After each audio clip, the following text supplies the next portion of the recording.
Sorry. Oh my god!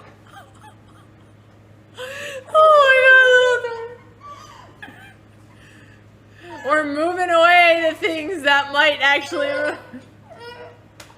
All right, you guys, keep the water in your mouths, please. 1, 2. Ready? Oh, that felt kind of good. Okay, it's at 20. I told you, bro. Hell yeah. Okay, can I put it up to... Okay. I want more.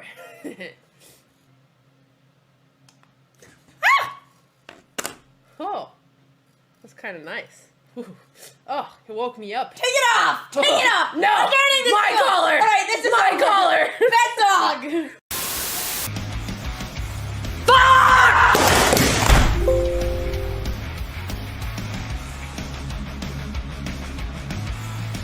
I broke my computer screen. I broke my computer. This is my computer now. Okay, we're gonna work on this. We're gonna work on this. I'm gonna work on this. I don't have anger issues. Distraction? There's no distractions going on here. I don't know what you're talking about.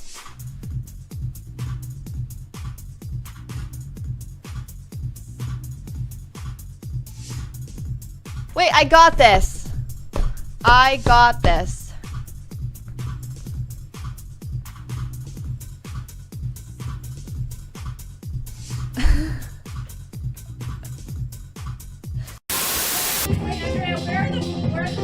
I don't know. We're not putting them. You're using my one-piece books. You're not reading them anyway.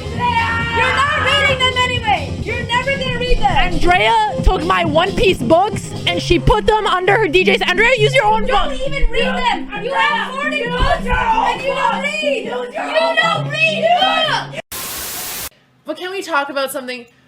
Why is it this photo? Why does everybody have a fantastic photo and this is a screenshot from a random PCL stream when they used to make us wear the little golf shirts that don't even make sense? I'm not even looking at the camera. What is this? What photo do you want? Oh, well, I would love the same photo I have on Instagram and Twitter. Wait, did we change? We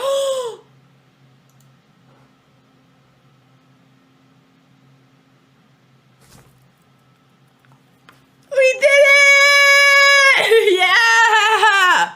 Hell yeah! Hey! Who made me 37, you asshole?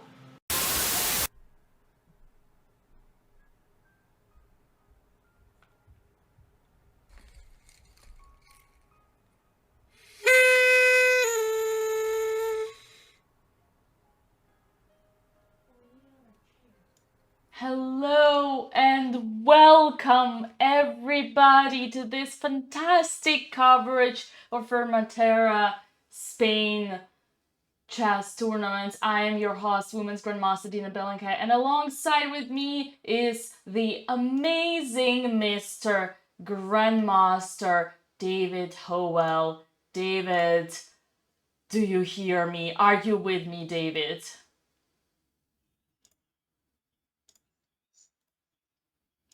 You couldn't get rid of me. I could not get rid of you, and no one could, in fact, David. You were amazing yesterday. You were so natural. You were so born to be here in the Botez family. And, well, it is an honor for me, frankly speaking. I wasn't expecting you here today. I thought you were going to trade us for some Judiths and Hikaru's like. But, hey, we're here. And look at this. Alexandra is in the pineapple banana shirt doing the first move, d4. I assume banana t-shirt is gonna be running in the family today with Andrea as well. And this is why I couldn't stay away, Dina. I mean, who cares about Hikaru and Fabiano and everyone? I came for the banana shirts.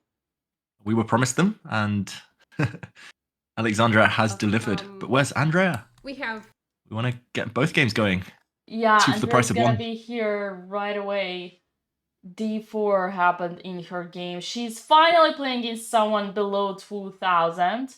Lucas, and Alessandra is playing against the WIM. Another WIM! Damn, women chess is rocking in Formentera.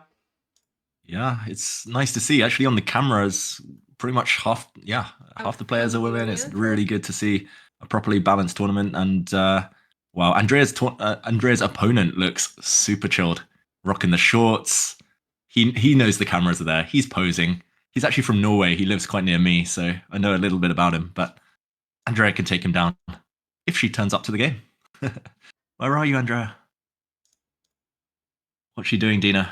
Oh, here we come. There we go, Andrea with a handshake in white pants. Ooh, both sisters are back to back, facing each other. Not facing each other, Wow. but yeah. How much money would it take you, Dina, to wear a banana shirt to your next classical game?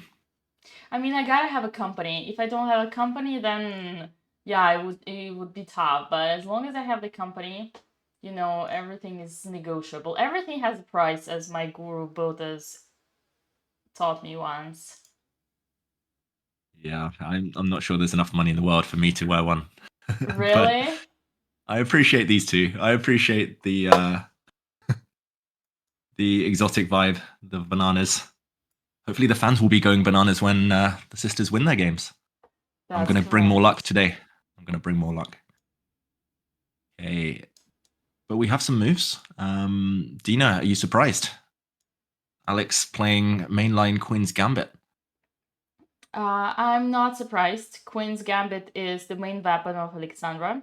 And Coach Bonzea must have prepared something dirty this time again. I hope so. Is he here with us, Alex? Oh, he's Alex definitely Bonzea. here. It's like he's gonna be here. Let us know what you're expecting today, Alex. We want to know whether the other Alex gets her prep and how quickly she's going to win. Andrea, in the meantime, you're right, guys. She's playing black, but looks like she's facing the Torre attack, a different branch of D4. Okay. Andrea looks surprised. No prep on that board, at least. Both sisters thinking early. That's not good news, Dina. Both surprised. I wouldn't jump to the conclusion so fast. What if they know their prep, but they're just making sure they don't confuse it? True. That, you know, It could be. happens often to us chess players. It could be lulling their opponents into a false sense of security, pretending they're not prepared, and then suddenly, bang, 20 moves of theory on the board. I'm optimistic. Yeah, I'm used to the that's the way candidates to where these go. players are. Exactly. Okay. Early days, but I'm expecting moves. What are your predictions today? Are both the sisters going to win? Of course they're gonna win. No, actually, I think Alex is gonna be draw, for more realistic. No, actually, I think both are gonna win. Alex beats a bunch of 2100s in Iceland, so she can do that. And yeah, I would Dina, say. oh, sorry to interrupt. We've just been told the boards are the other way around, so we need to flip the. All right. Andrea's black, Alex is white. Oh, I flipped the wrong one. Yeah. Okay. It's good. Chat, they know. They're fine. Yeah. Don't worry, chat. I'll be adding vlog as the tradition goes as well. Around 40 minutes after the game starts. Joking, I'll be adding it now.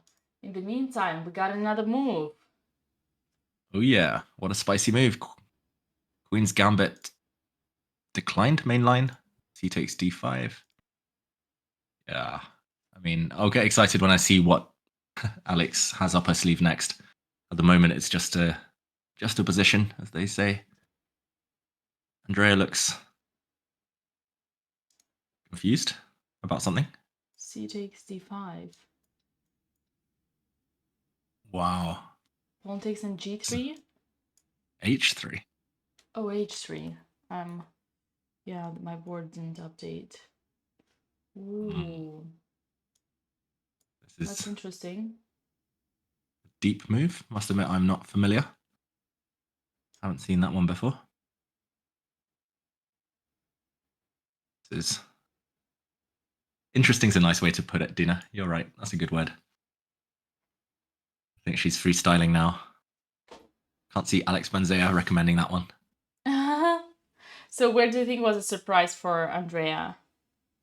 Oh, for Andrea, probably move 3, bishop g5. For Alex, probably the Queen's Gambit declined in general.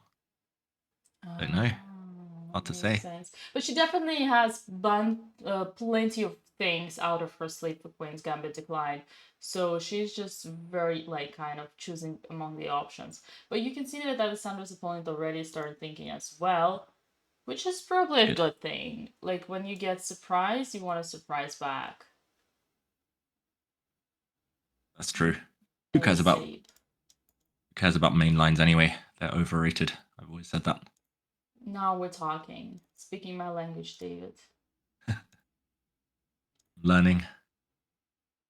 Speaking my Banana Gambit. H3. Okay.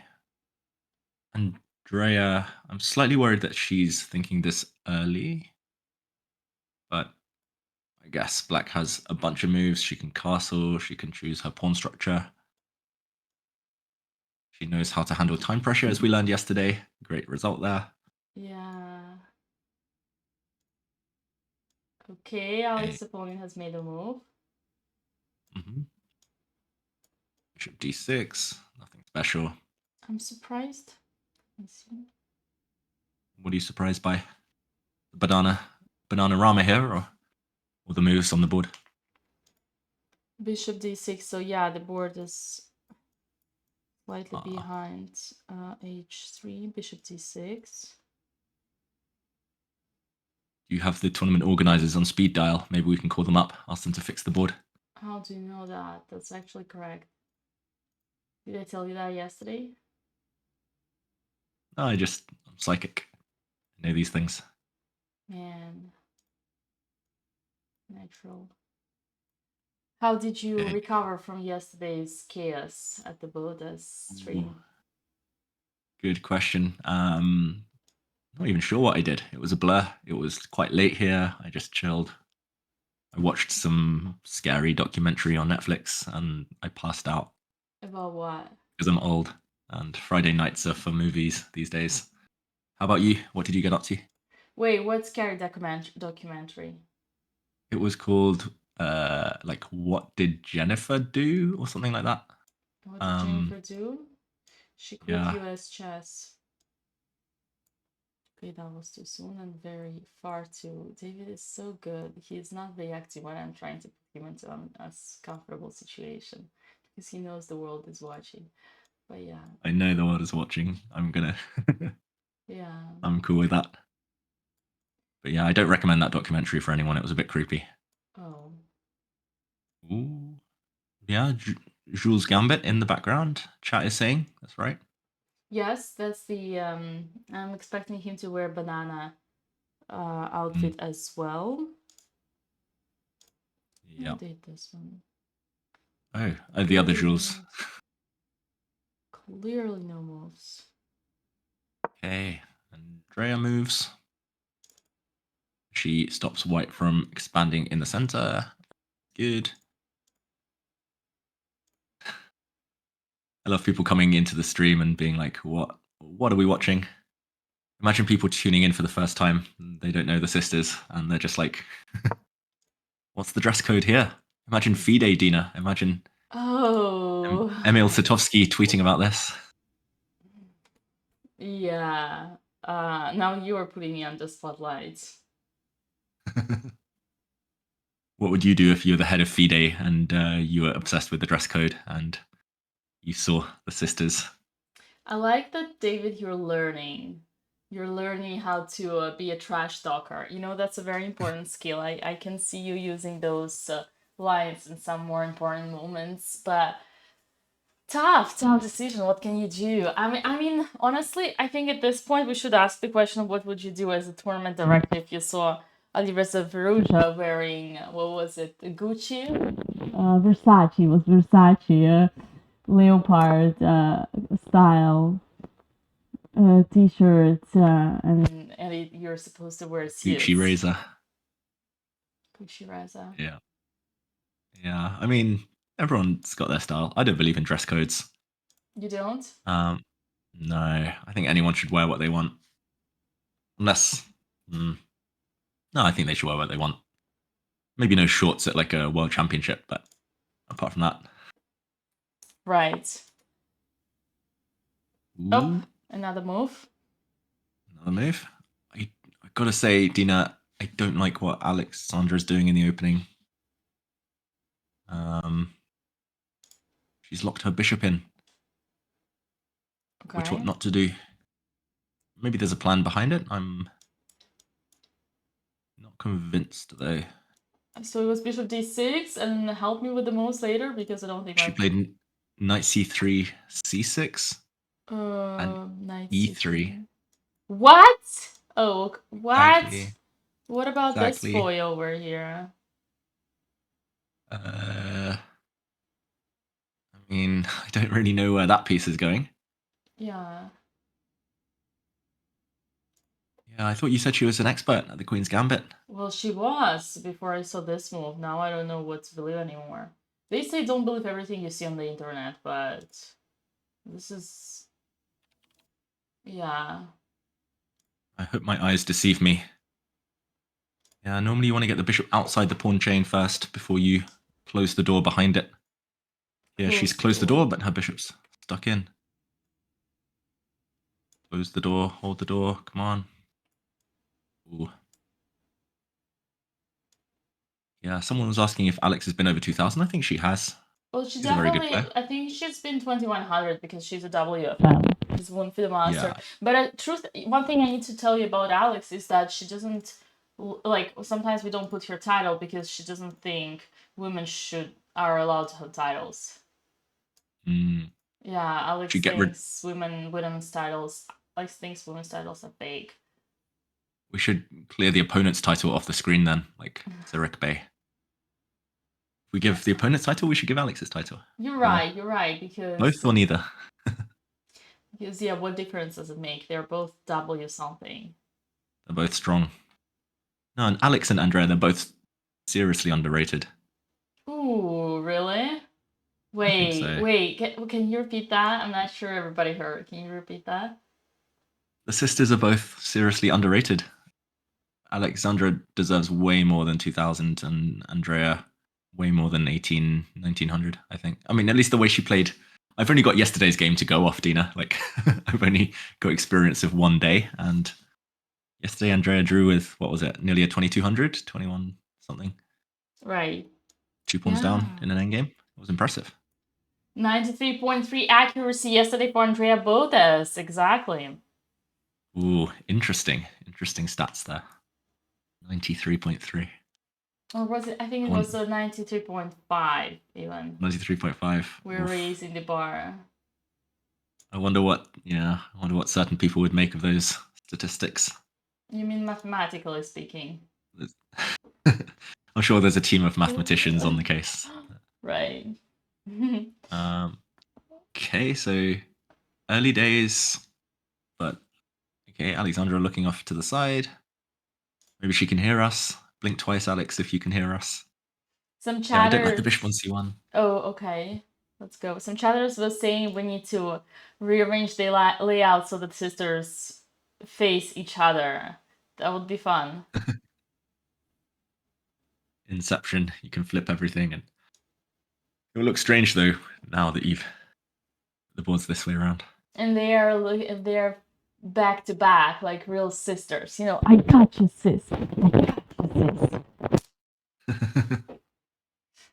Exactly. That style. I don't like how chilled Andrea's opponent is. He looks like he's just like, I think where the cameras are, the beach is behind, the sea is behind. He just keeps staring out to the horizon. Correct. And that is David Liada, ladies and gentlemen, Formentera PR. And photographer, very big photographer, one of the biggest in the chess world, in the chess universe. So yeah, maybe we'll see more pictures. But indeed, the beach is around in face, just in front. Sorry, my French. We got Do you more remember? moves. Yeah, Do you remember David Lada? We once did a photo shoot I do. I do. I together, think I have and those he was. photos on Instagram. Very dark style. Yeah. Dark Knight. Yeah. Yeah, David Lada, great photographer. In the meantime, you said we had a few more moves. Both sides have castled. In Alex's game, Okay. So I assumed it was bishop f5, queen takes f5, and correct me if I'm wrong because I queen cannot takes see the d3. queen Yep. takes d3. And then castles, knight bd7. Castles, knight bd7. Yeah, so basically Alexandra worse here, chat, because the pawn, even though the pawn structure is symmetrical, the her bishop here is blocked, like it's not developed and it's bad. And just out of the opening already for nothing, I would say she's slightly worse, yeah. Yeah, if you could jump that bishop out over to g5, kind of over its own pawn, like I don't know what games you can do that. Checkers, you jump over pieces. I don't know. With a bishop on g5, then white is totally fine, if not more than fine. But unfortunately, one bad piece often makes a position bad. Yeah. One bad bishop. Okay. Andrea's made a move. That looks healthy. Asking the opponent's bishop where it wants to go. We need to get the organizers on the case, though. The boards. Ooh, another move. I feel like I saw this guy before. I'm pretty sure he's following all these major tournaments. Andrea's opponent, or? Yeah. Okay. He seems familiar. Probably. I think I've seen him around in Norway here. Somewhere. I mean, he is Norwegian. I'm pretty sure I've seen him around, but yeah, he looks way too chilled for my liking. He actually played against my friend yesterday, Dina, this Andrea's opponent, and it was a draw. Oh, really? He was a bit lucky to draw. Which opponent? Yeah. Andrea's opponent. He played against my friend who's about 1950, and Oh, this guy today here he played this guy yesterday. today. Oh, Yeah. he played against your famous laundry guy from Australia. Lingerie guy. No, not the friend. Oh, laundry. I thought you said Laundry. lingerie. Yeah, my laundry guy. That's right. I Laundry did my guy. friend's laundry. Yeah. Yeah, from New Zealand. That's right. Oh, big decision. Alex is playing so quickly today. Does she normally do this? She played e4. It's really committal, Dina. That's really ambitious. What? Yeah. Okay, she's trying to equalize. She's white. She should be aiming for more than equality. Knight takes. I think at this point, if she gets the draw, she's lucky. Knight of 6. Yeah. Perhaps. Also, David, I don't know if it's just my end, but if you could check from your side, Alexandra's live board, did you see if it's just as delayed or not? It's just not working. I don't know what Okay, I happened. can actually, now that I'm thinking about it, let me message the guy because he's spamming me with some bitch playing whole photos. So let me. Oh yeah, he just sent me the photos. Oh my god, I should show them, guys. I should show them this. I'm gonna show them, guys. Okay, I'm gonna bring them on stream. You want to see them? He just sent me them. Something's up with the mic, Dina. My mic? Hey, sorry. There we go. That's Sorry. Now, yeah, it's So I'm gonna show you the photos, and I'm gonna send him. Hey, Alex's board is not working. Okay, perfect. Hey, wait. Ooh, smash the mic. Yeah, you were saying. Do you mean the David Lada photos, or? No. It's the organizer of the tournament who's just. I'm gonna show you how it looks in real life, guys. You're gonna see. You're gonna be mesmerized. You're gonna be mesmerized. I'm excited. He's gonna check it now. Wow, your networking skills are impressive. It's because you said I wouldn't think, but you told me, and I was like, yeah, he's right. Okay, guys, you want to see this? 1. I don't know if there's some action happening on the board. 2. Nah, we'll get to that. We'll get to that. Up. 3. Oh my god. You guys are gonna be so jealous. So jealous. Yeah. Up. I don't even know what Um, don't know what I'm gonna be jealous about. GT. Mm. Okay, you do your thing. Yeah. In the meantime, Alex was staring down the opponent, as a few chatters have said. Alex is struggling to equalize on the board. So it's good to play mind games. Wait, is that the organizer?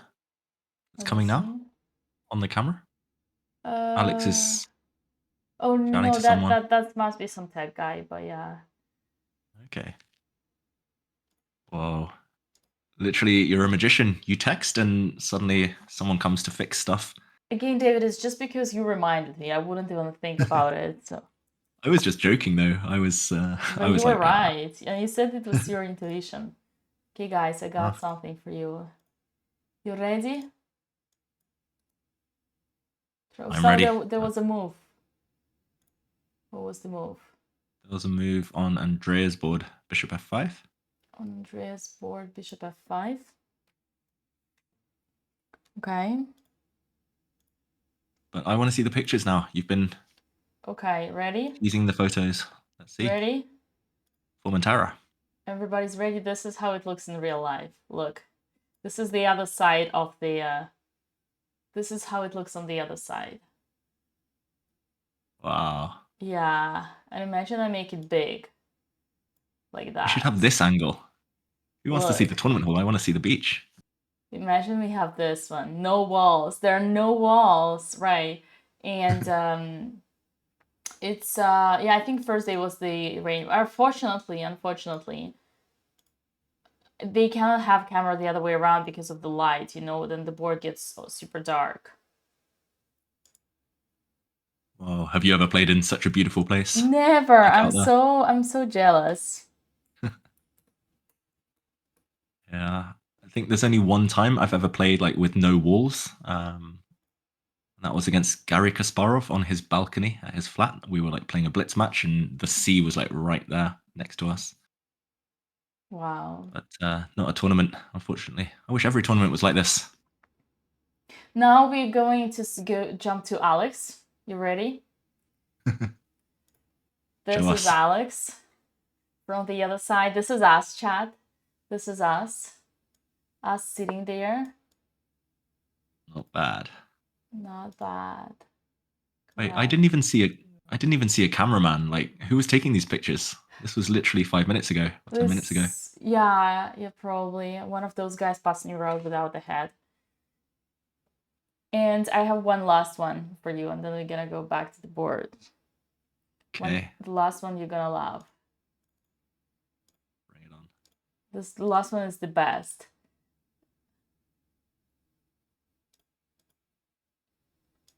Ready, chat? We're ready.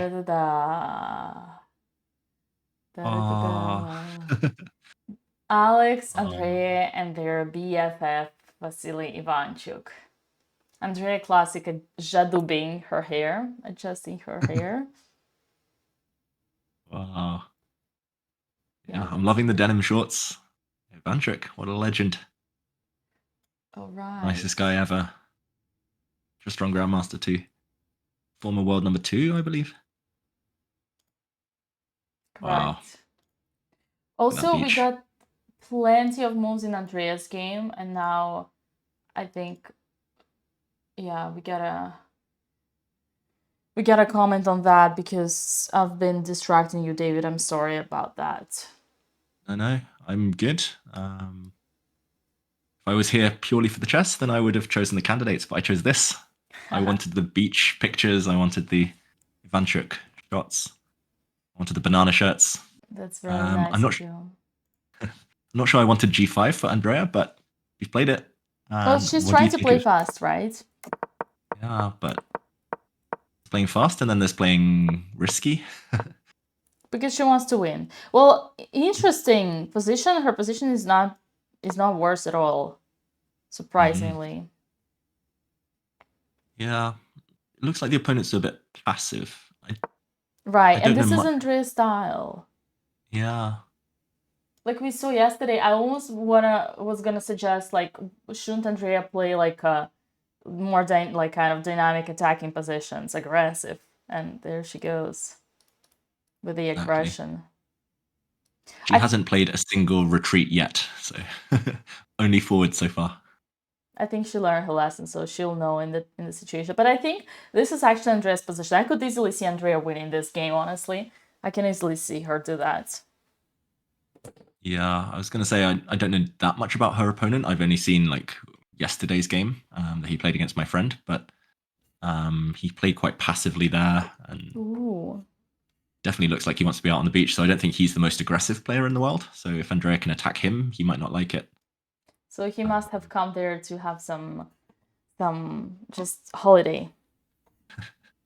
That's the thing about Norwegians that I've learned from living here 3 years. They will do anything for the sun. They'll travel Ooh. anywhere around the world. I They'll can't pay as believe much money as it takes. I can't believe it's been 3 years. 3 years already in the region. Oh, more, even 3 and a bit. David, you gotta comment on the moves though, in terms of it's like, okay, we tell everybody don't move your pawns in front of your king. So normally this is how you're not supposed to play chess. But in this position it works fine for Andrea because, and now Mr. Grandmaster is gonna tell us why. I think because it's likely that White's king will castle kingside anyway, so White won't be able to attack on that flank. White's king is never going queenside. If it stays in the center, then the white queen, the white bishop, knight. There's a bit of a traffic jam with White's pieces. So White will castle kingside no matter what, and therefore it's just a bit easier. Your king's only weak if the opponent can actually attack you, if they have active pieces themselves.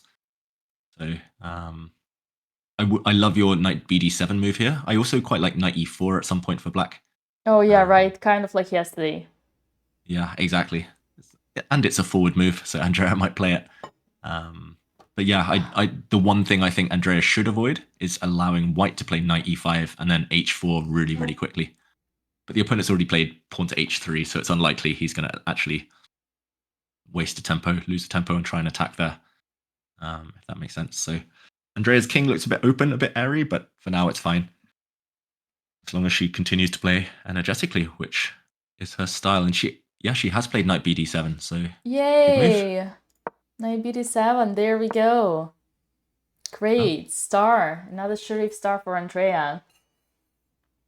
She is a star. And I'm expecting White to castle kingside because he's playing super quickly and he's definitely not in prep. He's just an instinctive. He must have been partying yesterday. Like I think yesterday was also rapid tournament, so definitely some social gatherings. It was Friday night. Yeah, there's lots of social stuff out there in Formentera. I mean, obviously there's going to be parties if there's a beach like that. Everyone's in a good mood. Everyone's chilled. Everyone's happy. Right. Norwegians like to party, so maybe the opponent was, not preparing, chess-wise at least. I see you're talking from experience. No comment, Dina. Okay. Okay. Hey, Bick in the chat. Hello, Long time no chat. Big. How about you?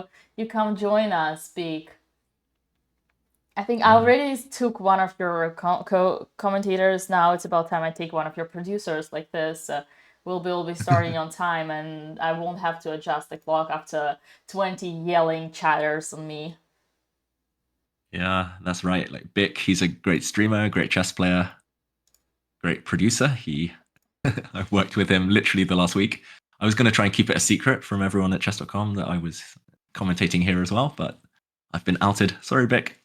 Wait, what do you mean? Yeah. Whoa, David, are you saying you're ashamed of coming to BotezLive and you try to hide it from your professional colleagues? Is that what you're trying to say? Is it downgrading for a 27 Super Grandmaster to join BotezLive commentary? That's right. Hide from the camera. Hide. We heard you. That's not what I meant. I'm sorry, Vic. Forgive me. Please still work with me. I'll be back with the candidates tomorrow. Or wait, Monday. I promise.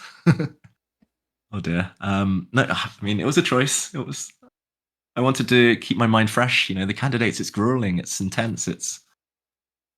Yeah, I mean, it's like 20 moves of theory on every board. I came here for the new opening ideas and the banana shirts and Right, so basically he's saying Bota's chess is not stimulating enough his brain so he can use it as a rest. I got it. Now he's saying stop that. it, Dina. Chat, Stop it. you always read between the lines.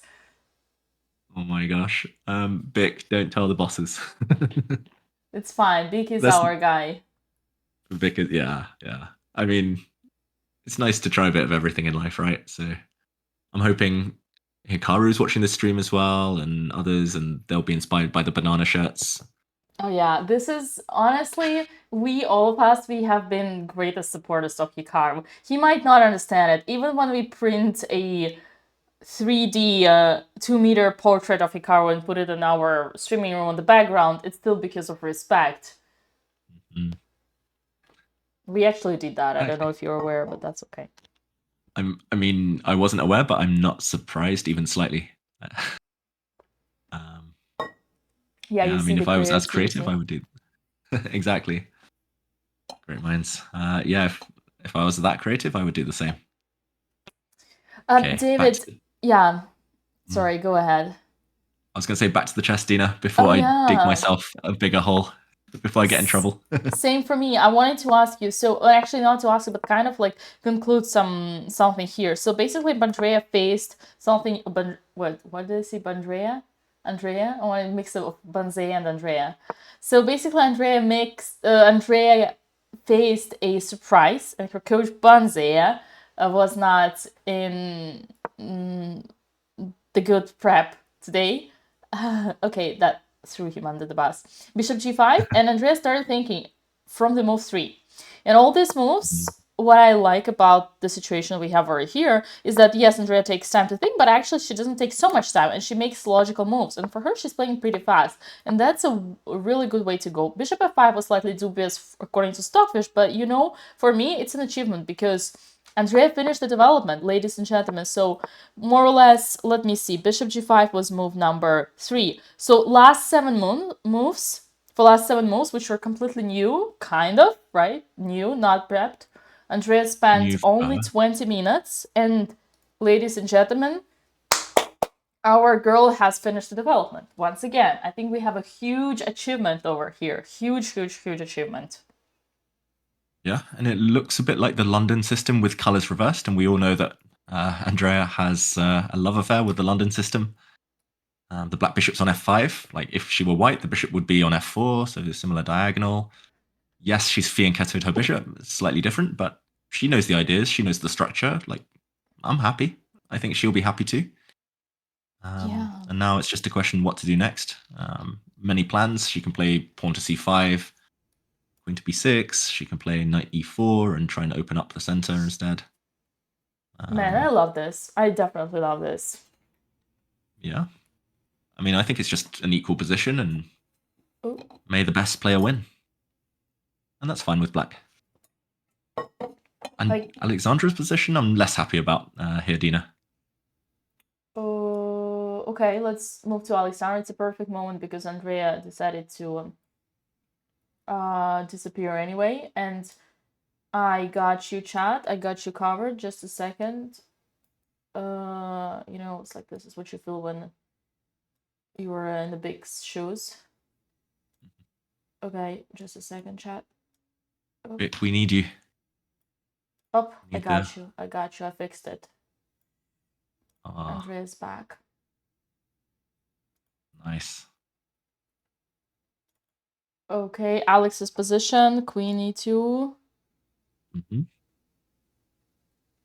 Queen. So, actually, instead of knight f6 on that board, rook e8 was played. Oh, we got the moves. We got all the moves. Here, restored. Thank you, a tournament organizer. Thank you for reading my message. Okay, this is all here. Rook e8, queen d3. That's the position of the board. Yeah. And she's not doing badly, Alexandra, but I don't think she can really ever be better. I'm expecting black to put a knight on d5 in front of white's central isolated pawn. Black can reroute a knight to d5, like via b6. Oh, yeah, via b6, d5 maybe. She's got a slightly worse bishop, slightly worse pawn structure. Shouldn't be the end of the world, but yeah, uphill struggle slightly. After watching Andrea yesterday and all the time trouble and like the 20-minute thinks here and there, and now to see Alexandra play like, 15 moves in 4 minutes? Right. It's a culture shock to me, which is good and bad. But in the meantime, yeah, Alexandra death staring her opponent as well. Ooh, looking away now. I would be staring at the beach if I were out there in Formentera. I mean, like my coach would always tell me, like, sun and the sea are the best preparation during the tournament. Like, if you get a tournament on the sea, at the sea, you're definitely gonna win. Like, you definitely, your great result is guaranteed. I always thought it was slightly overrated, but I think it's true. Like, I'm a Scorpio. I'm obsessed with water. I love being by the sea, and all my best tournaments, like Gibraltar, I would play well every year because it was right by the sea. And if the tournament's by the beach, I know I'll play well. If it's in a city somewhere, then I might as well just resign. hey, GG, don't give say up. that. But I yeah, don't know. I guess you're Everyone has also their preferences. advocating for this point. We got a move. I heard a move. Oh, look at this! She played c5. Andrea played c5. It's a forward move, Dina. How can we be shocked? Yeah, but it's also the move that you said, that you called. You said it's the great move. Andrea's playing fantastic chess. It's definitely a good move. Chipping away at the center. Queen b6 coming, maybe. What's not to like? What's not to love here? Wait, is it her move as well? Wait, it's her move again? Her opponent's castled. Her opponent's just playing blitz. Like, Andrea should use her time. Where is Andrea? Andrea's behind Ivanchuk. We'll get the camera back. Here. We'll get it back soon. In the meantime, yeah, I think white has castled on that board. So Andrea, I would bet, if I had any channel points, I would bet most of my channel points that queen b6 is coming. Man, you're ready to become a streamer. You know already what are channel points.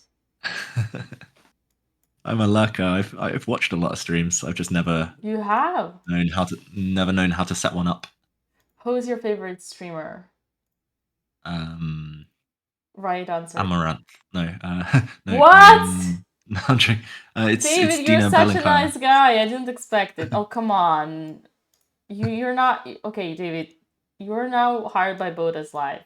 You need to come up with the right answer. No, of course it's BotezLive. I mean, I actually talking. Yeah, there's a lot of good streamers out there. Though I watch Hikaru just for the chess, maybe, and then not for the chess, but like for the Title Tuesdays and all that stuff because he's just so good. Right. I watch BotezLive for the lols and the Botez gambits and yeah, I watch a lot of. Yes, I watch some other streams as well, like Football Manager streamers, and yeah, I went through a Minecraft phase just for fun, but wow. Yeah, I never really got that deeply into it. Anyway, yeah, the Amaranth thing was partly a joke. Don't worry, guys. Partly, he said partly. Okay, back to the chess. Who's your favorite streamer? Who's your favorite streamer, Dina? Hikaru Nakamura and BotezLive. Okay, nice.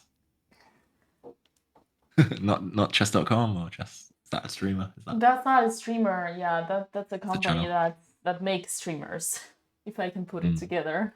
Literally, that's a company that created us. Yeah.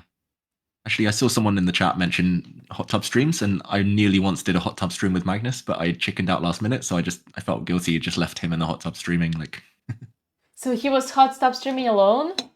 yeah, this is like 3 years ago now, but Why would you did you say chicken out?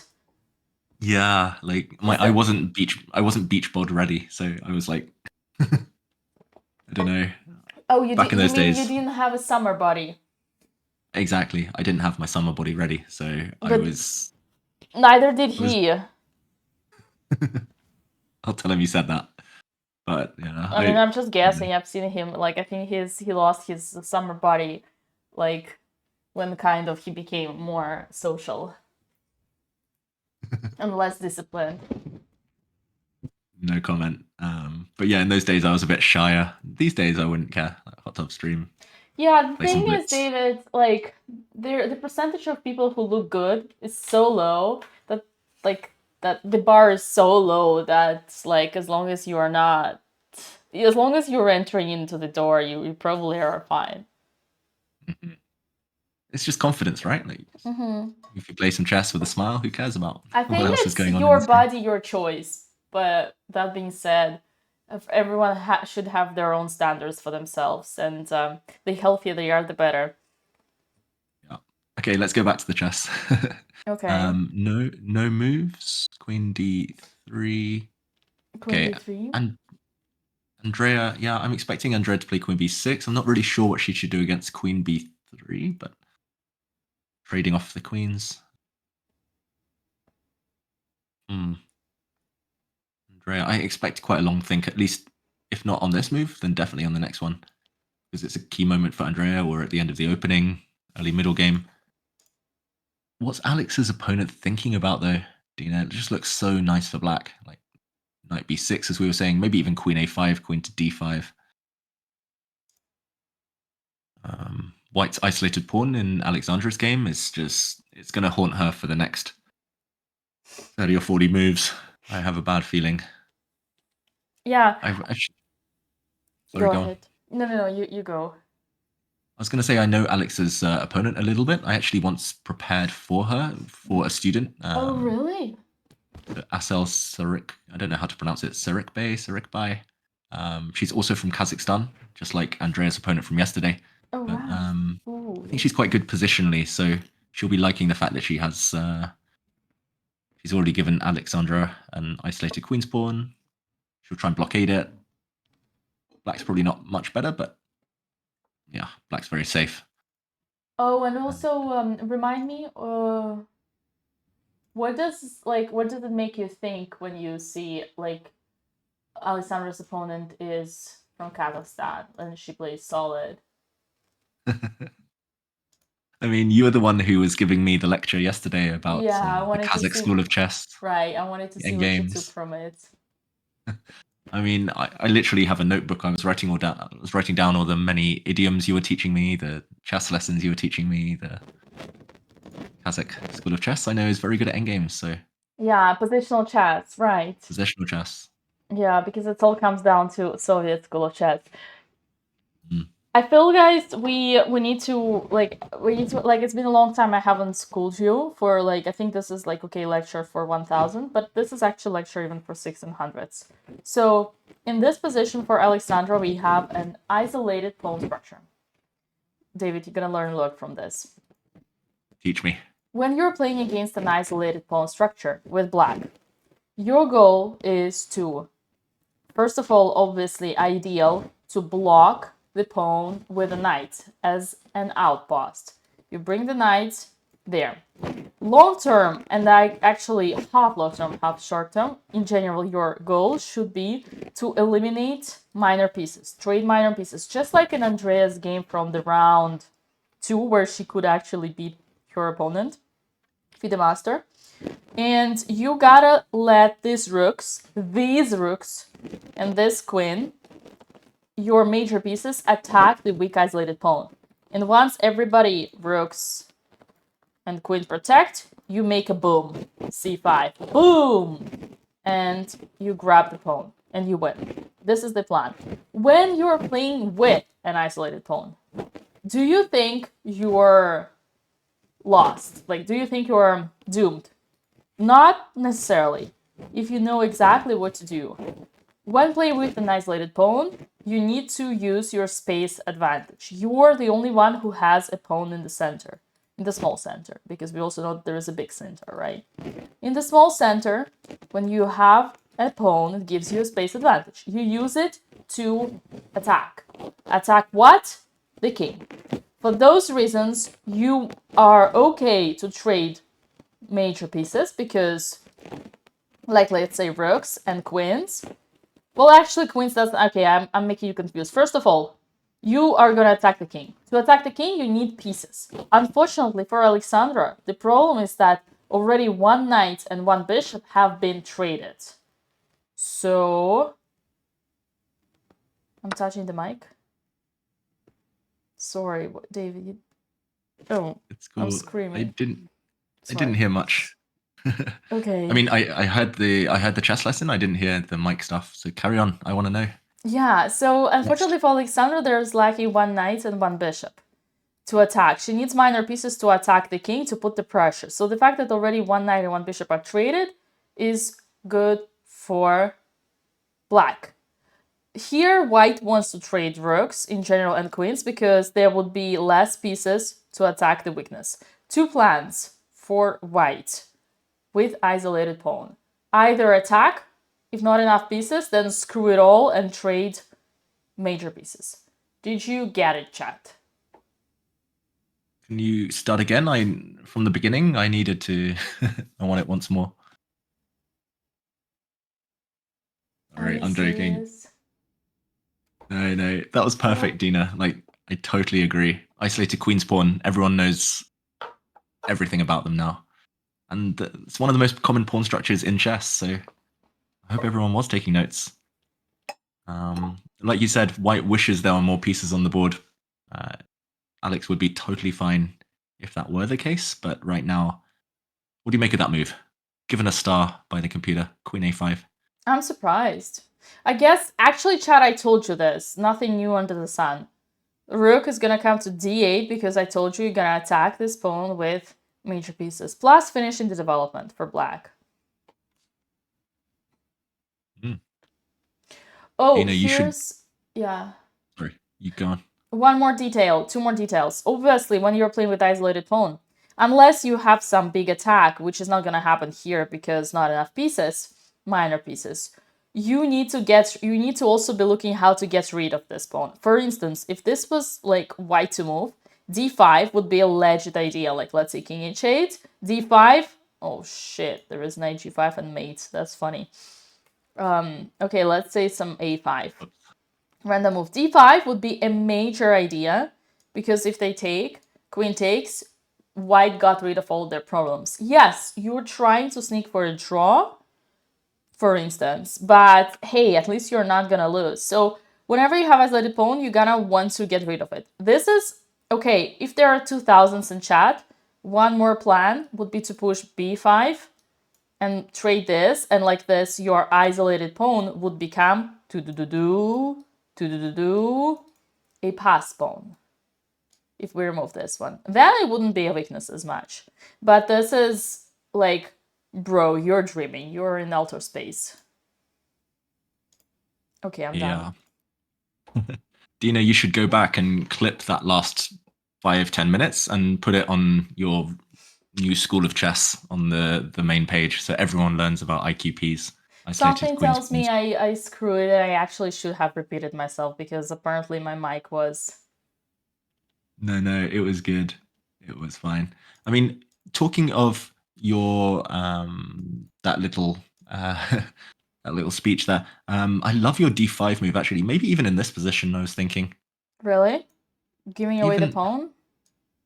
Yeah, I'm wondering whether you can win it back immediately. Maybe you can't win it back. That might be the downside. But if Alex doesn't want to suffer forever with an isolated pawn, then rook d1 here. Oh my god, this is some GM and level bishop g5. style. Rook d8 does protect it, but I don't think you should worry about that too much. Rook d8 indirectly defends. Oh, we've got the cameras back. That's nice. We've got so many streamers on camera. I just realized we've got Jules Gambit on the right of Alexandra. We've got Anna Maya on the other side. We've Katie got Ketty. Titulashvili. What a time to be alive. Actually, David, I think you provoked me. Now I want to repeat myself. Okay. But I'm not. I think it's a little bit. Give us the. It would be unprofessional from my side. It would be selfish from my side. No. I want to learn as well. Give us the cliff notes, maybe like the super brief. Super brief. Like TikTok version of that isolated queen spawn. Okay, chat. We're gonna hear it again. Okay, now that we have. All right. Everybody's ready? Quick. Isolated Pawn under 1 minute by Dina Belinkaya. In this position, Alexander Botez has an isolated pawn on d4. You may have heard it or not, but isolated pawn is most likely a weakness. Not always though. You do need to know what are the plans. When you are playing against isolated pawn, as black here, your plan, first of all, should be to block the pawn, to put the knight on d5, outpost, right in front of the pawn. If you manage to do that, you're almost winning, strategically. And long-term plan for you here when playing against isolated pawn should be to trade minor pieces, because you need this line, the d-file, to attack the isolated pawn with your major pieces, rooks and queen. When you're playing with an isolated pawn, how to survive, how to make the use out of your weakness. Very simple. You gotta use all your minor pieces, knights and bishops. Unfortunately, in this position, there is only one knight and one bishop, which is bad for Alexandra. But imagine you had another knight and another bishop, then you would use them to attack opponent's king, because you got a space advantage. You can see here that your pawn on d4 is the only pawn that is in the center. So you got, for now, an advantage in the center. And obviously, as white, you are okay trading rooks, which are major pieces, because you don't want your opponent to attack your pawn. When in trouble, desperate situation, you already are one bishop and one knight down. Objectively speaking, no attack possible. Let's be realistic. So what are you gonna do? You gotta get rid of your weakness. How? By pushing d5.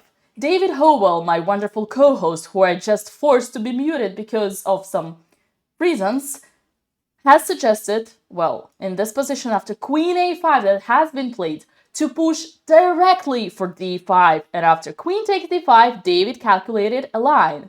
Queen takes d5, pawn takes d5. We sacrificed the pawn, we got rid of our poison, but after rook d8, knight f6, David came up with a beautiful bishop g5, attacking the protector.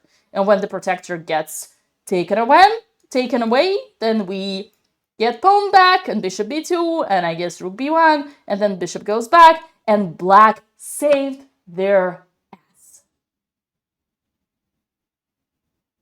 Wow. I mean, that was definitely 1 minute exactly, but I mean, it was perfect, Dina. I learnt a lot there, and I mean, I hope everyone now loves the isolated queen's pawn. They know how to play against the isolated queen's pawn. Dina, are you a fan of IQPs in general? One moment. Last but not least, if you're watching this video and you are already an expert, here's a secret second option plan.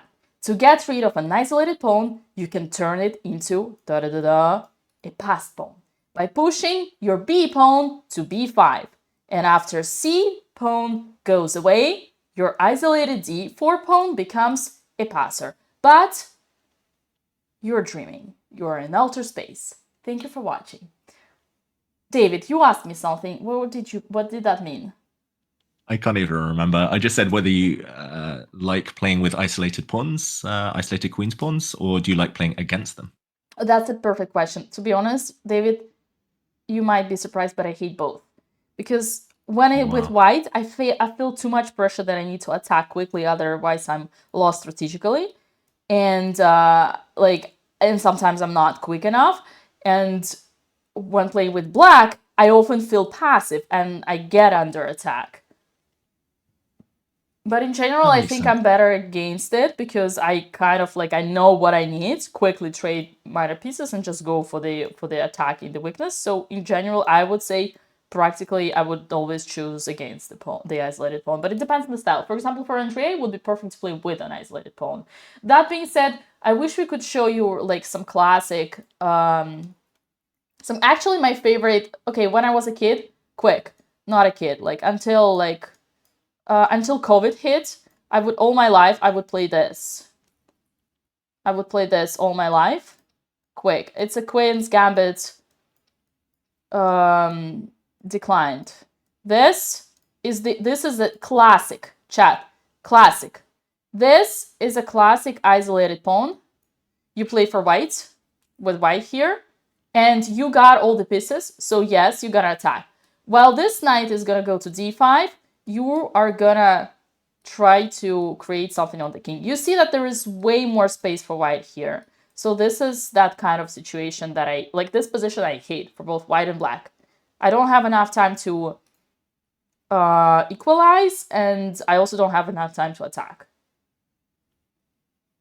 Makes sense. And you're not alone. You're not alone, Dina. I know lots of grandmasters who don't actually have much experience playing with the isolated queen's pawn or even against the isolated queen's pawn.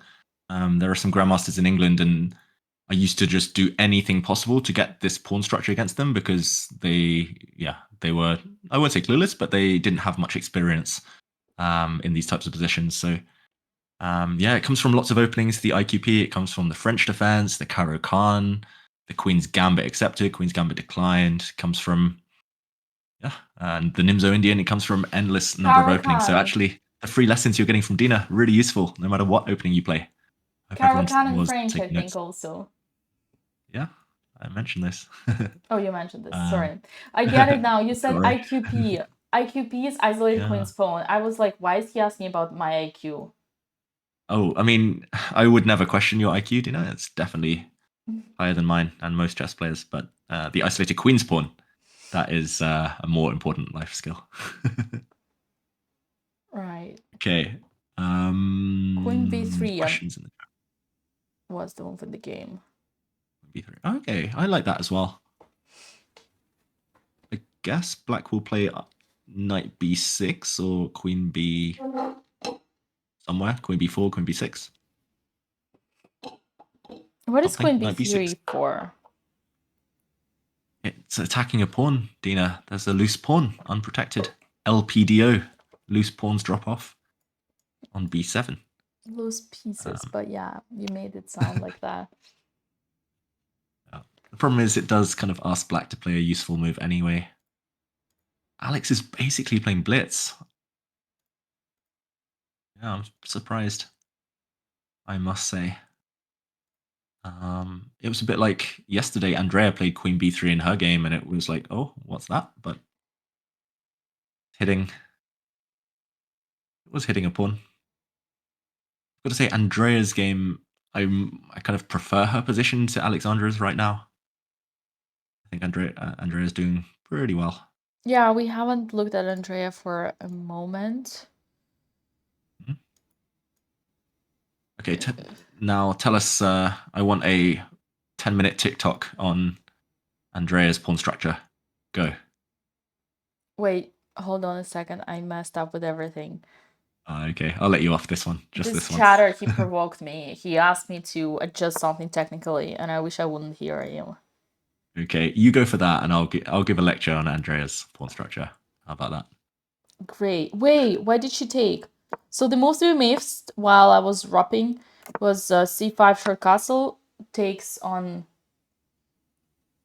d4. Why did she take? This is too early. And pawn takes and rook here. Okay, David.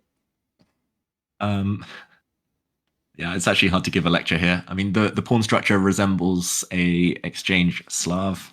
It's almost symmetrical, the pawn structure in Andrea's game, except that white's pieces are very kind of centralized. They're all pointing towards the center. Black's maybe are less so. Ultimately, though, there's only one open file. There's only one open line. Andrea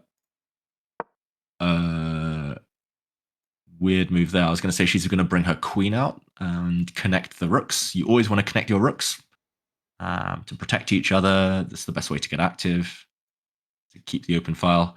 Dina, I think I've just seen the most mysterious move I've ever seen in my life from Andrea. Rook to e8. Oh, God.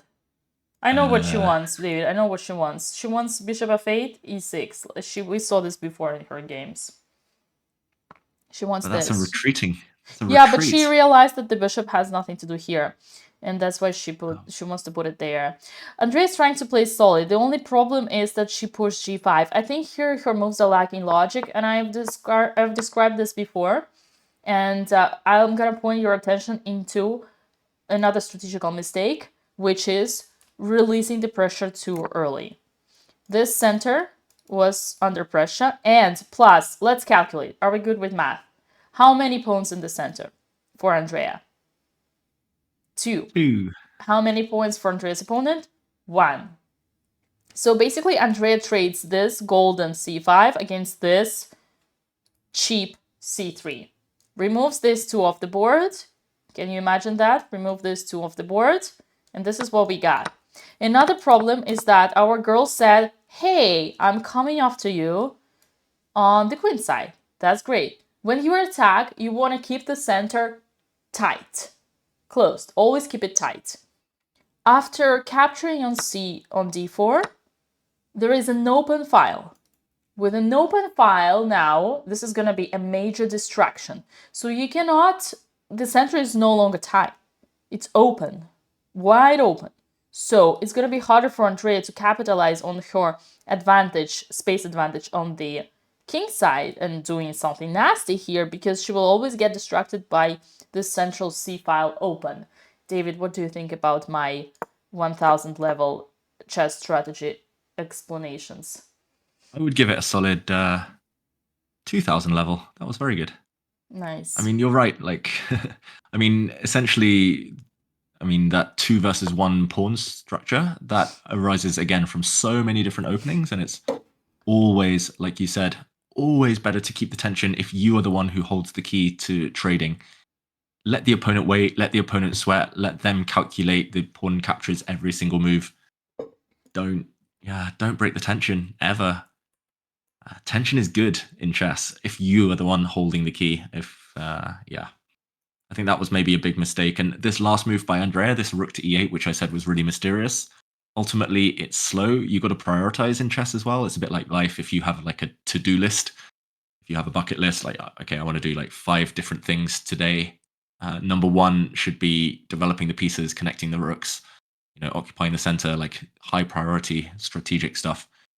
Okay, number 1's probably calculate, but other than that, you get the picture. But rook e8, it's like a luxury move. And if we go back to the game position, Dina, then it looks like the opponent suddenly can start creating threats just due to how slow Andrea's last move was. Queen to b3, to my eyes, it's very healthy. Queen a4, queen b3, I'm not sure which one. And white's queen is coming out, attacking some loose pawns. I don't like it. I think suddenly Andrea's not losing or anything. She's not like clearly worse, but suddenly it's white who's having all the fun. So I don't both see sisters.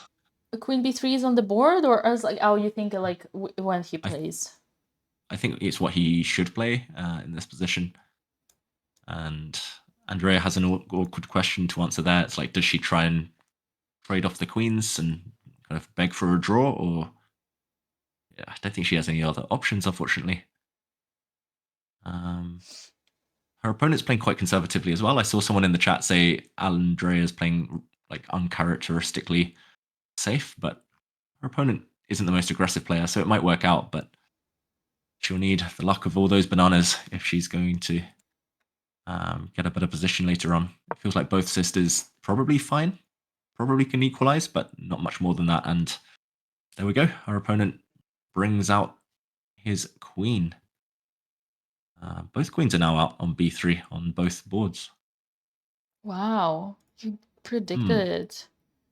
Symmetry. I mean, yeah, that's why, Chad. That's why the queen b6 here would have been better. But I wish I could just counter Andrea's board, put this position back, and ask her, Andrea, like she's going, she's going for this c takes d5. She's putting her hand in. Andrea, girl, how many pawns in the center?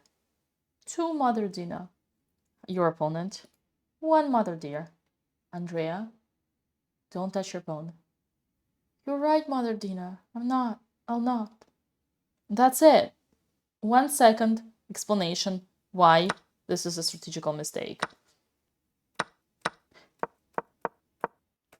Just fixing the structure as well. It's nice to be flexible again in life, but also in chess. Like, you might want to block the center, you might want to keep the center, you might want to trade off later, but why kind of tell your opponent exactly what you're doing? It makes their plans easier as well, especially if you're the one with the space advantage. But I should say it's not just... Oh, queen's coming off. Yeah, you're right. You're right, David, everything you said. I'm just going for the endgame. I'm quite surprised, but you know what? Hey, we've said it many times. My coach would tell me every time when I was a kid, good move is always better than the best move, as long as you play fast. Don't spend your time too much. Material time advantage just as important as material advantage. And here Andrea keeps the tempo, like the rhythm. She keeps with the rhythm. Yeah.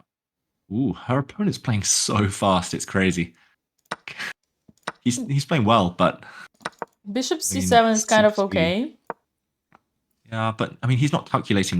Like you said, knight c4 looks like a move to calculate. I don't know if it's good or not for black, but it's a candidate move, and I bet 100% it's not even on his radar. So speed, it's hard. The hardest thing to do in chess, play quick moves, instinctive moves, but also knowing exactly what's going on. And he's kind of just he's playing normal moves, but too quickly. He's just kind of assuming or relying on instinct. And I think it's great for us, you know why, David? Because we've seen Andrea before. Whenever her opponent plays fast, it kind of wakes her up. She understands that there is no time to play games. There is no time to fall asleep. And I think that's actually what can help her play faster. And yeah, and I'm sure she's a better calculator. All she does is calculate. So I'm actually very optimistic for this game for Andrea. She's definitely calculating Dina. She's bobbing her head. That's a giveaway. Right. It's a telltale sign. She's looking at the c4 square. She's bobbing her head, and she was looking forward. Oh, she loves and those knight c4 kind is of a moves. forward move. She loves those kinds of moves, yeah. Knight c4 would be amazing. I mean, you've put it on the board, but just to explain to everyone, it's cutting the connection on the only open line, the c line there. The white rook and white's dark squared bishop, they're connected, but if you break that connection, you might just get the bishop pair, or you win a pawn, and both of those are great long term, of course. So yeah, she's back in it. Like, her opponent's helping her, but I also want to mention, Dina, you said that c takes d4, the strategic mistake. She's not the only one.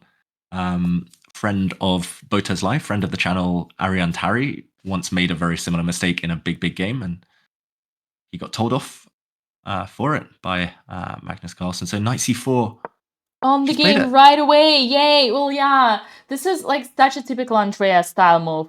And yeah, Ariane Tari is a big friend of the channel, but also big enemy because he is a chess bra. I'm joking. David, have you heard of such a book called 50 Strategical Techniques, something like that? I've heard there is some kind of, I don't know whose name, but this is like a maneuver how to take an open file. Like, for example, this is open file and both rooks are here, and if you can block it with your bishop, obviously if there is no knight to c4, and then you can double your rooks thanks to this bishop, then remove the bishop, and then the file is yours because they will not be able to double their rooks. Have you heard of this one? What was it called? 50 Shades of Strategic something? Yeah, it has different names. It's a Russian book. Okay. Yeah, I mean, I haven't heard of the book, but it's a well-known, it's a well-known pattern. Like, actually, I was about to say something, but then I saw chat beat me to it. Quasi Quest says Karpov, bishop a7. It's very similar, like against Unzuka. It's a very typical pattern. You block the open file, you kind of fix your opponent's rook, like Andrea's opponent was trying to do, the white bishop landing behind enemy lines. But yeah, Andrea found the way, and she played it so quickly, Dina. Like you said, I think we're both doing well with the kind of Andrea cam here, like reading her body language. She's, yeah, she's on fire. Knight c4, great move. And Let's maybe, go. yeah, maybe I would choose black now suddenly, especially if she can get this bishop on c7. Absolutely. And I actually want to I want to draw a positive conclusion here. You know, we say often in chess, which is actually, by the way, I've heard grandmasters say it's bullshit. Good plan is better than no plan. I've heard many. The stronger you are as a person, the more you say it's a BS. But on a basic level, it can be true. And here, imagine Andrea comes after the game and says, listen, Dina, you think you are smart? Well, I'll tell you something. I'll teach you chess. This is a symmetrical pawn structure. Therefore, we compare pieces. My bishop here on f5 is just as strong as the bishop on, where is it? g3. But my bishop on g7 might have a way better potential on this diagonal than this bishop on e... Actually, what I'm saying is not making sense. Why, for some reason, I think black's pieces are more active here. Anyway, I thought that this could have been an explanation for Andrea. She thought her pieces were more active in the symmetrical position. It can be, like, a good plan to play for. I know what you were trying to say, though. I know what you meant. I don't know why I think so. Yeah, maybe Andrea thought that too. You're right. Like, I mean, black's fianchettoed bishop normally is very, very active, but fortunately with this pawn structure, the black dart squared bishop is a bit stuck. But anyway, that's all kind of besides the point now. Suddenly it's become a bit... we thought it was just going to be pure strategy, but no, it's become a bit tactical. And we'll see a few trades. We'll see maybe an endgame at some point now that the queens are off. And I think Andrea's doing okay. I would like her position now. I think I would prefer it to her opponents. I think And she's also- doing great, yeah, for herself in any case. Yeah, exactly. Her strengths and her weaknesses. So I want to say Alex's opponent played a very, well, I won't say weird move, but a bit of a strange one. Let's go. Yeah, on the other board. So on the left of our screens, Alexandra, she's just played Queen C2. And what do you think, Dina? Is it good or bad for black to trade off knight for bishop? Who will that help? So here, ever since we talked about this position, the update was queen b3, queen c7, bishop d2, knight f6, rook e1. First of all, congratulations, Alexandra, on finishing the development. Clap. Rook e1, taking an open file. I love that. And slightly here after knight e4. Knight e4 is off topic. We talked about it. We need to blockade. Okay. I think the best would be here bishop b4. Because... Wait, why do I say so? That's against my theory. I shouldn't say that. I guess... what she's done. I like queen c2. I guess between trading bishops or knights. Probably if we were to swipe the bishops, we would get the e5 square, but hey, we don't, this is against what we want. So Alexandra chooses to offer this imbalanced bishop against knight, and what am I gonna tell you? What am I gonna say? I'm gonna say that in open positions, bishops are better than knights. David, why do you like queen c2? Because queen and knight work quite well against queen and bishop in general. I agree that bishops against knights, open board, all that stuff, but queen and knight are super tricky. If you just put all your pieces on light squares, it's hard to imagine black ever really breaking through. I don't think white's ever going to be better, but I don't think she'll be worse. And also, Correct. I like the fact that black's knight will never land on that blockading square. I don't really understand why her opponent's so reluctant to put a black knight on d5. Then black's just better forever long term. Like here, knight e4 to my eyes is so unnatural. Knight d5, you just sit, and white's bishop is actually the worst piece. I think that's why I'm happy to trade it off, because white's bishop here has no future at all. But if her opponent trades off Alex's bad bishop, then Alex should be happy. I mean, I think that's a good development. Alex also, she's up, what, like 15 minutes nearly on the clock. Life is good. It's I good think right now. if I were that famous Kazakh Soviet coach of those girls, I would just come to the, you know what I would do, right? I would just come to the board, do this. Boom, your head for this one, and your hands. I can imagine that. I can imagine you doing that. Yeah. Is that what you're going to do to your future students of the chess school? Well, If they luckily make my strategic school is mistakes? online. They're so lucky it is online because the only way I can rant on them is by typing.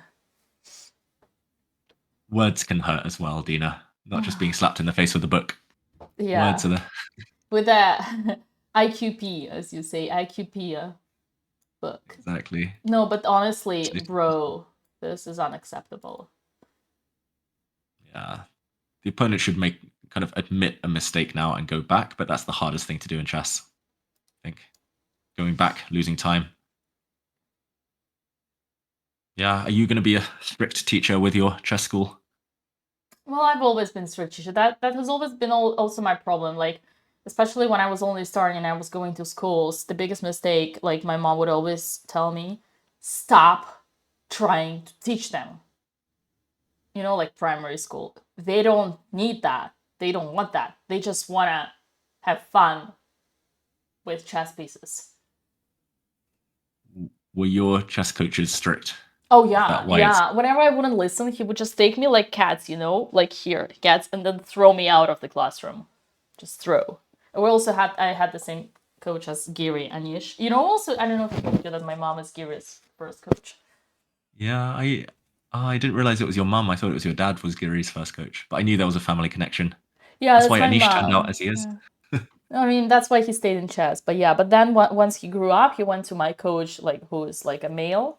After, and I started training with that coach as well, but he was very strict. He didn't have to be strict with Anish though, because Anish was always like focused, you know, and passionate. But yeah, with small kids, poor little kids with ADHD, like I am, who was like constantly distracted. Yeah, I had a hard time. I can imagine Anish being the teacher's pet, but at least I can see the similarities though. Like you learned I don't know how to say this, your techniques, your trolling techniques. Anish is a troll on Twitter. Like, I can see where you both had your formative years. What a legend, though, Anish. We all love him. Yeah. I wonder what is he doing during this candidate. He's not commentating anywhere, right? He's commentating today because I came here. He's taking my place. I mean, what? I felt sorry for him. He was on the sidelines. He was left out, so... Oh, anyone wants to go or watch Anish Giri later, candidateschess.com. Oh, yeah. Makes sense, David. Now I understand. That's so gallant of you. Exactly. I mean, what can I say? I'm just that kind of guy. In the meantime, we've lost Andrea's camera again. It's okay. We gained Ivanchuk back.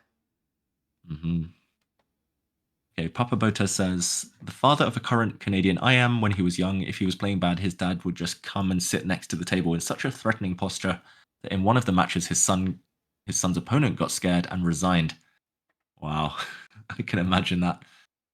What's the scariest chess experience you've ever had, Dina? Have you ever been kind of scared or freaked out by the behavior of an opponent or parent? Well, this is very common in Russia for children's like championships when like kids championships when dads are doing something.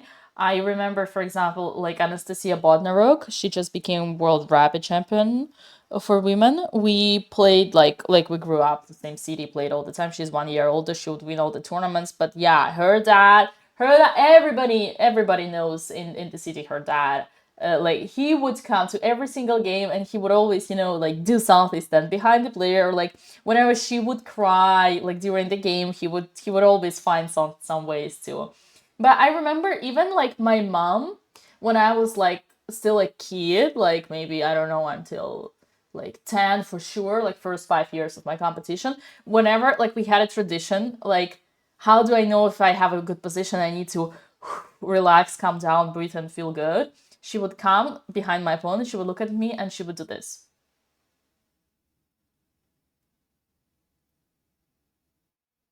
She would wing me. And if my mom winged me, it means that I had a good position and I should stop being nervous. I mean, I'm surprised that's allowed, but that's nice. That's reassuring. Welcome to the village, David.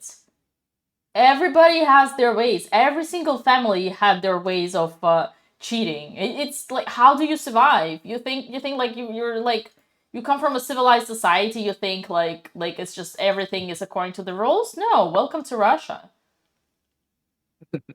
I mean, yeah, no comment. I mean, my parents never even stepped inside the tournament hall when I was ever playing. They would just kind of let me do my thing. They'd just wait outside. They'd be like, okay, go have fun. We'll be here reading a book. Or I must admit, like, people giving signals, winking. Like, I was a victim of Sebastian Feller when he did his cheating thing, and there was someone walking behind signaling, and like, no way. Oh, I don't know.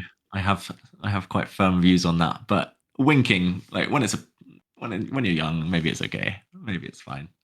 I mean, I'll forgive you. It's in all cultures. It's just village cultures from the third war countries that still try to get kind of like this. Like it's just normal everywhere. Like literally, like okay, Andrea is like, okay, American, Alexander like American Canadian, but they are still like, they grew up with Romanian values. So whenever we are like in, like, for example, together in a buffet for at the tournaments, what does Andrea do? She goes to the desserts, she takes 4 desserts, and then she puts them into her backpack.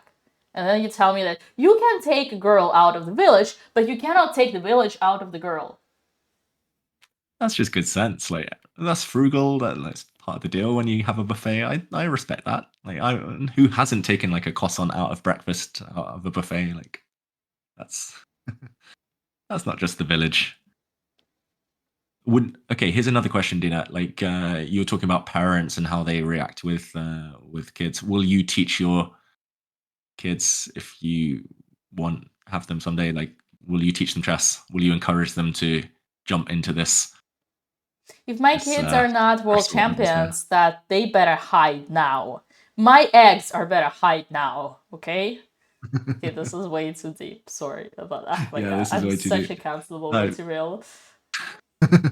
No, but I mean, like, I've had this conversation with friends recently. Like, a lot of my friends are having kids these days. I'm just at that age, and like, they're debating whether to teach their kids chess, whether they'll be strict parents, encouraging parents. It's a dilemma.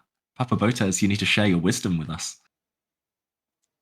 Also, we got an update from Andrea. So after knight c4, there was b3, rook takes c7, b takes c4 is gonna come, and I love this because we already got the bishop.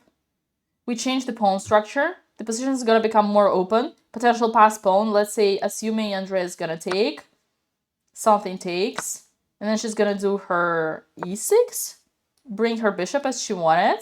Bro, we're on a serious positional advantage here.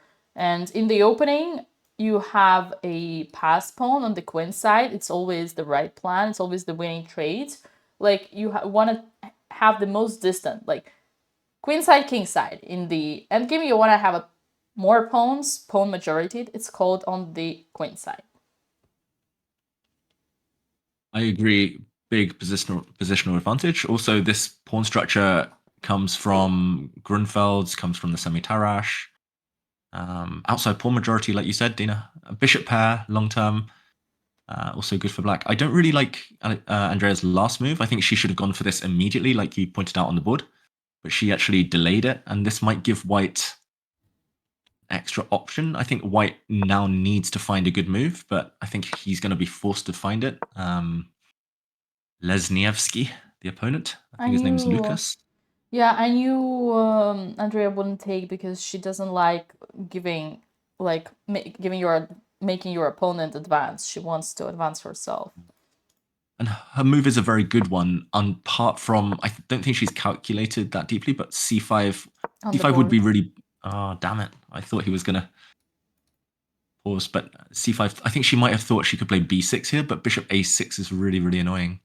Yeah. Otherwise, she would probably just be winning a pawn at some point. But She can still bishop kind of A6. shoot for e5 though. If she makes a breakthrough e5, that would be cool. Yeah, yeah, that's true. I think she needs to just not get tempted to touch her b pawn yet. Maybe save that one for later. I like your knight d7, e5 coming forward. Open the bishops up. Still better for black, probably, but or at least easier to play for black. But yeah, missed opportunity. She could have got a great pawn structure. Now she's a bit blocked. And when you've got the bishops, always open it up, even if you lose a bit of time. Blocked positions help white's knights here. The problem with e5, Dina, is that maybe white will just never ever take on e5. White will just put a knight on b3 and just say, still blocked. Do your worst. Like, even if I play knight b3 now, you play e5, and I just wait. I don't know what I do. Bishop b5 or something. Yeah. No, Andrea, she's gonna push. But yeah. She'll make it fun for us. Maybe something like this. e5. Gonna do something. Bishop e6. Well, the ideal would be to push like kind of g. But yeah. White's No, actually, super this is solid now, bad. though. Yeah, this is not great because when they take, they can come. Yeah, no. Now, so basically, okay, chat. One more thing for you. This turned out to be very rewarded. My favorite word. Rewarded because you just put two of your rooks in front of a protected pawn. And obviously, because you cannot break through, it's just super passive. Don't put your rooks on closed files. It's like your rooks are in front of the wall. Yeah, it's like you've got your strongest soldiers and they're just locked inside a room. You want to let them free. You want to let them out there to fight, but those rooks are stuck. She's played knight d7 though. She played your move, Dina. Nice. Andrea's playing well, I've got to say. And well, there's a move on the other board as well. Alexandra's opponent, after a long, long think, has played f5. Never play f5. I think Alexandra's going to be thrilled to see that move. Okay, let's see. Things are turning out well on both boards. 97 played. Okay, Andrea plays fast. Let me see for Alex. Her opponent just played f5. Ooh! Wait, what? Bishop b4? Oh, that's cool. No, but now because we get boom, boom, and outpost on e5. Nice. Incoming. But I don't know if Alex was going to come up with this. Bishop Basically, b4 any move. is hard. She can start with this and then this. But if queen c4, then black will swap. Queen f7. You've got to be accurate with the move order. Hey, don't talk like that to us. Sorry. Noobs. Alex will find it. Alex is super good with these short tactics. She's a good calculator. Yeah. Trading off the bishops now is a godsend for white. Like, white's bishop is so bad. Black's bishop's really good. So, yeah, if she sees it, if she plays it, she's going to be loving life. Come on, Alex. Key moment, bishop b4, and things are turning. Yeah, f5. We saw it actually yesterday with Andrea. She provoked her opponent to play f5. She thought it was a weakening move, and it wasn't. But today, that's a massive weakening move by Surik Bey. So, okay, key moment in both games. Funny, both the boards, the computer says 0.0. But yeah, I think black's position is easy to play for Andrea. I think Alexandra, if she finds bishop b4, she'll be better. Like easier to play. Exactly. She'll never be worse if the bishops come off. If the bishops stay on, she could easily be worse, but if she trades them, then I'll be happy. I'll be dancing. I'll be singing. Maybe. We are still waiting for that miraculous moment to see you do both. Everyone should. Yeah. No, go on, Dina. Can you tell me why you think Andrea's position is easier to play for black, even though, or did you say white? I think black, just because e5 is like obvious next move. Mm-hmm. I think her opponent, Andrea's opponent as well, he's got itchy fingers. I can tell he's been playing really fast. He just wants to kind of Chill. maybe he's not used to having 8,000 people watching him. He wants to Definitely. he wants to break the tension. He wants to trade everything off. He doesn't want to sit there like after e5. I see now, makes sense.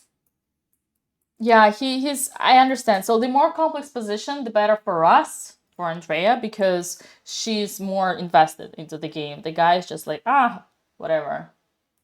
Exactly. I mean, just body language. Not that I'm a massive expert, but I've played enough chess to know when someone is not fully comfortable. I've also, again, I've seen one of his games, Andrea's opponents, but he was very passive there, and I don't know. I think you can bully the opponent when they're very passively inclined, when they've got like quiet instincts. If you play a move like e5, which Andrea will next, hopefully, then they might crack under the tension and trade off and worsen their own position. So I'm optimistic. People in chat asking me when I'll sing. You should have been following me on Instagram, shouldn't you? Because I posted some karaoke videos last week. But Oh, I remember that. it's their fault. It's their fault. They missed it. Maybe I'll do it again sometime. I might sing on stream. If both sisters win, I'll be very tempted. Oh, Alexandra doesn't find bishop b4 though. Bishop c3 is not a bad move, but What? missed opportunity. She did what? No, actually, it's like as long as it's with the idea to put the knight on e5. Otherwise, I'm like, girl, this ain't no bishop. It's a pawn. Didn't your papa teach you? Don't make your bishop a pawn. One big fat pawn.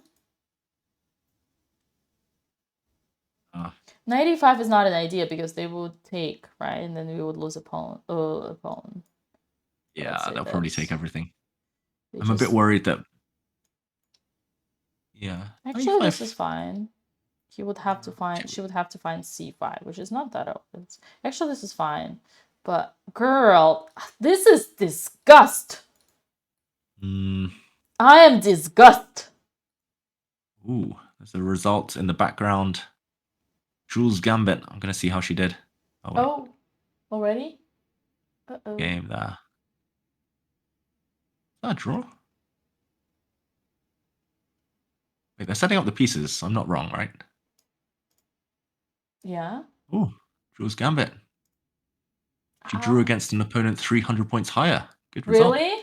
Already? Yeah. I think yesterday or day before yesterday, she was completely winning against a 400 opponent. Hey, she made not us, but still. Good result. Streamers are doing well. Yeah, well, see, David, that's the thing.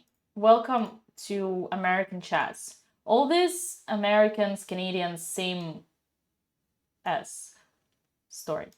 They are all underrated because if you want to know their real level, you should see their Canadian or American USF ratings. For example, Alexandra used to be 2300 Canadian. So I don't know what's her USCF now, but it's definitely above 2000. And Andrea's USCF is like 1995. So that's where you see the real value. And same for Jules. So Jules literally hasn't played classical chess since she was 5. She returned to chess like 2 years ago this year. And this is like probably first or second year she actually plays FIDE. So yeah, of course this latest these numbers are not real that we see here. You've played several tournaments like while streaming like this. Like, do you feel inspired that there are fans watching you live? Does it give you extra motivation, focus? Yeah, I feel extremely it's not that I feel inspired. I definitely feel motivated, but I also feel like I feel the responsibility. So I would say I feel encouraged. That's what I feel. I feel the most encouraged when I have my stream watching me. my audience. I love that. I definitely take energy from it. For me now, it's super boring, like not to play without stream. It's just not the same. It's like I feels like who cares? Like if like no one's watching me, then who cares about my games? I can Yeah. understand that. Like, I mean, in the past when I used to play more actively, like I don't know, I would play a game. If I won, great. I would never get any messages. If I lost, then of course some trolls would be like, ha ha ha ha. But then I don't know. After I started commentating, now more people watch when I do play, and it's like I know what you mean. You want to kind of impress them. You want to kind of give your best. You want to, yeah, like when I was playing Grand Swiss, Olympiad, World Cup, like people would message saying good luck, come on, you can do this. They'd message after the game being like, you played great. Like it's really inspiring. So yeah, hopefully that helps the sisters. Let's send our positive vibes over there to Spain. Andrea's played e5. Come on, let's go. Yay! Good move. Yeah, I think her opponent's going to take on e5. He can't stand the tension. I mean, I'm just making assumptions. He might play bishop b5, which I think is probably the best move. But come on, take the pawn. Prove me right. You've got itchy fingers, Lukas Lesniewski. Break the tension. I know you want to. Itchy fingers. That's what I was saying. I was like in Russia we say when your hands are scratching, but itchy fingers, that's the correct way. Yeah. Gotta sit on the hands. Yeah, sit on hands when you got itchy fingers. David, you're teaching me. You're improving my English here with every day. You should come more often. Maybe. I'll try. Through the candidates. Okay, let's go. I'm looking at the clock times as well. Like, very healthy. Andrea, she's become a new person overnight. That draw yesterday boosted the confidence massively. Oh yeah, absolutely. I feel like we're like in general. I think we're seeing the new era of Andrea Botez. Andrea 2.0. Super focused, super quick, super confident, super strong. Okay. I'm really curious. I think it's a key moment for the opponent. In the meantime, oh, that was funny actually. Alexandra's opponent was walking around in the background, and I just assumed it was Alex's move, but she just didn't realize Alex had already played bishop c3. Probably she just thought, the bishop's so bad, it didn't move. And then she just lost a few minutes on her clock. Alex should just try and flag. She's 30 minutes up nearly. Oh, damn. Andrea's opponent plays a good move. He didn't get itchy fingers. Ah. b5. That's a very good move. That's a really annoying one as well. It's like forcing Andrea to break the tension. What would you do here? We had that lecture. We had the speech about isolated queen's pawns.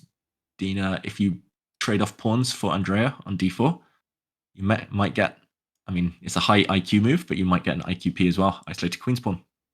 You mean instead of bishop b5, for instance? Oh no, if Andrea breaks the tension now and takes on like d4. you take with the knight, yeah? So it's like two options. Take with the pawn or take it in the knight. Take with the pawn is bad because d4 is now weakness, and plus we have a potential, Andrea might never do that because it's going back, but using the kind of outpost, even though it's not a real outpost because there would be f3, but for now it is like strong position on the open file. And yeah, so basically d4 is like for a weakness. Instead, the right move would be taking with an 8. And as David asked me, and that's true, like even if we take the knight take, so we don't want to give away the bishop. Here, perfect place against an isolated pawn. Knight is a perfect blockader. And I'm surprised black is not worse here, honestly. Probably because this c5, like, it would be better if c5 wasn't b3. But c5 is here, and it might, like, the only way is to play is to c6, get rid of it, otherwise it's falling down. So, but I don't think Andrea would take. I think, like, unfortunately, I think she would push, and I'm not a fan of this, although maybe it's fine. I'm just afraid that they would be kind of, releasing the pressure. This bishop would be again stupid in front of this pawn chain, and like d5 potentially weakness. For now, no one to attack. But then Andrea kind of has to, remember we spoke about it, chat, pawn chains. The top of the hill, e4, so we gotta play here now. This is what GPS, pawns are GPS of chess, our GPS is telling us. And this would be kind of, they would try to go here.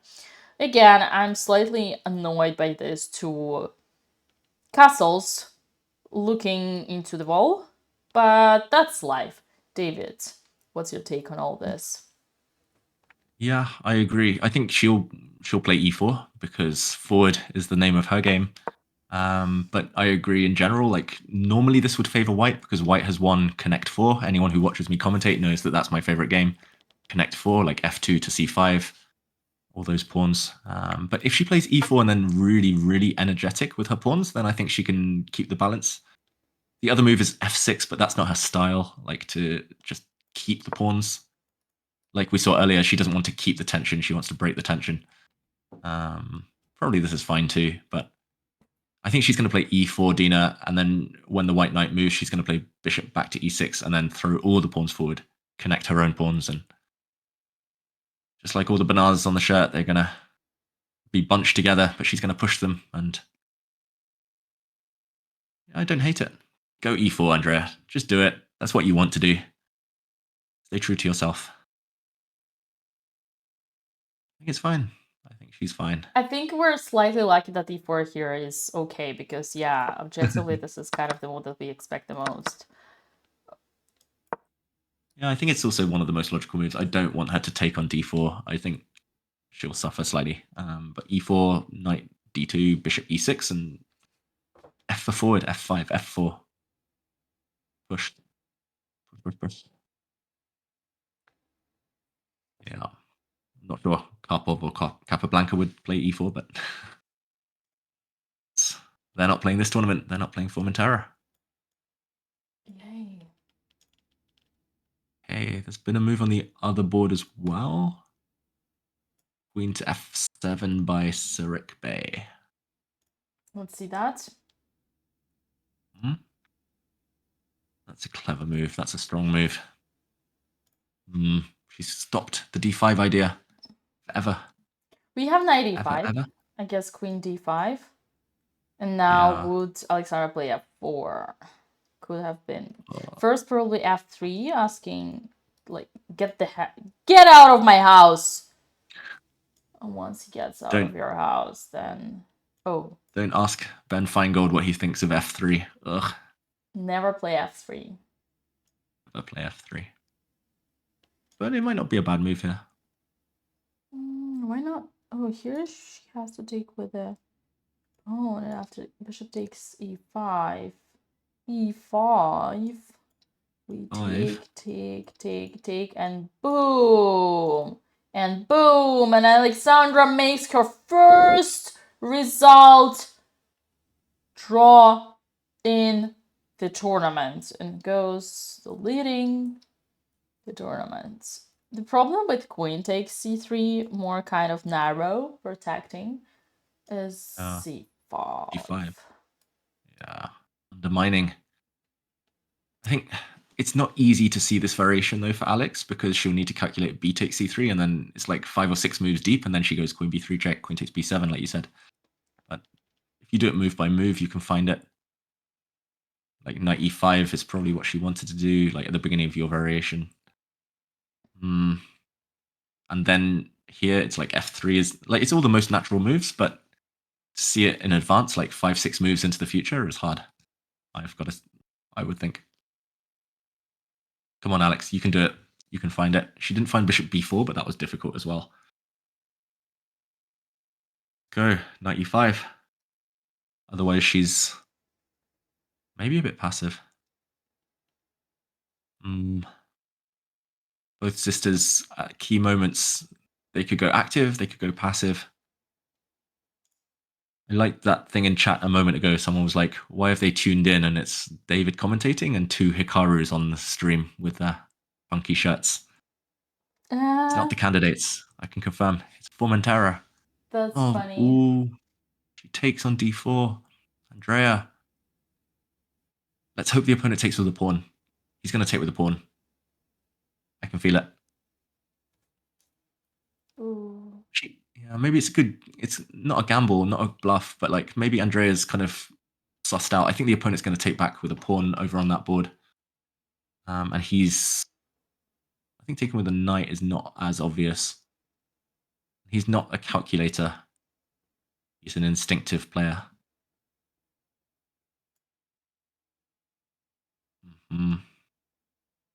Okay, how long before Andrea's opponent makes a move? I reckon he's going to move within 30 seconds because he's got itchy fingers. Itchy Gonna take back fingers. with the pawn.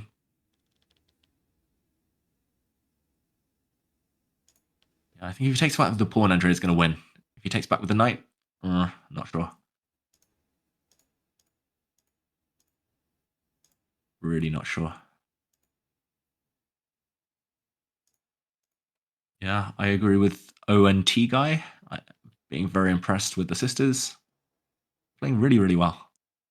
Today are really strategic games, but... We'll see, they learn. Yeah, they're learning, exactly. They're learning from Mama Dina and Coach Banzea, and it's the European style of chess on the circuit now. And Uncle David. Uncle Dave. Uncle Dave. I tried to get some friends' kids to call me that, and apparently it was creepy. So Really? Uncle Dave is not. Yeah, as they say in Norwegian, Uncle David. Uncle David. Uncle David. Uncle David. Yeah, people in chat don't seem to approve of Uncle Dave. Dr. Dave prescribes knight takes d4 now. Dr. Dave prescribes knight takes d4. Sorry, guys. Trying to give myself a nickname that's like the height of narcissism, but... No, you should, you should. Papa Howell, I like that. Daddy Dave. I think Uncle Dave is... I like Uncle Dave. I don't see why it would be creepy. Grandma Dina and Uncle Dave. Oh, Alex has played a different move. She's retreated. She knows how to retreat, unlike Andrea. Is it a good move, though? Big question. I don't really like it. I think what you predicted earlier with your What did she play? isolated pawn, she played knight d2 for white. Come on! You could put it in the center. Why do you put it so passive? Your name is not... Wait, that's so confusing. What, Alex knows how to retreat. You're right, but yeah, not the right moment. I see Jules Gambit in chat. Jules, congratulations on your performance today. Yeah, congrats. We were watching on camera at least. You did well. Good result. Keep it up. Keep it up, girl! Oh, yeah. Yeah, okay. Hopefully that's a good sign for the streamers today. We want results on both of these boards. Up, Andrea's opponent played the move. Problem was he thought, he sat down, he focused, he calculated. Maybe I was a bit harsh on Andrea's opponent earlier, saying itchy fingers, he just wants to move without calculating. He had good discipline there. He found the best move. And Andrea's still fine, but not so much fun for black anymore. Yeah. And Alexandra, yeah, she's just going really passive. She's probably still okay. Maybe a draw with best play, but can't see Alexandra winning, despite being half an hour up on the clock. Oh. Nearly. Ooh, camera's gone again. I got you. I notice every time Ivanchuk walks past the camera, like 2 minutes later, the camera disappears. Bishop g6 though, quick! She's doing it. Okay. That's a good move. Yeah, something's definitely happened. Like, maybe it's weekend vibes, Dina, but Andrea's playing so fast. Well, today, she learned. She learned. Our girl is back on track, playing fast, because she knows if she doesn't do it, she's gonna be punished. She doesn't want to be punished. No, actually, honestly, I think it's like, after a certain amount of people yelling at you, you kind of do your best. I love how the Andreas rhythm here. She doesn't play too slow, too fast. She plays good moves. Yeah. In this situation, good moves are better than best moves. Exactly. And her last move was probably the best move as well. So good choice. I'm expecting Andrea's opponent to actually get rid of Black's knight. Black's knight is the only one that can target some of White's weak pawns. White has an isolated pawn on c5. Cornell in the chat asks if the c5 pawn is free. It would be if it was Black's move. That's why White needs to push it forward or trade off bishop for knight right now. I would love to see bishops are- that. I would love to see that. I would love to see that exactly, David. 2 bishops, open position. Long term, but we're it's great. It's hard to activate them like rook fd1. Like, how are Black's bishops coming to life? True, but maybe something will change. I mean, something will happen. Yeah. Something will change. I agree. Long term, like the bishops aren't great right now, but they're blocked at least. But could become strong. Yeah, this one could go either way. Like Andrea's game, I'm quite optimistic. She's super solid. No real weaknesses. Who cares about the isolated queen's pawn? As you said earlier, like only becomes an issue later in the game. Okay, Alexandra. I'm actually quite optimistic about her opponent kind of getting nervous in time pressure. Alexandra's opponent's played super slow this game. Okay, knight's off the board. See? Yay! No, that's We need actually a- bad. For like this We is need a against. recap. Yeah, chat. What did I tell you? What did I tell you, chat? 3 minor pieces. Good or bad? For who? Who wants? Who doesn't? I mean, honestly, this is slightly different because, oh god, I really hope she removes that pawn from c3. There is f5. If f5 can be like a potential hook for White to be okay. Yeah, Alexandra is fine here. She's only fighting for a draw, but she's still fine. Yeah, David, I didn't want to torture, like not even torture, like traumatize our audience more and more with my famous speech. No. I mean, it's going to be all over Insta and TikTok, and the isolated queen's pawn speech. It's going to go viral. So I agree, she's fine, Alexandra. She didn't move her big pawn out the way, but I like it. Her last move, she's going to try it. She took with the queen instead, and she's going to try and trade off bishops, and then she's going to swap rooks, and then it's going to be a draw. Right. And a good result. Andrea. Okay. They're shaking hands. I got confused for a second, but they're still going, of course. We'll get the camera back. I know what that means. I know. I got you. I got you. This is what she meant.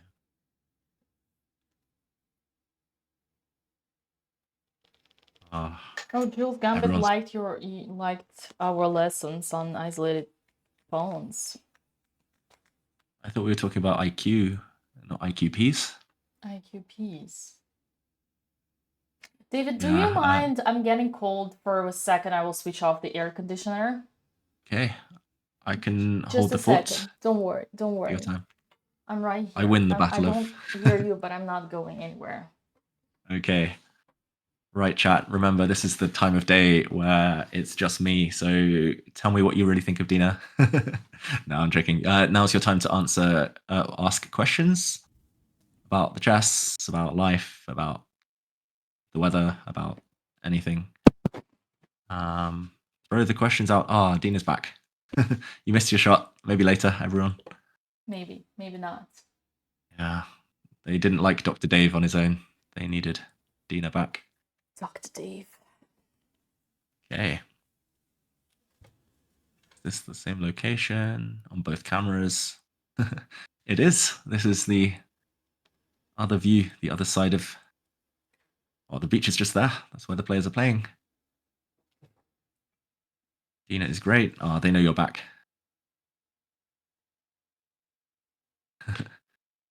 Are you... Simon Dave, like that. Yeah. We have a question in chat, and that's actually, thank you, chatter, for reminding this. I wanted to bring it up once we have time. David, you mentioned it yourself. one of your students played with like Sandra's today's opponent, and you were preparing them. I bet it's a girl, your student, because otherwise, usually girls play with girls often. I don't know. Yeah, I can see the smile. I can see the smile. You're no. Okay, David. I remember. I knew that. I actually knew that when we met back in the days, all good old days, 2019 Gibraltar. I remember you were telling you were coaching a few like talented friends here and there, but now you became way more busy. You are now a top class commentator. Do you still find time for coaching? I mean, I can give you mates rates if that's what you're asking. Yeah, I do teach a bit. Like I only teach kind of maybe two individual students at the moment. One quite regularly, one just very rarely. But then I also teach groups quite a lot. Like I do kind of group sessions with actually some strong players like GMs and things on end games and strategic stuff. You coach So grandmasters? yeah, I sometimes do like training camps and things. Damn Not girl. yeah, Damn not every week. girl. But I mean, even last year, for example, I ran some classes and like Prague was in there and Sadwani and Jonas Biada, like 2700 grandmasters. And that was like, of course, I'm learning just as much from them as they're learning from me, but I was the one in charge of finding the positions and putting them through their paces and stuff. So I'm still trying to, I don't play much nowadays, but I still try to keep fresh, keep sharp. Did you just say you were training one of the candidates how to play mean, Rook he- endgames? Yeah, I mean, I won't say I was like training him, but he was in several of the sessions that I was running. His coach Ramesh was also part of the program, like running the classes. So I just occasionally, like once every few weeks, I would come in and yeah, that's why the top players. That's why he's in the candidates, man. Like that's if he wins the candidates Prague, I can say first of all he beat me when he was 12, but secondly, I coached him for a little bit. Anyway, humble brag there, but yeah, I do a bit of teaching, Dina. I mean, I'm not as prolific as you with your chess school of 8,000 students, but I try. I mean, I really hope we break our first 100 this weekend, but stop flattering me. I just launched a week ago and it's That's a good different. though. Yeah, it's like you 1 were week. going for high level, you were going for the champions. I'm going for enthusiasts. I'm sharing my passion. You were sharing your knowledge. I'm not growing the game. You're growing the game. That's true. But yeah, it's what we enjoy, right? Like it's we talk about chess. We're lucky we get to play the game we love, talk about the game we love. Like I only do that type of thing because it's like a good excuse to do what I should be doing anyway. Like I'm not disciplined enough to study chess on my own anymore. I don't really like studying openings, sitting in the dungeon in the basement studying chess. So if I coach, then that forces me to study and talk to other players. What's the goal with your chess school, Dina? Is it to conquer the world? 6 million students? No, wait, 6 billion, 8 billion students. I think the ultimate goal, like, it's like, oh, it's the sky's the limit. You shouldn't like limit yourself, but let's take a step at one step at a time.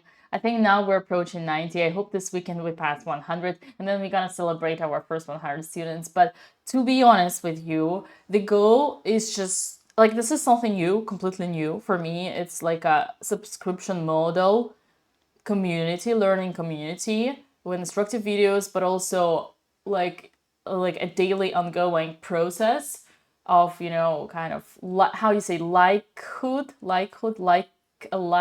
likening kind of like so everybody like joins there because they are united with something. The goal is just I would say to make it real, right? It's like is it possible? I don't like these things there are other subscription model communities. I think Chess Dojo does something in that sense. There are like Noel Studer, for example, Alicia's fiance. Grandmaster Nosuru, he has also his kind of blog.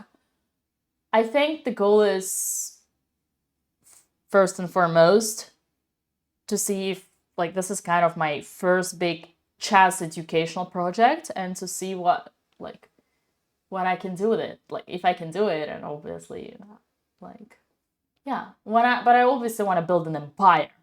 We're gonna build, educate. I think one last thing. The goal is to share the unique technique of Russian chess school, to pass along my Russian chess heritage. And to roast your opponents while you're at it. That's Of the course, bonus. Russian school of trash talk. But I like it. The empire, the Dina dynasty. You can do it. I approve. Like what? Okay, for everyone who's watching, for all 9,000 of you right now, what would you say? Why should they join up to your chess school? I'm gonna set you up here for a plug. No pressure. What about you, David? What's your next big step? You are now covering the candidates. Once the candidates are off, you're gonna be back to your normal duties, which are still commentator, player, a little bit less, and also slightly bit of coaching. Your next big project on the line. I mean, I've got something big coming, but I can't talk about it right now. But other than that, like, I don't know, I'll play a bit. I want to play in the British Championship again. It's been many years since I played. I'll play in the Olympiad. I want a team gold. Last time I got individual gold. This time I want team gold. Oh, so you finally learn how not to be egoistic and think about the team as well, not about yourself. Got it. Exactly. So I don't know. Still got like 1 or 2 big ambitions left in chess. I want to win one last British Championship before I die, and maybe a team gold medal at Olympiad.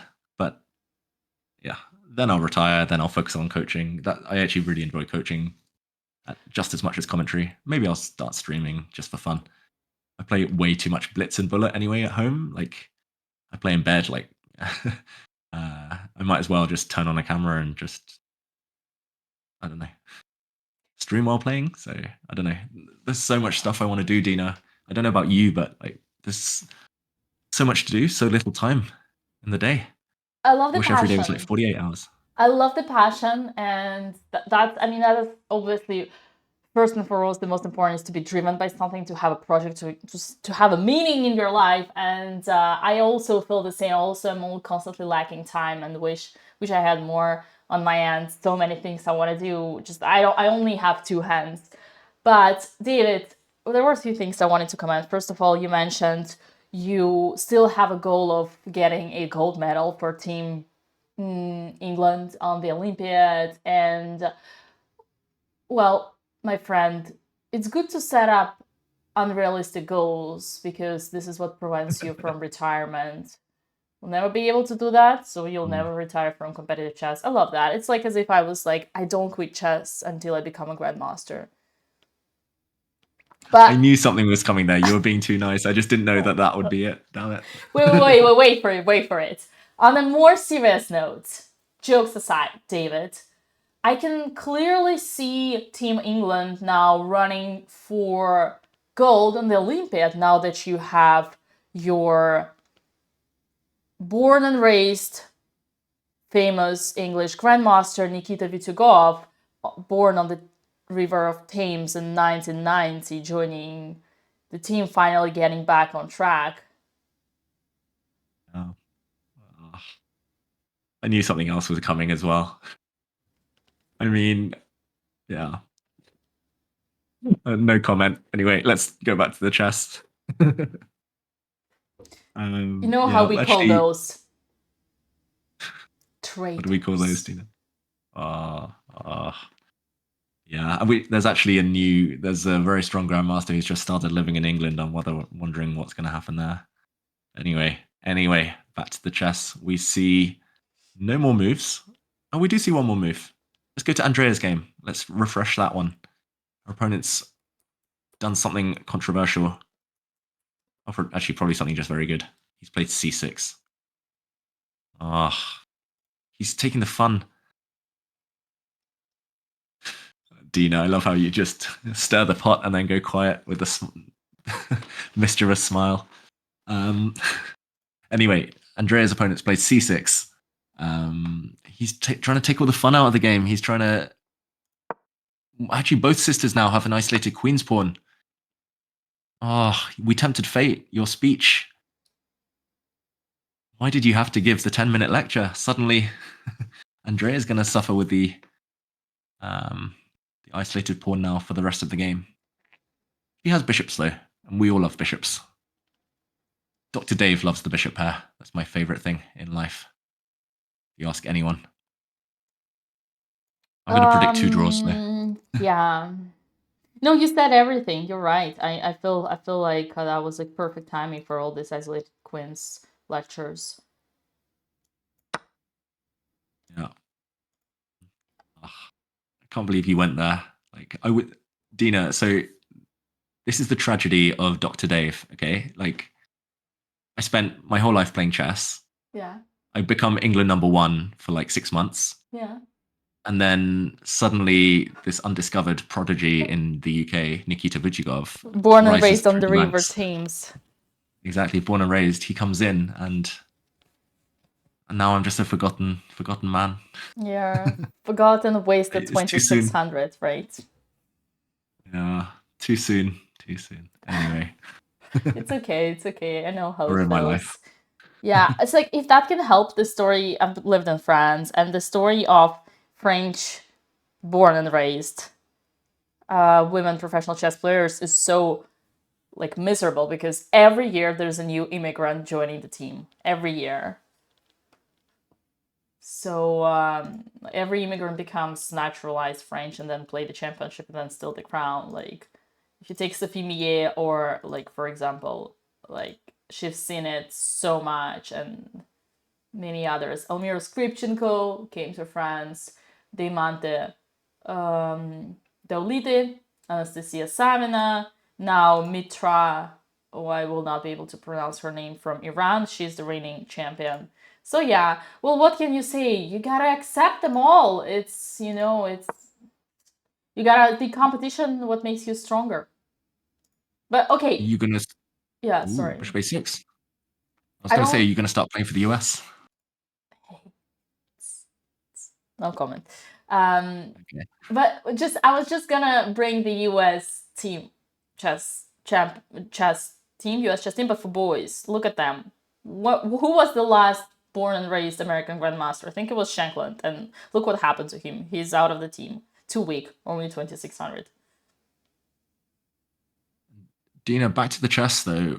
There's a big moment on Andrea's board. Her opponent didn't take back on c6. I thought he sacked a pawn. I thought he was gonna take it back. But bishop a6, and now obviously Andrea can move the rook, and she's probably fine. But first move that came to my mind was c5, and like it's an exchange. Oh, actually, I don't know if it works. I really want to sacrifice the exchange, keep the pawns, open the center, bishop pair. Wait, David. I don't think it's about what you want. It's the only move.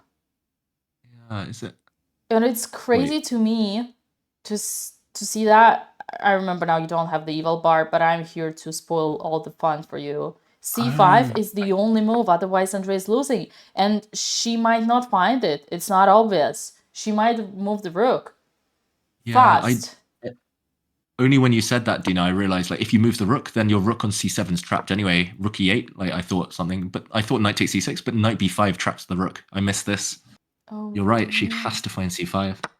Oh god. Oh my god. Then she's gonna think she's losing. It's all in the head. It's all the psychology. It's all the mindset. She has definitely missed this move. What a beautiful find on practical level, putting Andrea under a huge spotlight. Yeah, I fear for Andrea. Like, I mean, I only said c5 because it's the most ambitious move. Well, I mean, my instinct said c5, but then I missed knight b5 after rook e8 anyway, so oh my god, it's so easy to miss. Oh yeah, because you thought she would take and then rook takes, and yeah, and then now I thought rook e8 and oh yeah, here I thought like going with no, I missed. Yeah, I missed knight b5 after like bishop a6, rook e8, and then knight b5 is super strong. But here black's better, right? Like Well, Oh, I love this your this is arrow. black's Good better, PG. but no one like. I mean, it's not for Andrea. I mean, I say that because me myself, I miss all the times the potential of exchange sacks. Literally, I was playing. Yeah, we see rook e8. Yeah, it's too deep. Like I was playing against Salimova, who is now in the candidates in Reykjavik, and I had like I got a winning position, and I needed to finish it off by sacrificing exchange and having 2 pass pawns, and I knight to c6 Oh, yes. immediately. Oh God, we are saved. Thank the Lord, Jesus Christ, whoever is out there, Moshe, Allah, thank you so much. I told you, he's got itchy fingers, this guy. He wants to move. He's like, if he stopped, slowed down, and calculated, loose pieces drop off. Black's rook on c7 was loose, pinned. He could have won material and won the game immediately, but okay, there is a god, like you say. Kaiser, the chess goddess. Life goes on. But there's a big threat. She has to deal with it. She has to move a king here, Dina, I guess. Knight e7 check is a massive threat. Is there anything else? Or maybe she can move the knight out the way because then knight e7 isn't a thing anymore. She maybe knight e5 or knight f6 or Knight b6, maybe. Yeah, knight Put it b8 somewhere. backwards, the best, but not Andrea's style. Yeah, knight Changing. b8 is. The cool Well, that's thing clever, about but knight yeah. b8 is because you trade, like you kick one of these guys here, and you know what they say? When there is a robber in your house, you gotta kick it out, or else Yeah. you're gonna get dropped. Yeah, knight b8 is not going to happen. Difficult move, I think, for any level, but especially if you don't like retreating, like Andrea. But knight b6, Her looks fine. style. Knight b6 is her style. Knight somewhere. Even knight knight somewhere. e5 is good. Mhm. Man, that's crazy. They both missed it. Wow. Yeah, that's a big thing in chess, right, Dina? Like, I'm sure you've had it as well. Like, so many times in my career, they call it mutual blindness, where you just miss something and your opponent assumes you never blunder, and then they miss it as well. Like, once I hung against a GM, I once hung a rook for free in a classical game, and he just assumed I would never blunder. So he just, like, I don't think he saw it. He just moved instantly. He just didn't take a free rook. Like, there was a white queen on a4, and my rook was on a8, and I went like a takes b6, attacking his queen, and he moved his queen away. And then it was only after the game we both realized that the a8 rook was undefended. So like these things happen sometimes. Luckily, her opponent trusted her. Like there's this famous kind of like way of putting it, it's like when you channel your thoughts to one another, telepathy. So you don't see it, and neither does he. Exactly. It's something like out of X-Men. Like you just telepathy, you just read the opponent's mind. You're all in sync. Okay, there've been some moves. Okay, Andrea's alive as long as she doesn't blunder again and allow knight to e7 check. No, she She's got won't to fall either for move her that. knight. That's a cheap trick. She's better than that. Yeah, she'll see this one. The other one was difficult. I think. I mean, I missed the other one as well. Like super difficult.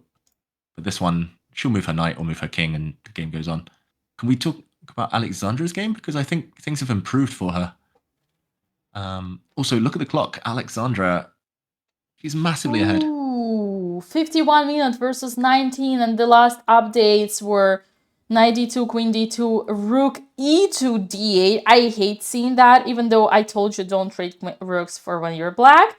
But it's like kind of downgrading your rook. She wasn't on the open file, and now you give away the open file and you put it on the, like, I mean, it's debatable. Queen c2, rook d7, that's what black wants. Black is doing finally what I told them to do, a4, and now black is thinking. Yeah, objectively, Alexandra is equal, even though I would say she's a piece down because, oh, bishop? No, pawn. Which bishop? Where is it? Don't see it.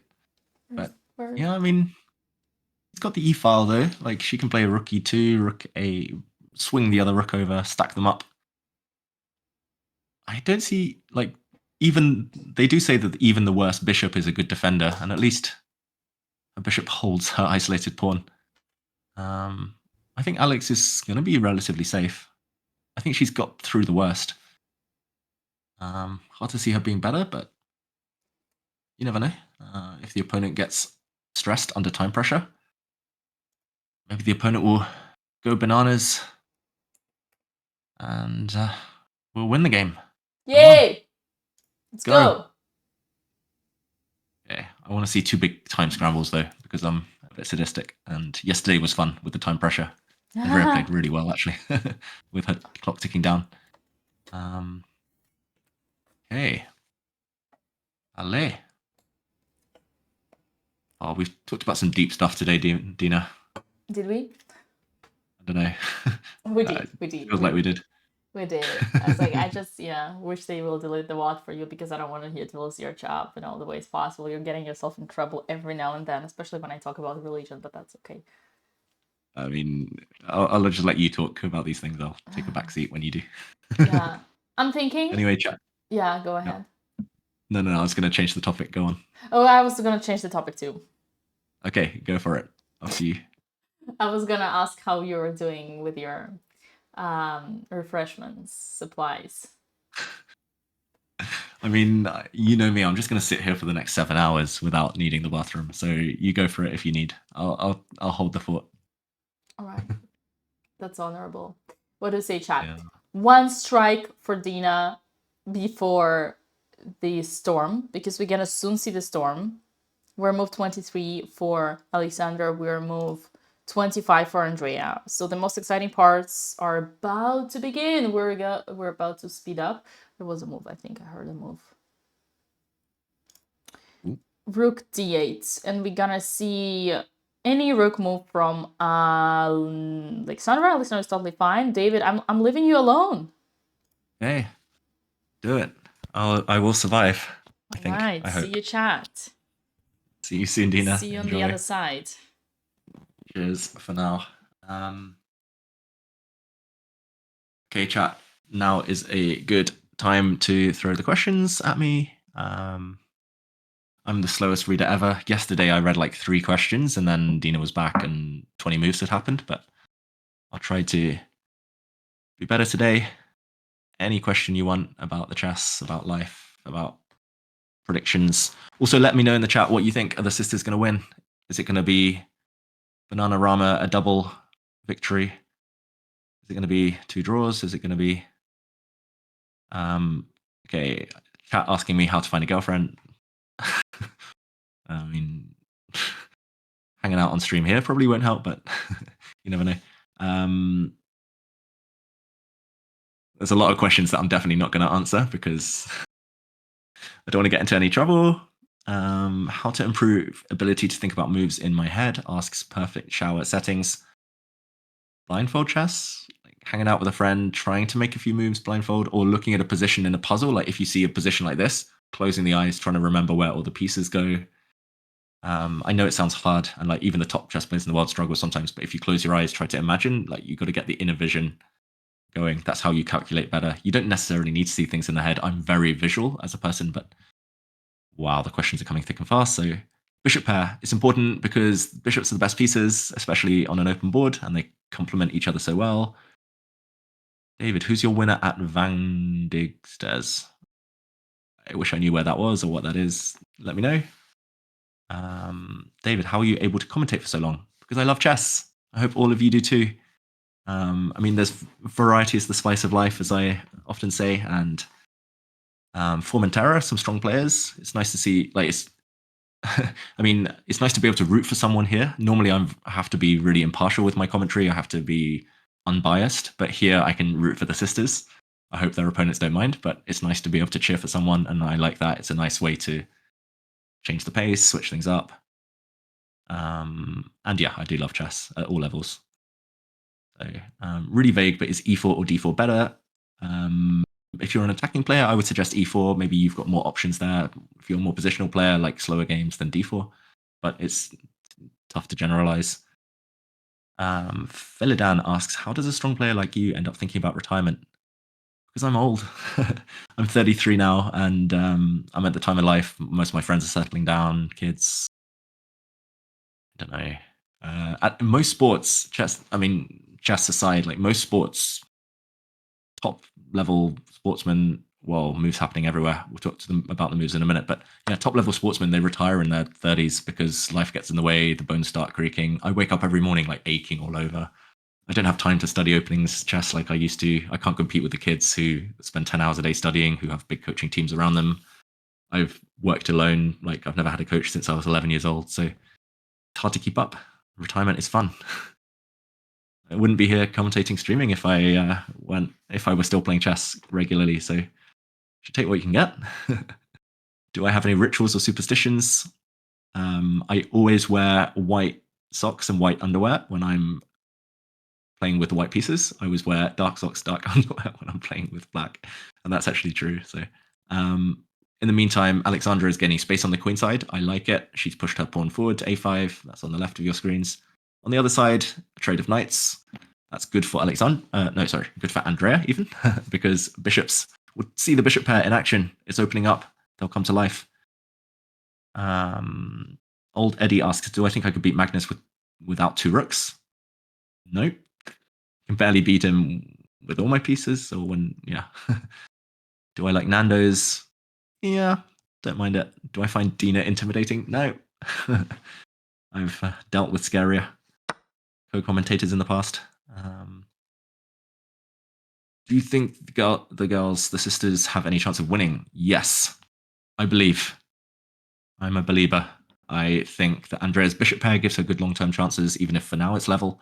And I think Alexandra, her clock situation is really healthy. Actually, she's outplayed her opponent in the last few moves. I think Sarik Bey is struggling slightly for a plan. But of course, objectively, both games equal at the moment. Love the candidates' predictions with Magnus. Thank you. More Magnus content to come. We did I shouldn't say this probably, but we did a lie detector test recently, so that's coming soon. Does each country in the UK have their own team in the Olympiad? Yes. Actually, a lot of the islands now, like Jersey as well, like they have their own teams. It's really nice to see more players getting a chance to compete internationally. What's going on with Crownmate? I don't know. David, if you had to fight a horse-sized duck or 50 duck-sized horses, which would you rather fight? I've heard this before and I still don't know. I would fight a horse-sized duck, I think, because I don't know. I don't know why I'm picturing Psyduck from Pokemon right now, but yeah, that's a hard question. Did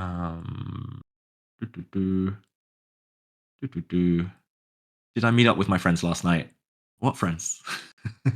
No, I stayed in last night. I just watched a documentary and then just chilled. I've got to save my energy for you guys. Like, I'm too old to go out on the town, party, and then come back and commentate for 12 hours. Got the candidates too this week. No days off, no rest for the wicked. Okay, I'm so slow at these questions. David, can a 37-year-old dude who started playing chess seriously a year ago and now sits at 1500 reach 2000? Yes. Age is not a factor here. Like 37 is young. I know grandmasters, like people who became grandmasters in their 40s, 50s. So you can do it. Keep going. Keep enjoying. Keep playing. Keep studying. Keep watching. Keep what you're doing. 1500 is really strong. Like 2000 is not a million miles away. You can do it. David, how many hours to grind the Berlin endgame? Too many. Don't do it.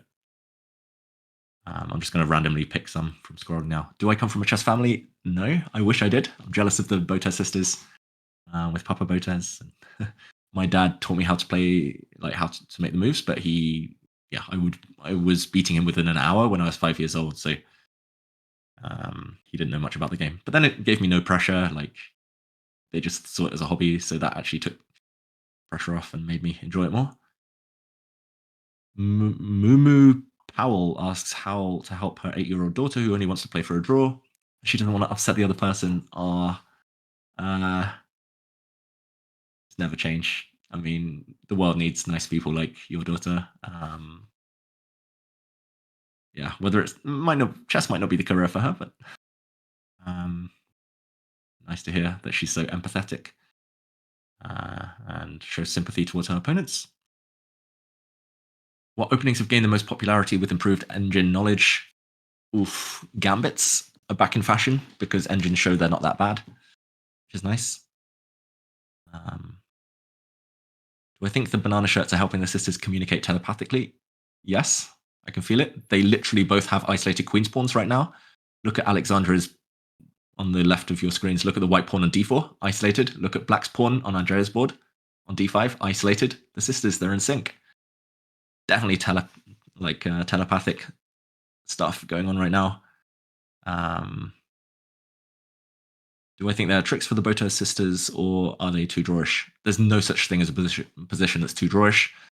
That's why which side's it on? That side. My book, Grind Like a Grandmaster, it's about drawish positions and how to win from them. Go check it out, everyone. Grind like grandma, as they call it sometimes. There's always tricks in chess, especially when the clocks are ticking, especially when your opponent's tired, nervous. David, do I know that Matthew Sadler is higher rated than Vichigov? Yes, but he doesn't play. And he also spent several years kind of only playing against players he knew he could boost his rating against. But he's a genius, Matthew Sadler, so I hope he comes back and plays more regularly. He's actually commentating on the candidates and over on the other website, and I love his YouTube videos. Matthew Sadler is a legend. David, is Hammer still talking to you? I think we're on good terms. I don't know what he said. I love Hammer. Love everyone. How do I know when there are tactics versus when you should just make a positional move? Tough. When there's forcing moves, checks, captures, and threats, always look at those first. If they work, they're very, very good. If not, then you just improve a piece. That's how I think. Checks, captures, and threats. Always look for your opponent's moves first as well. Like, make sure you're not missing anything. Otherwise, you might blunder. You've got to think for both sides. Like in life, you've got to, again, show empathy. You've got to, like, look from both points of view. David, why is Magnus so good? Magnus has almost photographic memory, which helps. But he's also just in love with chess. All he does is, I mean, he does other stuff, of course, but like he eats, breathes, and sleeps chess, so that helps. He's also in great shape, so like he's got stamina to outlast his opponents. How often do I see Hammer now that we're neighbors? I see Hammer quite a lot around in Norway. Not as much as I'd like. I want to hang out with him more. He's a really cool person, but he's busy. I'm busy. He lives right bang in the town center, actually, here in Norway. So like, just I won't give his address away, but like, the chess pub. We have a chess barn like in the center, and I hang out there a lot, and it's right near where he lives. So yeah, where's Hammer? If you guys, by the way, want to kick me out, let me know. Just anytime. I'll go knock on his door. I'll be like, Hammer, let's do this. Come back in. Dina's back in the meantime. I'm like still like a million miles away with the scrolling of the questions. Too old, too slow, Dina says. Yep. And wow, you guys are so fast with the trying to keep up with 10,000 people and their questions. Sorry, everyone. I've been too slow. Why do I live in Norway? Yeah, I just like it here. What's my favorite drink? If you like pina colada. No, it's an old fashioned. David, E4, D4. E4.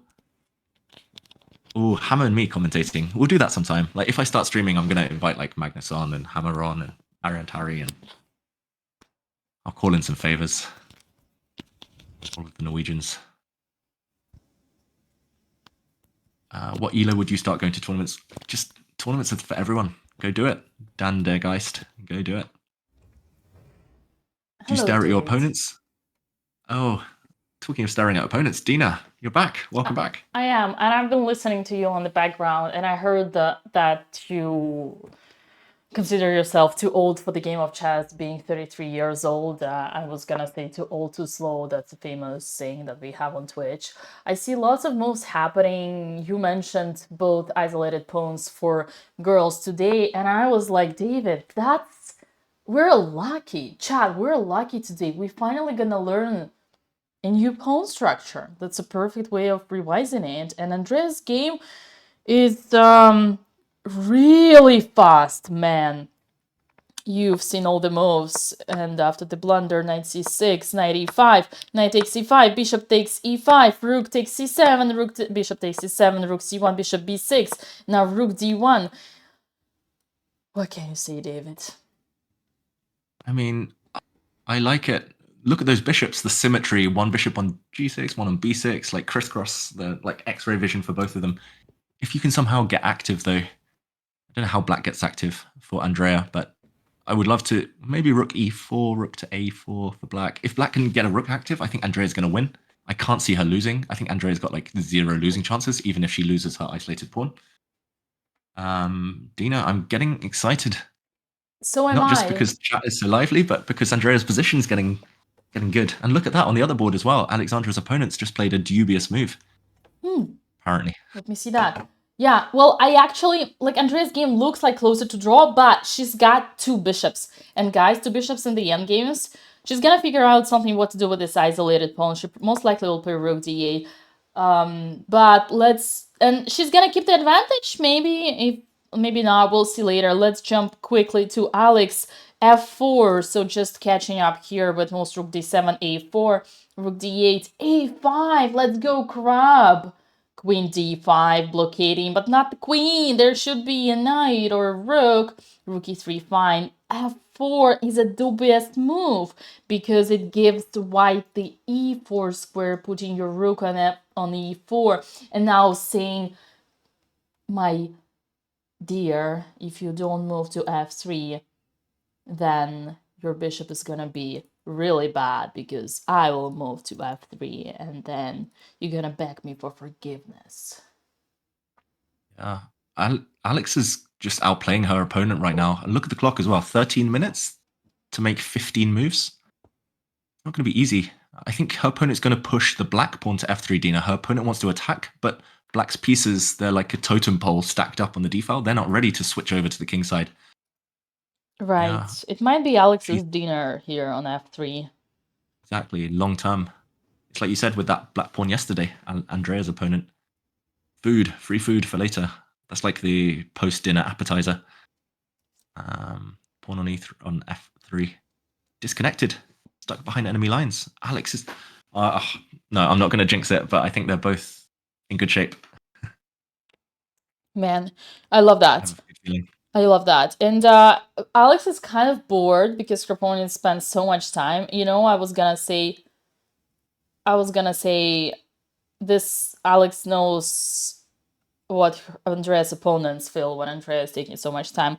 In the meantime, we got the move from Andrea. Bishop to e4. Our girl doesn't want to go passive. She doesn't want to surrender. And that's a great move because f3 is not possible due to bishop e3 check now or later. So bishop e4, I love that. We don't want to put our rooks passive. And then f5, f4. Trading, just as I told you, making your isolated pawn a passer and queening to d1. Wouldn't that be a dream?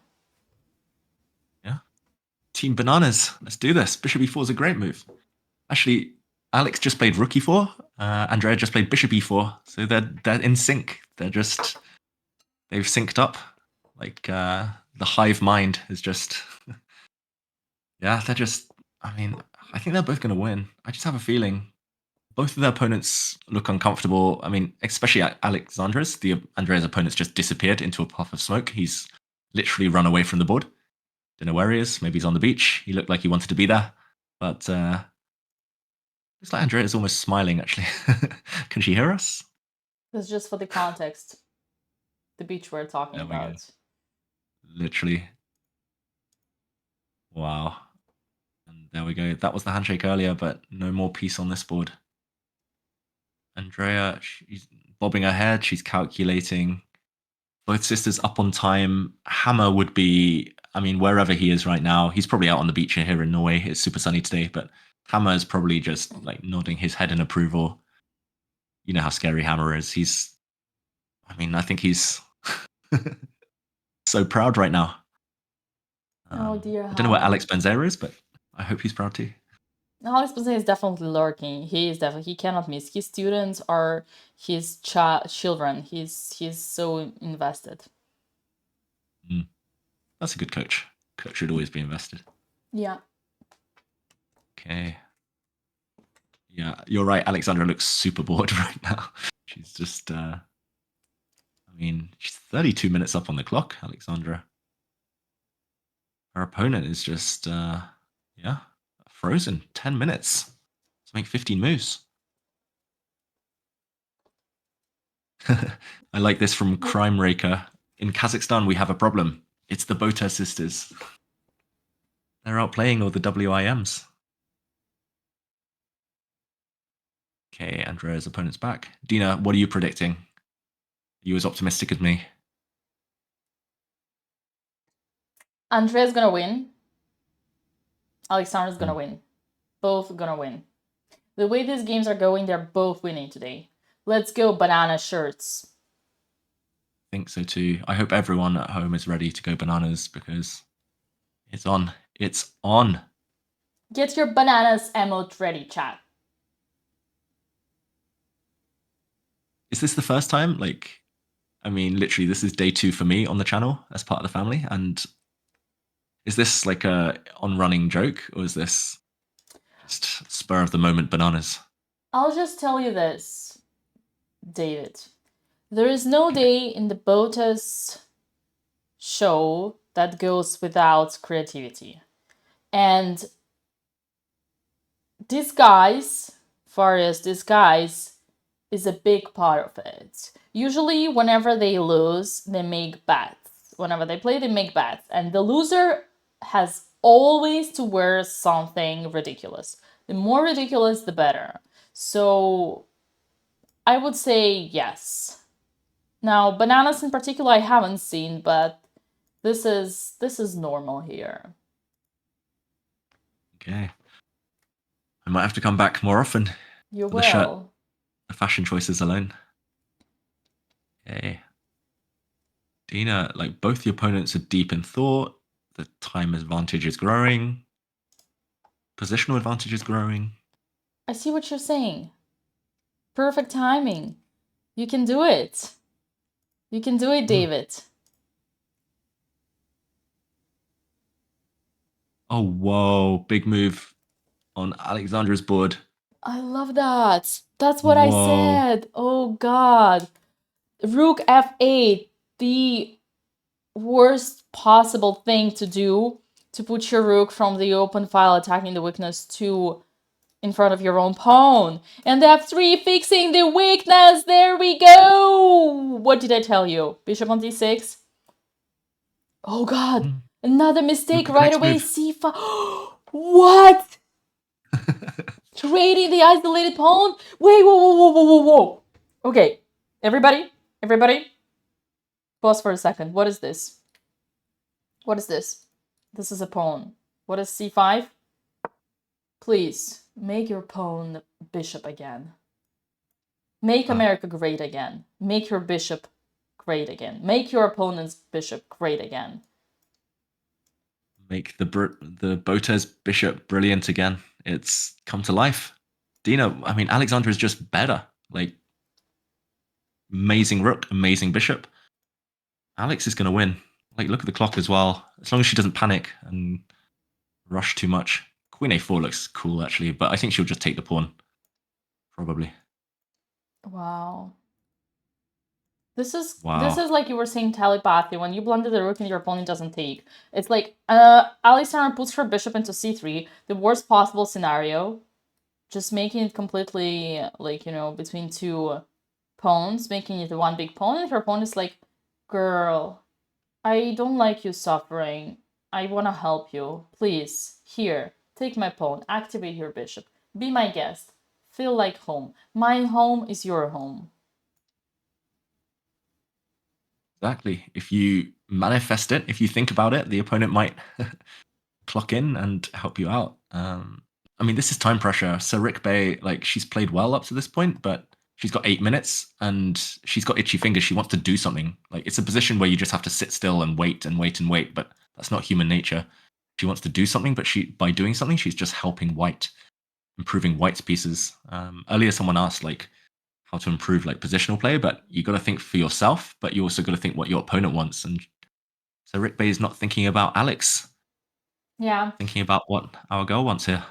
Chad is asking us, is there a win here? Actually, Chad, Stockfish is going crazy. Don't mind the evil bar. Stockfish is just like being a drama queen. The so-to-be winning move is queen a4, but no one understands what's that for. And you can see that the evil bar right after goes down. So it's just another day at the office. Attacking the rook and not... Basically, Stockfish says, don't rush with taking because you will have it later. And like, let's say if bishop can't go retreat here because we take and then we lose. I know we don't lose. I mean, for some reason, the computer says that this variation is better, but there is nothing concrete here, so don't you worry, guys. If there was a win, we would show you. Yeah. I mean, we're getting excited because of the momentum of the game. Like, it's going in White's favor, not because White's winning on the spot. Like, we promise we'll show that. We'll get overexcited. We'll start dancing, singing when that starts happening, but... You mean Dina will start dancing and Dave will start singing? Got you. Correct. Exactly. I'll start... Or the other way around. I'll start doing the crab dance and you can start singing. See here, Alexander played king h1 and it's the best move. And computer puts it like red cross not liking it, but it's just like, I told you this many times. Danny, we gotta have a talk. c4 would be for me the most like, wasn't the whole point. But the thing is now d4, even though it does look the same, like what changed, right? You would ask me. The bishop is still bad. We didn't open the diagonal. The thing is, d4 is no longer an isolated pawn, my friends. d4 is a passed pawn. So the queen on d5 blocking the pawn is only temporary. We know, you know better than anyone that queen is the worst blockator. What's the best blockator? Exactly, it's knight. So sooner or later, Alex is gonna consolidate on this open file and then gonna kick the queen out and then move the queen to d8. Just like Andrea is gonna push her f pawn to f4, trade on the 3, and push her former isolated pawn into the queen. Man, isn't life beautiful? Life is good. I mean, I've been here 2 days, like I said, and like I'm expecting this to happen every day now. I mean, just outplaying the opponents. c4's on the board, like you said, Dina, but that pawn is so weak now for black. Alex can kind of surround it now, just hone in on it, and Alex is better, up on time by 30-something minutes. Andrea, great potential long-term. 2 bishops. I'm expecting this every day. Just great positional play by the sisters. Yeah. Yeah, c4 is that kind of a move which is fake good. Fake good. You think you're doing something, but in fact, like long-term, it's bad. I love, like, you know, they say, I hope you know, if you don't, you know what to do. Don't put your pawns on the colors of the bishop. Technically here, both bishops doing bad job, but the difference is that f4 is blocked forever by f3, whereas d4 is not blocked by another pawn. Therefore, it's not blocked forever. It's not just for now. That being said, Alexandra, she's just doubled up her rooks, which makes a lot of sense. She's stacked them up on the E line, but black's going to push on the queen side now. Black's going to push some pawns. Alexandra has to try and attack if she can, especially while the opponent's low on time. So Rick Bay's down to 6 minutes. Damn. And Andrea is above on clock. Andrea has 28 minutes over 19 of her opponent. Man, I love this. I love this. Like, today is a beautiful day. It's a beautiful day. No, I'm not going to sing. It's a beautiful day. I think her opponent's super nervous as well, Andrea. Like, we talked about Alex's opponent, like, low on time, sweating, making, like, kind of impatient, hasty moves. But Andrea's opponents, over the last, 2 moves, has spent, like, 20 minutes in an endgame. That shows he doesn't really know what he should be aiming for. Come on. David, bring in the luck. Exactly what's going through my mind. Exactly. I mean, Alex Manzea or Alex Bananas or whatever his name is, he should. Alex Bandrea. I mean, he should take some. Alex Bandrea. I mean, he should take the credit though for coaching the girls or coaching.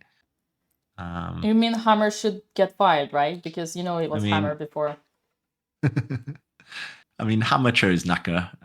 Hammer chose No, actually, Hikaru over the Hammer sisters. lost his job way earlier because Andrea chose Banzea over Hammer already like for the last 3 tournaments she played. And when was the last time you saw David, a 26-50 coach, being outplayed by a 24 IM? Been a while. Shouldn't happen. Nice move by Alex Suits, bringing her rook A to E1. She learned the lesson. What's your worst piece? Bring your worst piece to life. Exactly, rook E1. And now the perfect harmony has been achieved on Alexandra's game, saying that I take my words back because I still hate this big pawn on C3. Yeah. I still wonder whether she'll regret not trading off that pawn, the white isolated pawn. You for would prefer to blacks. see the light. I would prefer to have white's bishop open. That being said, like, yeah, maybe taking, and I don't know. Maybe this Probably not would the be best. annoying, you know? Maybe this is it. Then actually this would be actually everything reversed, because now the bishop is like an outpost in your territory protecting them. This actually is a nightmare. So maybe Alex saw that. Maybe Alex is her grandmaster intuition instinct was correct. Exactly. King H2 was the second line after all. Yeah, so like if we catch up with the game, maybe she's threatening like rook e8 and like trying to enter black's, like try and get in behind, get to the black king. Up. Yeah. Black has played a move. What's Yeah, that? as expected. Trying to connect them all on the queen side. Ooh, b5, a takes b6. Damn, Alexandra's opponent is 3 minutes on the clock and Alex is 40. We are currently seeing live footage of how does it feel to play against Andrea. Yeah. In general, this is a good trade for black though, because a4 pawn was annoying and now like black got rid of that. But white is still better. Yeah, white's better. Like, even if black gets everything she's dreaming of right now, Sarik Bey here, and gets like b5, b4, like, what next for black? Nothing. Doesn't matter. So, like, you gotta stop b4, yeah. If they try to prepare it, then at some point, we're gonna go on b4 ourselves and deliver nice little checkmate. Yeah, you should show that, Dina. Nice finish. Rook e8 and finally sneak in. Yeah. Basically here, the whole problem, the reason why black is worse, chat, you know it, because the open file, the main open file, there is another open file A, but no one cares about it. The main open file is in the center. The central open file, both rooks here. And we gotta move from the other board. Hey, I mean, we'll keep an eye on Alexandra's just because of the clock situation. If she plays rook e8 or rook e6 or something, then yeah, big clap. She's gonna win, maybe. But Andrea's opponent's trying to draw now. He's trying to pull the brake, switch gears, trying to trade everything off. I want to see f5 from Andrea. Break that bishop open. F for forward. Once she's back at the board, at least. F5, F4. That black dark squared bishop for Andrea on the right board there. The key piece. If she opens it up, she might win. If not, then probably just a draw. So, rook e8. First line. Oof. Damn girl. After looks rook takes, so scary for black. Rook takes, king f7. Then we move rook h8. Rook in your territory, rook h8. Or rook, I don't know. Yeah, rook h8 main line, also rook c8. Just keep the rook inside, infiltration. She's gonna take. She already took. Infiltration for the nation. She's queen takes h7. Oh, the other rook. Oh, sorry, she played the other rook, rook d8. It's actually worse. No, it's fine. It's fine. I feel the rook e8 is a little bit too early. I would try to consolidate, maybe kind of be rook e8. I don't know, but maybe it doesn't matter. Yeah. Maybe she's going to be really classy here, and she's going to play like after rook takes probably the other rook, the f8 rook. Which way is black taking back? Probably the rook, 24. right? This is Yeah, the then right way. queen This is some e4. and pawn takes. Oh my god. Pawn, This is pawn the heaven. win. This is the win. This is the win, guys. This is smashing everything here. Oh god. Center. Connected past pawns. Whoa, Andrea. Keep your pieces together. This ain't no circus. Did she just knock the camera? Yeah, she just walked into the camera. Watch your watch. How you say watch in front of you? Watch Watch your yourself. step. Watch your step. Yeah. Watch your step, girl. Yeah. She was out on the beach behind the camera. She was just chilling. She just ran back straight into the camera. I like it. Tornado Andrea, judge of character says. But okay, she's got to refocus though, because she's actually 10 minutes up on the clock, Andrea. And I think it's a key moment. If she plays f5, I like black's chances. If not, then I think white is totally fine and more. Okay, Andrea, embrace your inner instincts. Push your pawns. Embrace your F inner forward. instincts. Key moment. Both the girls, both the sisters in thought. Man, Alex is gonna win this. I'm telling you guys. Oh. What? Sorry, I didn't like Andrea's last move. Oh. I really didn't like it. It's fine, no? She's got the bishop. Yeah, but how is she gonna win? Yeah, she could have played f5 last move, and then she could force f4. Like, because if we talk about, yeah. But what here? I mean, it would be the same thing, no? But the problem is in the game, like in terms of pawn structures, I think her opponent can do something really clever here. After the bishop trade, her opponent can play g4, and then she never have. And then black's e pawn is super weak. That's a position. Shrek. Oh, he's played it. Wow. Oh, no. Finally, this guy's playing good chess. It's a really good move. Now Andrea's got to be really careful, actually, because, I mean, there's a pawns on the board, like on the queen side, but forgetting about those, the knight is going to be better than the bishop because the knight can move on light squares, dark squares. Black's bishop is just a bit stuck. We got moves in Alex's game. We got to get back here. So, rook d8, and queen e4 with the same idea. Yeah, that's okay. Looks fine. I would have preferred the rook on f8. Today. I wonder why. Maybe Alex thought that once the queen goes back, she's gonna consolidate here. Like, imagine, like, yeah. Man, this is, oh my god, both files only open. Oh my god, this is like complete outclass. Look at this. Look at this chat. This is. Oh, her opponent's. Sorry, Dina. I was going to say her opponent's going to move. Yes. Her opponent looks super nervous. She's going to move the queen away. I think she should actually. She's going to move the bishop. She's going to move the bishop. I can see that by her hand. You're right. Bishop. Look at the nerves, though. The hesitation. Withdrawing her hand like 3 or 4 times. Bishop c7. Oh, but now she can go in. White's queen, eh? Queen e7. Queen e7. Let's enter. Enter the party. Come on, Alex. Infiltrate. Win. Alex for the win. There we go. Infiltrate. 11,000 watching. Alexander destroying Women International Master 2100. Infiltrate. Give mate. Celebrate. Come on, let's go. In Queen Bananas t-shirt. Oh my gosh. Alex has played so well. Like, a bit of a dodgy opening, I'll say, but yeah, so well after that. 36 minutes against 3 as well. If she doesn't win this. Ooh. If she doesn't win this, it's going to be a big miss. It's going to be a big miss.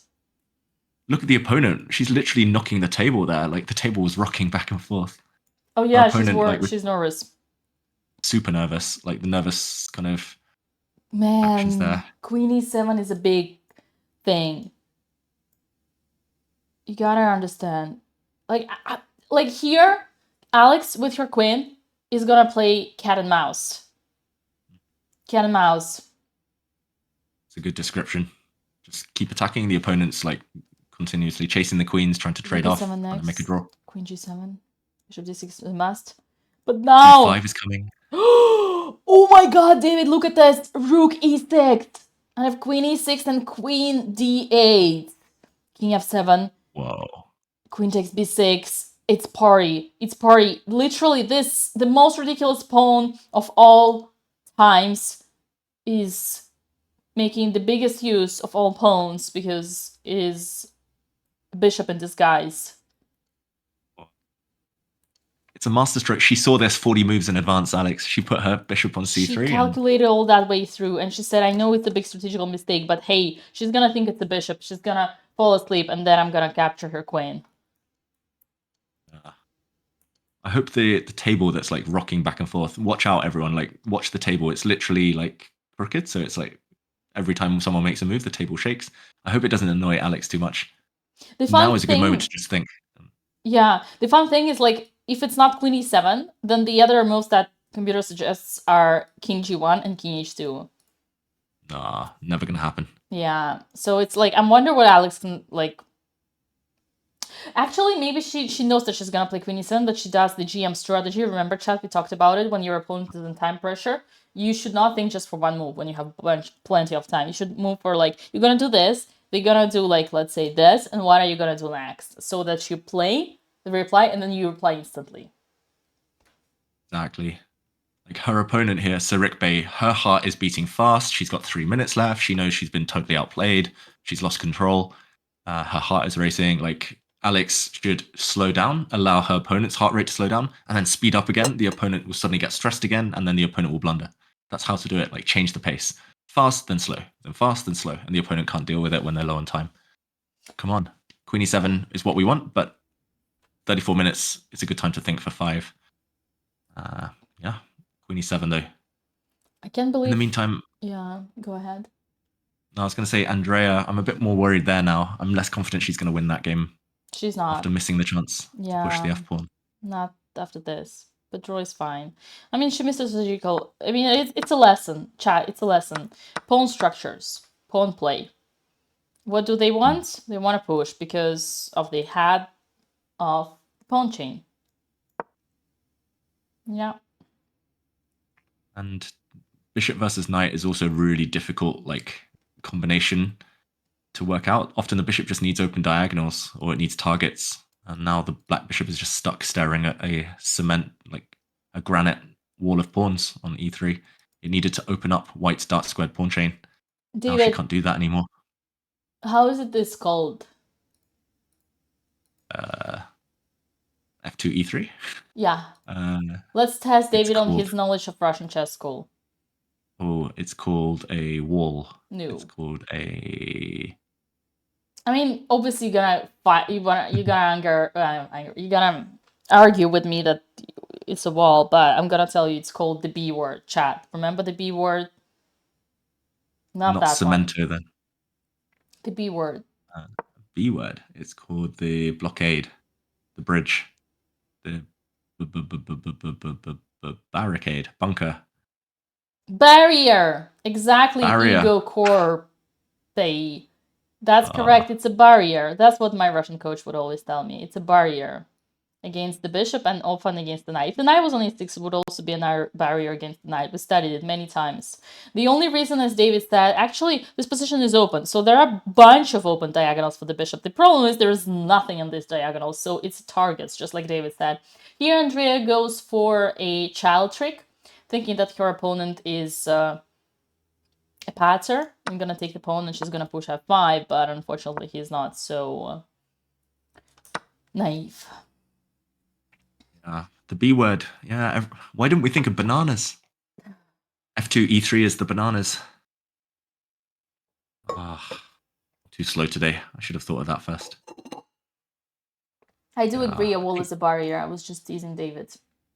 I need to, like, this is the ultimate unique opportunity when I can make a 2700 Super GM, pretend that, like, I have something to teach them. You do a lot.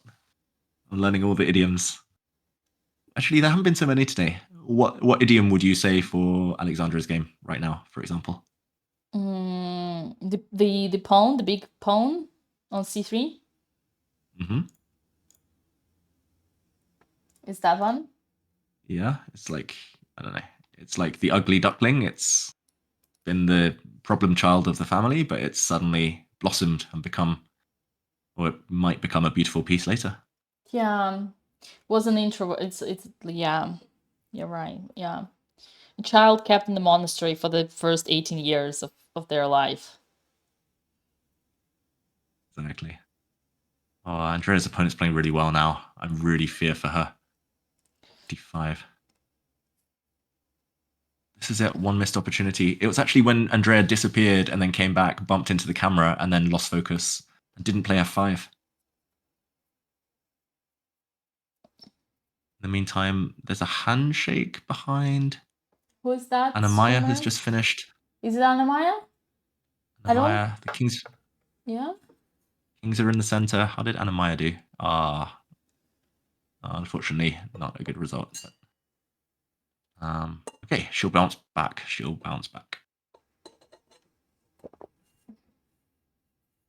Okay, do this. H5.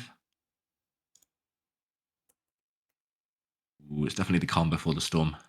Alex has been thinking a long time. This is what we wanted. Yeah. No. Now, Because your opponent sees Queen E7 and is now taking time to decide what she's gonna do. yeah. Like, as long as she's got a follow-up, Alex, like, of course the opponent will see Queen E7. She'll play, like, I don't know, Queen E7, Queen D7, and then Alex needs a follow-up instantly. That's the thing. Change the pace. Stop for 5 minutes, then 2 quick moves, then stop for a minute, then 3 quick moves. It's like, hopefully that's what she's got up her sleeve, up her banana sleeves. People asking me if I'm commentating candidates later. No, I'm giving Giri the stage today. Yeah. Stepping out. David chose us over Hikaru, not like Hammer Trader. Exactly. What a Judas. Come on, Alexander, we gotta win for the Judas. family. Let's do it. You are behind your sister, half a point behind your sister. That must be feeling embarrassing. You gotta fight, you gotta strike. Ooh, A4 from Andrea's opponents. What is that? Good move. Fortunately. Black's bishop is just really bad. Yeah. And then the knight will come into D4, Dina, and then the knight will come into F5.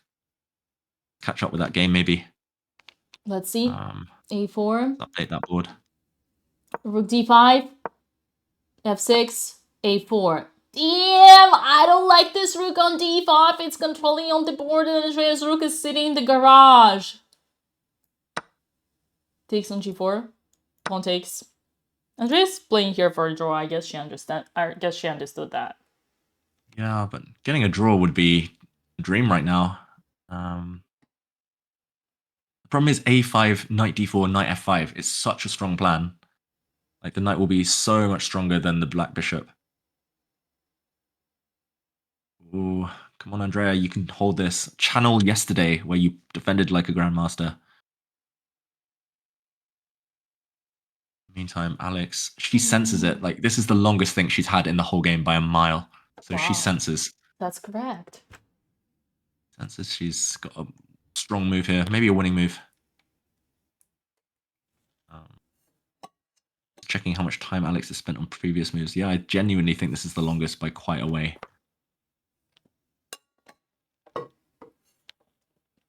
Ooh. H takes G4 for Andrea's opponent. Let's go, Alex Dutz. Move faster. One. Again, I'm way too emotionally invested in this. Aww. I need to go back. I need to go back to the candidates where I just like I don't really mind who wins, who loses. Yeah. I genuinely, literally do not care.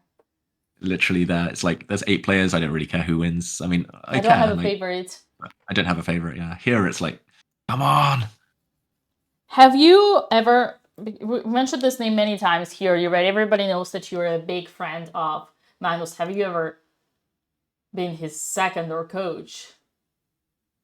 I've never been an official second. Like, we talk about chess quite a lot. Like, before his freestyle chess thing this January, or February, like, I went over and he was in Spain. I went over to Spain. We played some practice games. We trained a bit. So like, I don't know. It's more friends than coach, but Chess buddies. yeah, just buddies who study chess. Like the problem is he already has great. I mean, it's not a problem. It's great, but he has already Peter Heine Nielsen, who's amazing, and he has lots of other kind of seconds. And I don't have the discipline to sit and study openings on a computer 10 hours a day. So I'm not the right fit to be a second. Makes sense. I yeah. remember now you guys are playing for the same Offenspiel. No, I don't play for Offersville. I'm still loyal to my former team. I play for a different Norwegian team, Vålerenga. Magnus used to play for them. Then he jumped. And no, I'm not jumping. Because I'm I remember sticking. European Club Cups when you would be sitting board 1, board 2. Yeah, that was fun. We nearly won the European Club Cup when I was board 2 next to him, but we lost in the last round when we were leading. It was in Greece 2018, right? Yeah, you're right. Good memory, Dina. I was there, yeah, of course. Because you were promising me that we would play a soccer game together. Oh yeah, we did one day, no? But you didn't invite me, and I was like, "Excuse me." Oh, sorry. I was busy. It's okay. Don't worry. It's okay. Preparing for soccer game. Yeah, but yeah, Magnus. I mean, he's a busy man. He's constantly traveling these days. Plays a lot. He's not bad at chess, and he's not bad at soccer, football, whatever you want to call it. All right, A5 is a mistake. Immediately, Andrea goes bishop c7. Correct move, transferring her bishop to e5. Why is a5 a mistake? God knows. A5 looks good to me. He's gonna go knight d4. Good to me too. That's the problem. Still think Andrea's in a bit of trouble. Is the knight centralized? He's going to centralize his knight. It's going to come into f5 and all the mates. All the checkmates. Knight d4 happened on the board. Andrea is under serious pressure. Position looks fine according to engine, but for humans it's very hard to defend, especially if the knight enters to c6. Man, I don't want to be in Andrea's shoes right now. Me neither. It was all so good. Alex, rook a1. I guess it's okay. It's okay. I don't hate it. But the problem was we loved queen e7, right? We loved queen e7. Yeah. She's going for solid. Alexandra going for solid just as she started this game. On practical level, she still has an advantage because she is 20 minutes ahead. For 6 moves to make, her opponent is in a serious time trouble. We hope Alexandra's gonna consolidate on that.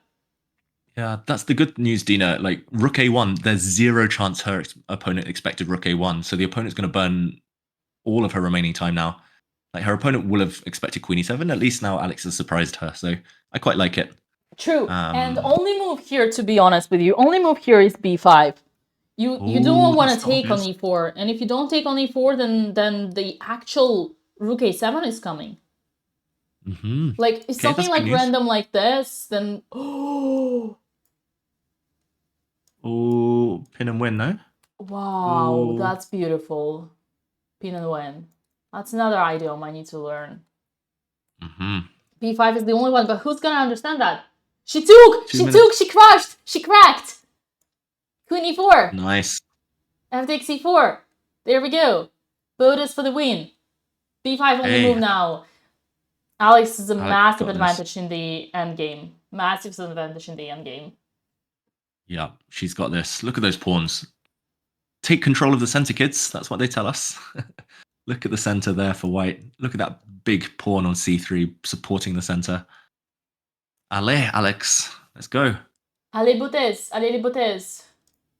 The opponent's got like 1 minute something now to find. You said b5 is the only move, right? Yes. Everything else is kaput. Is game over almost. She's got to find b5 surely. Like b5 on the previous move was more difficult. I would say b5 now, like you have to go counterplay. But the opponent's so nervous. 1 minute. That's our time to shine. We need this point for the family, for the Botez family. Exactly. 1 minute. b5. not b5, we dance. Okay, moment of truth. Under 1 minute now. We'll talk about Andrea's game soon because that one is difficult now, but b5. Rook a7. Bishop b6. Unfortunate for us. This is the boss kill. We're not gonna do that. We're gonna push d5. Sorry, d5. David. I'm getting No, excited. it's good. You should say sorry to everyone with headphones. With no, but I mean, she's still better. Like even if she does find b5. Ooh, Sharks. boo. But d5. Alex is still better. Alex d5. is still better. Still big advantage. Massive advantage. Massive advantage for the end game. Practical advantage. It would be the best would be to kill before the opponent reaches no 40. We still have Black still needs 5, 6, 7, 8, 9, 10. 6 moves. 6 moves? 5 moves. 5 6. moves. Because 35, 36, 37, 38, 39, 40. 5? She's just made 35. No. Shit. It's 5. Okay. But it doesn't matter. She lost some time according to us, but that's fine. Ooh, that's fine. The clocks will catch up. She has played b5. Come on. Meanwhile, Andrea is still surviving. After 94, she's Andrea's, thinking. The only idea body here language. is rook h7. She's gonna do it. No? Bishop or rook? Oh, she is. Bishop or rook? She's going for the rook. Rook! Let's go, Andrea! Counter-attack! You never defend! You never defend, girl! You always counter-attack! And if they push a6, you're gonna go... Yes! No! Oh, sharks. Bishop b5. Ah, That's bad. no. That's bad. On the bright side, Alex played d5. So Yes. good news on one board, bad news on the other. But okay, Alex. That's where our chances lie for a win. Andrea hopefully can hold the draw. 1.5 point. We'll be fine with that. We'll take it. 1.5 point for the family. No, Andrea, don't remove banana. Don't remove banana t-shirt. Oh no, the luck's gone. David is here. The luck is never gone. Okay, that's true. I'm going to bring the luck, but needed to be a team. The bananas. Banana bros. Okay, what next for Alex? Let's update that board maybe if we can. Like, Okay. in a couple of moves. Yes. d5. Bishop b6, I think. No. Oh no, wait. No move after d5? Bishop b6. Yeah, her opponent's put a bishop on b6. That's a good move defensively, stopping the white rook from getting in. Now Alex needs to play solid. Bring the king. But where? Rook a6. Looks like Alex, everything is not so simple anymore, is it? Alex keeps the advantage. Computer says He's still better. h4 or king h2. Alex is never gonna do that. She's gonna put the rook somewhere. Yeah, it looks like you don't really know where to go, but Alex, don't. It's fine. It's fine. You're still better. Yeah, I can see her playing h4 maybe. The problem is, like, if black's rook ever gets in behind, it's going to be checkmate. White's king is actually mated pretty much on the back rank. Oh, we have I can see h6 h4. and bishop e3. She's rushing a bit here, Alex. h4, I don't think I cannot. I don't think king h2 h4 in Alex would have any sense. The problem here is that we cannot activate the bishop. We let opponent's bishop get activated, but chess is complicated. I don't think I would have figured it out the right way without the engine myself. Yeah, it's very difficult. I think the best shot was that queen e7, keeping the queens on. Now the queens are off. It's kind of narrow margins. One slip and it might be a draw. Rook e8 or b8 is coming, I guess. Looks like a little bit slipped away, although, man, it's like, does black want to do rook e8 and attack the e4 pawn? Maybe. But then you just play e5, no? Or d6, maybe. d6 might be super clever, actually, if black plays rook e8 next move. Oh, I'm still excited. I still think Alexandra has got a massive chance. Agreed. d6 would win. I mean, not d6 in the current position. If rook e8, then d6. Oh, yeah. So, okay. So let's say king h2, rook e8. We got d6. All right. And they're not on time because the queen is... Oh, just as we predicted, the isolated pawn became a queen. Look. I see the future. Dina, the deep one, became a queen. Yeah. Right, But here Alex I'm- needs to do a move that doesn't look like doing anything, but slightly Yeah. improving the position. I'm a bit worried, like you said, she might move her rook like rook e6 or something, and then black will play like, oh, rook a8 and counterplay. Ooh. Okay. 21 minutes. This is good, but Rick Bay might survive on the clock. She's only got 3 more moves to make now to get to magical move 40. Andrea looks a bit bored, but last time she got away from the board and came back, she made a mistake, so not sure about getting up at this moment. Yeah, Andrea's definitely walking more than before, but she also first time is above on time than her opponent. If honestly, Andrea walks away means that she is comfortable about her position, otherwise she would be sitting under pressure. Knight c6, is that dangerous or not? And what to do here? You have to go rook e6. I don't think you can allow the bishop to drop. I take the pawn. You're not gonna find no. Andrea's never Yeah. no. Andrea will not do that. Although Rook A. here, Yeah. oh, you get back the bishop c. pawn. Yeah. Well, Maybe no. we survive. Yeah, it's tough. So basically Yeah. you sacrifice a pawn for 1 and 2 moves in order to capture it back on the 3rd move. David, it's Yeah. not It's Andreas. It's above I'd say what, 2300 level. Well, the problem is after knight c6, there's nothing else. Like, you're losing a pawn anyway, so you might as well give that pawn. Like, knight c6, you cannot allow knight takes bishop. Like, if you go rook c7, you lose immediately. Yeah, so, like, because this one is gonna fall as well. So you have to give the It's a a tough pawn. decision. So hopefully, It's a very tough decision. She's got 14 minutes to make 2 moves though to get to the time control, so she should still. I hope find it. Oh, I'm nervous. Well, Alex still thinking. If she plays h4 or king h2, Alex, then wow, amazing. She deserves to win. yeah, if she does that, she's gonna win, chat. Yeah, definitely. But it's tricky, as we said. Ooh, not easy. Under 20 minutes. Yeah, on the bright side, both of the opponents are quite low on time. So I'm really hoping. I think Andrea's opponent's going to play knight c6 because it's the most obvious move. Like, what else? But I'm not sure about surprised he's Rick Bay. thinking. Yeah, me too. Me too.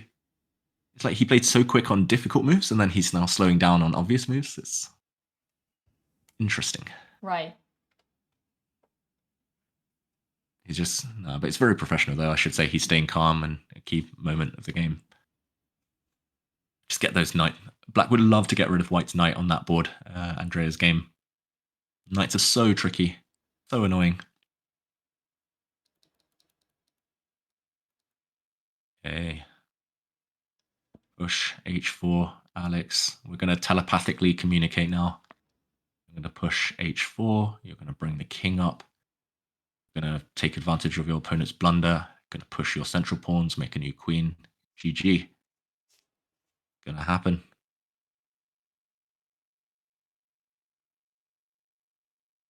The banana shirt's back on Dina. Andrea, she knew she needed the extra bunch of luck. Now we're talking. Now we're we're back on track. Now we're not losing anymore. A few questions about what move they're on in Alex's game. They're on move 30. They've just made move 37, so it's going to be move 38. So both sides have 3 moves left. Get to the time control. Alex investing her time. It's like you said earlier, Dina, there's a fine balance between slowing yourself down, but also not giving your opponent enough time to think. Now she's given her opponent a lot of time to think, so hopefully she plays an unexpected move that the opponent's not ready for, like h4. We will see. Alexandra is taking a deep thought, the position. She understands that her opponent is about to slip away. Alexandra knows she needs to be more precise. She does need to be accurate to try and keep the win. Or at least the winning chances. Yeah, if the opponent survives to move 40 and the position's still level, then it might be difficult to turn it back in white's favor. These are the moments that games are won and lost. These are the critical moments that we all talk about. Alex. I think it's good use of the clock, but she needs to move soon to maximize the potential, maximize the percentages. The opponent looks a bit bored, actually. Alex's opponent looking out to the beach, to the sea, for inspiration. Chad is asking how disturbing a sound can be. As my Russian coach would always say, all the disturbance is in your head. You must be stronger than that. Is it a sound if you don't hear it? Like, just ignore everything, block it out. Right. Is it even a sound if it doesn't disturb you? You know, so many people who are like, any sound, any movement, they're like distracted, they're like looking away, but that's just an excuse, like you say, Dina. Yeah. Oh, I lost Gotta this focus. game because my opponent was so shaking all the time and that distracted me. Nope, not an excuse, not good No. enough. You let yourself be distracted. You let yourself lose focus. But both of the girls, both the sisters, doing so well with the focus today. Both really good on the clock, really good with the moves themselves. Knight to c6 happened on the board in Andrea's game. As Chat mentioned correctly, both sisters are ahead on time, and this is something we've never seen before. Historic moment. I like how Andrea's opponent, for the first time in this game, he plays a move with like a flourish. He's like, bang, knight c6. But I mean, it's like the most obvious move in the position, so I'm pretty sure Andrea saw it coming. That was just his attempt at psyching out the opponent. Boom. Okay. Sorry if anyone heard a beep. That was my phone battery dying. So nobody can text me now. This is more important. Rook e6, Andrea. I don't know if that's the only move, Dina, like the only move to survive. At least to my eyes, it's the most obvious. It is, unfortunately, David. Only Stockfish move, doesn't okay. have good news for you. Okay, Andrea's walking a tightrope. Only one move saves the potential draw, or at least keeps this game alive. Everything else loses. I think she's got to find a process of elimination. That's why I was surprised she was walking around Andrea, because knight c6 was clearly going to happen, the only winning try. Come on, She Andrea. should have had this. I've never seen you with such a great time management. And you have time. You have 12 minutes for the last two moves. You're going to figure it out. This is the moment. Use your time. Now or never. Use your time for a better life. Exactly. It is a life or death situation, at least in the context of the game. Okay, rook e6. Like you said, Dina, it's 3 moves of calculation, but she can do it. Like, it's quite forcing. It's very linear, the variation. It's like, black plays this, white has to play this. Black plays this, white has to play this. Black plays this, maybe a draw. Or drawish. We need a draw from Andrea. We need a win from Alex. 1.5 points for the family tonight. Botez celebrating. Let's go, Alex, with h4 or king h2. Yeah, for Alex, it's difficult. I think it's more likely that Andrea will find rook e6 than it is that Alex will find h4 or king h2 somehow. Those aren't obvious moves. Ooh. Yeah, you're right in chat. Everyone's texting me, that's why. No, it's because my social media is going crazy. You're all following my Instagram, right? That's the only reason my phone died. No? Anyone? Okay. h4. Come on, Alex. King h2. Alexandra, looking at us. Ready to make the move, girl? Move! Come on. Okay, this is a massive think. The last long think she had, Alexandra, she didn't play the most accurate move. Long think, wrong think. That's what they say. Trust your instincts. I feel like I need to support the girls. Yeah. You're getting the banging tunes on. How did you guess it? Is it going to be Dune again? Man, you are damn. DJ You set. see, this is how you can tell the person has a high IQ. I was just gonna say, like, do you know? You say yeah, but you don't know what it means. Turns out he knows. He knows, Chad. Dr. Dave always knows. Okay. Push him, baby, as Crimson Hawk says. Let's wait, go. we're talking talking about the music. Push the H pawn. This is the moment. Time to push Harry. Harry. Come on, Andrea. Not Andrea. Alex. Andrea's gonna go forward. Uh-oh. It's the Rook e6! She did yes. it! She did it! Let's go! She did it! Yui. It was the only forward move, Dina. That's why she found it. Lol. Everything else was to the side or back. She found it. Go. I feel like I'm on Chess Bra channel now. Let's go. No longer BotezLive. On the Chess Bright channel, what, because of the music? Exactly. Right.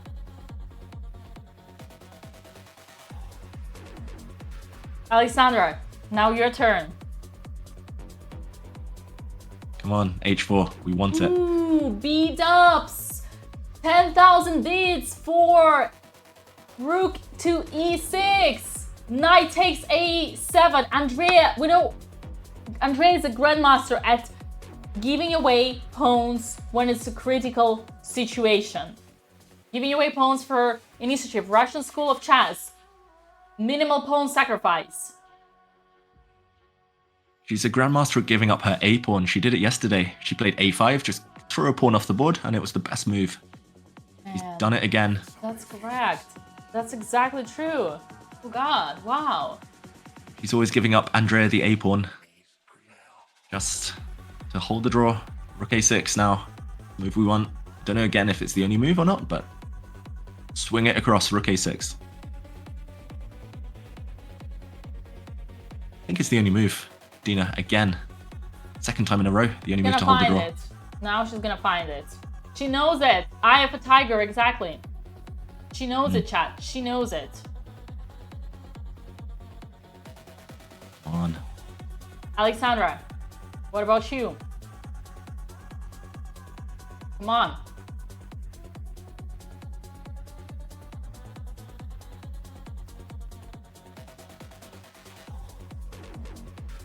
Oh, I'm nervous.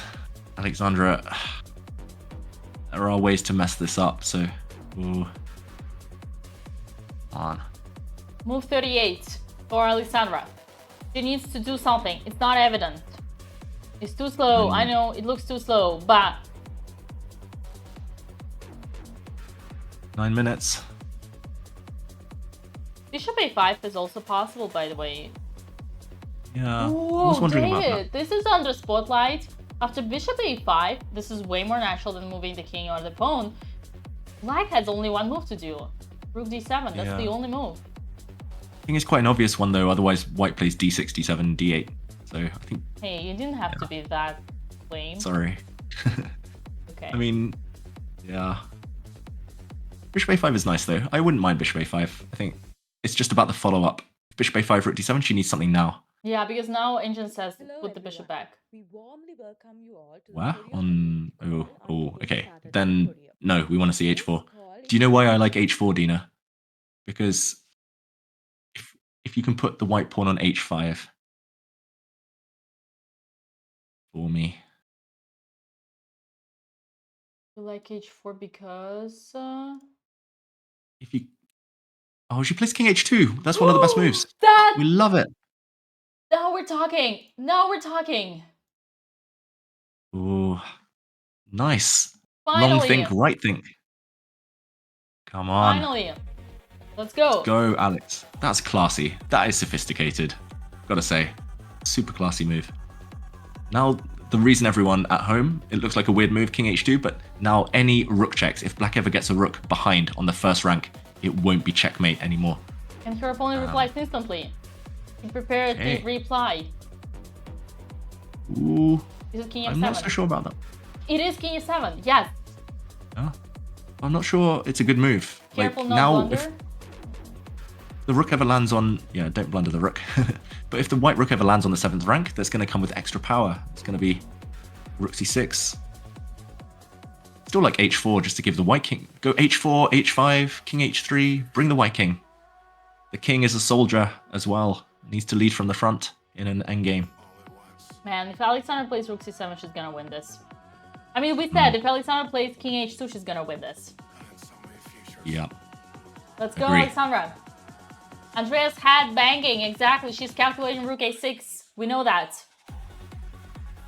We know that. Got 6 minutes to find it.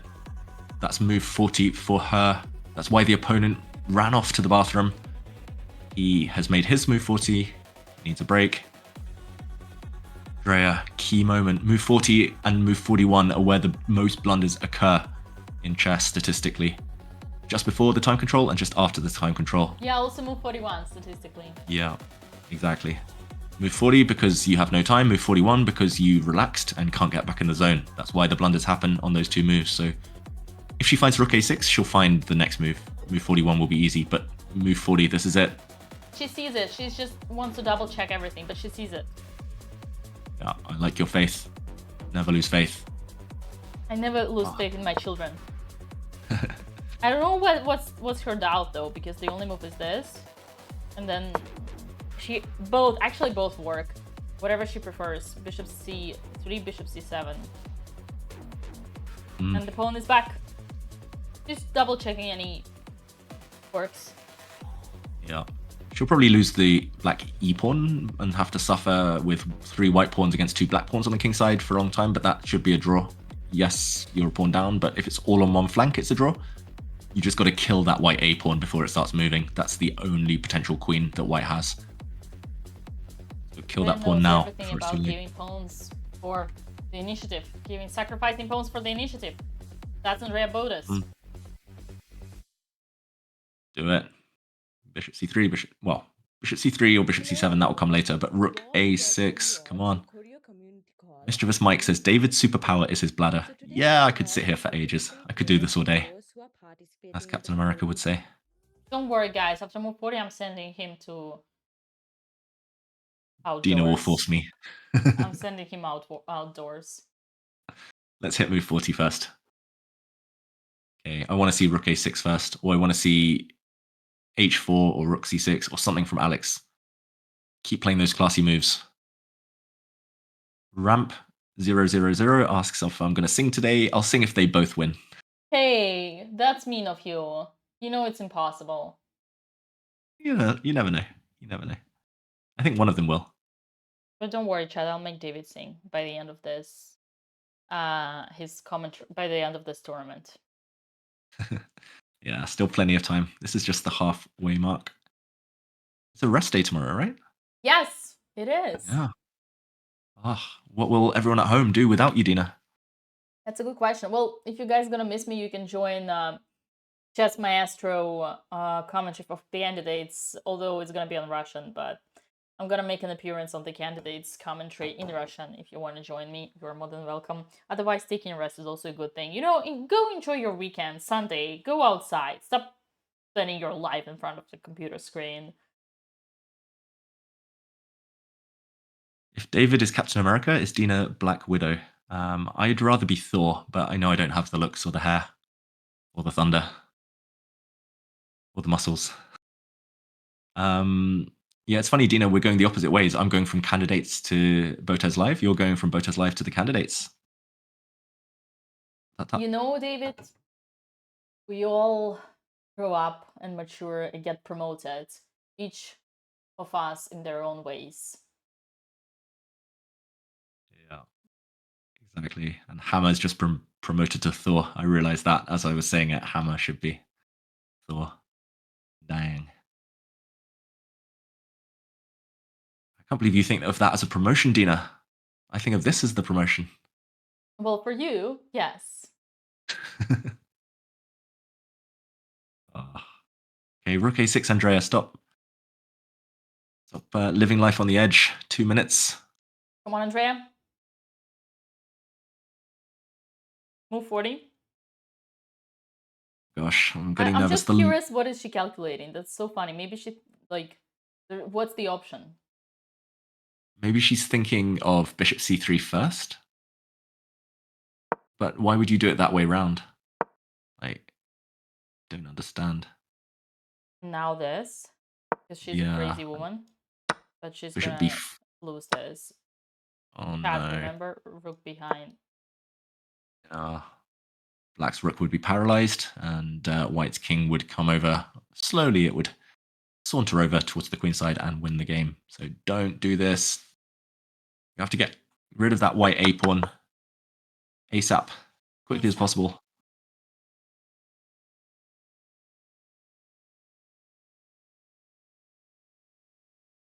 It has to be rook a6. 1 minute now. 1 minute 20. Don't do this to us. Andrea, don't. They've both been so good on the clock, Dina, but then suddenly, just before move 40, it feels like the tension is kicking in. Alex Things have slowed played down. rook a5.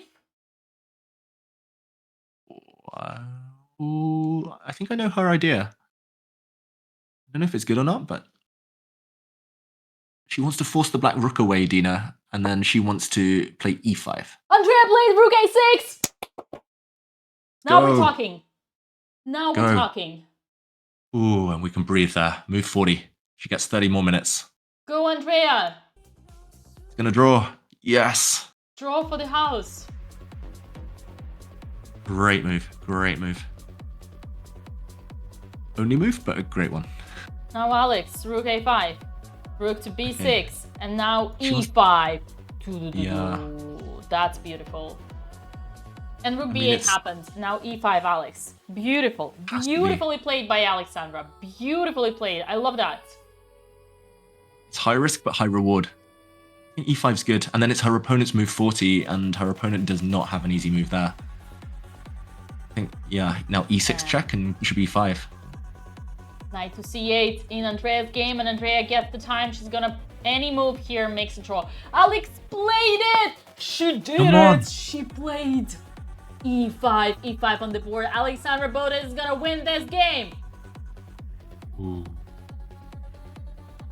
I need to meditate after this. This is too stressful. I think she's gonna win. Like, big moment. Alex has made move 40. Her opponent hasn't made move 40. What's the best move for? You've got the computer right, Dina. Like, is it b4? Black's best move, because the computer shot up. Like, I just see the bar on your screen, but b4 looked like it. There is landed. bishop c5, which she's never gonna do, and then b4. Oh. Yeah, she's gonna Bishop do c5 b4. is. Backwards. They don't play. These women don't play backwards. Yeah, even men don't play backward. Bishop c5 Right. is so difficult. I don't think I would find that in even if I had 1 hour, let alone 1 minute.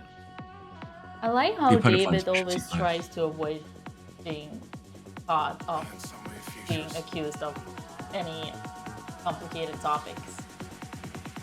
So delicate, so delicate. I don't like drama, Dina. Oh, bishop. She wants to do bishop. Oh, Oh, no. no. Oh, Kazakh No. School of Chess. He's gonna play bishop c5. b6. He's gonna play bishop b6. Oh no! Ah.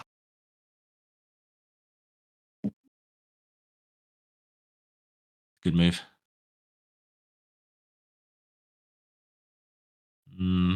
That's a basket. Underestimated her. I jinxed it. DDHD TV's right. I jinxed it. Yeah. Yang. I mean, surely White's still better though. I mean, I just saw that the bar didn't shoot through the roof, which it did after b4, so she didn't win on the spot, but she's still doing. I mean, she's still better, right, with White. The problem is here the moves are just by computer just don't come like really like g4, h4 don't come easy. Bishop d2 though maybe. Bishop d2 maybe, yeah. Attack a pawn. Yeah, the annoying part is like both opponents of Alex and Andrea reached move 40, so now we're gonna slow down, chat. Exactly. I think h4 is relatively natural. Like, she already played king h2, so she knows she needs to improve her king. So h4, king h3, king g4. g4 is not natural at all. No chance.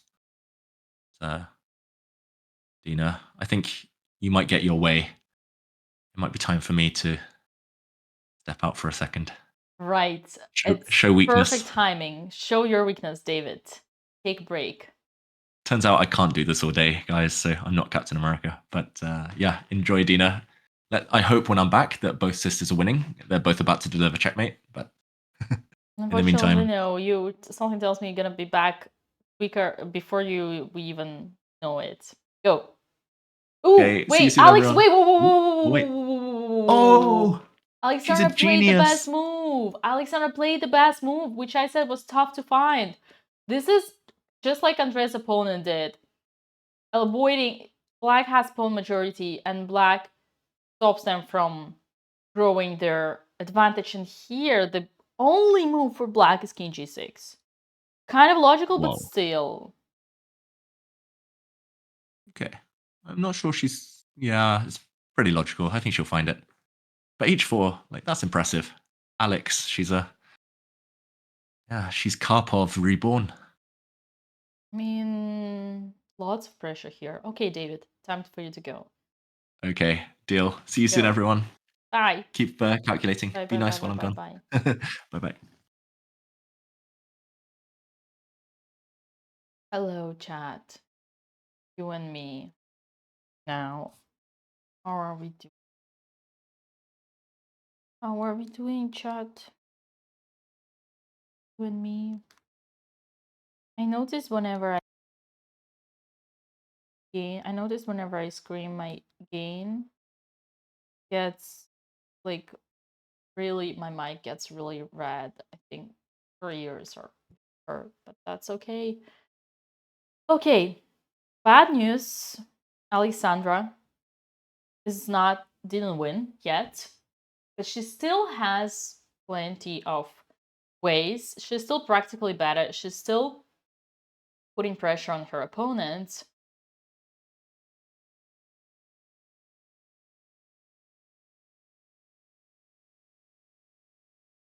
Good news.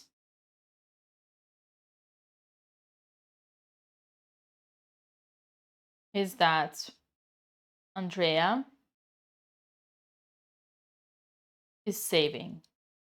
She's gonna get the pawn back, bishop c7 or bishop c3. Both are good. And maybe knight d6. Takes. She's down a pawn, but at this point, I'm not worried. Not worried, chat. Andrea knows better than anyone how to make draws. Pawns down.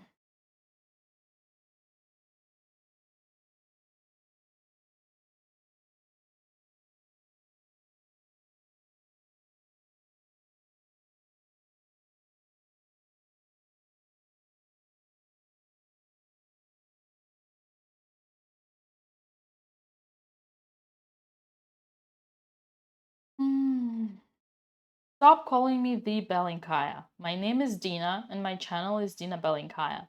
Thank you. Psychological time management. I'm gonna make a video about it. A lot of things to say. Do you think she got nervous when her opponent was under time pressure and overthought her move? No, actually, I think it was just, if you ask for Alex why she didn't play, if the question is why Alex didn't play Queen e7 back in the day when it was possible, I think here it was a moment. She had a move and she took time to think. She took like 10 minutes. I think she just didn't understand chess-wise. I think time management of Alexandra in this game was pretty perfect. And I mean, she's been playing so far really good. Her accuracy is 92.7. All good here. Yeah, sometimes just a hard game. She didn't connect a couple of dots, but that's fine. That's fine. Presser. Hi. I'm trying to find the filter for my mic so that it doesn't hurt your ears when I scream. Oh, it's a compressor. Scream. Oh, it works. It works. Scream. Oh, it worked. Oh, it worked. Sorry.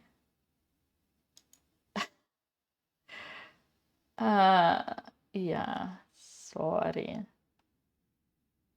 Have I played with the sun in my face? Many times. As I told you before, all the distraction is in your head. You gotta focus. You gotta know how to focus. Hello, YouTube chat. How are you doing? Is they are your sisters? Yes, they is my sisters.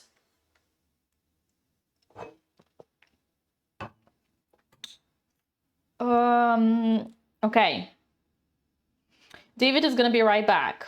Well, David is gonna be right back. Today is the last day before the break. Tomorrow we're gonna take all break. All of us go outside. But before the break, we need to finish on a positive note. Andrea needs to save. I know she's gonna be frustrated, but that's okay. It's like, take a draw first and complain after. As far as for Alexandra, I believe in her. I believe in her. What David said, what Papa, what Uncle Dave said. Most blunders happen in move 40 and move 41. So Alexandra's opponent definitely is under huge pressure and has been the whole game. Alexandra is doing great. You don't win right away. Never. So I believe in Alexandra here. I think she has great chances.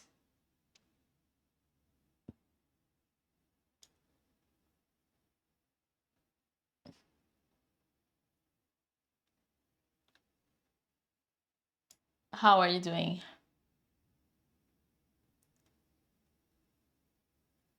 Is David gonna commentate on candidates today? Not today. Today he chose us, but tomorrow. Tomorrow. Come on, Bodes family. We need 1.5 point. 1.5 point.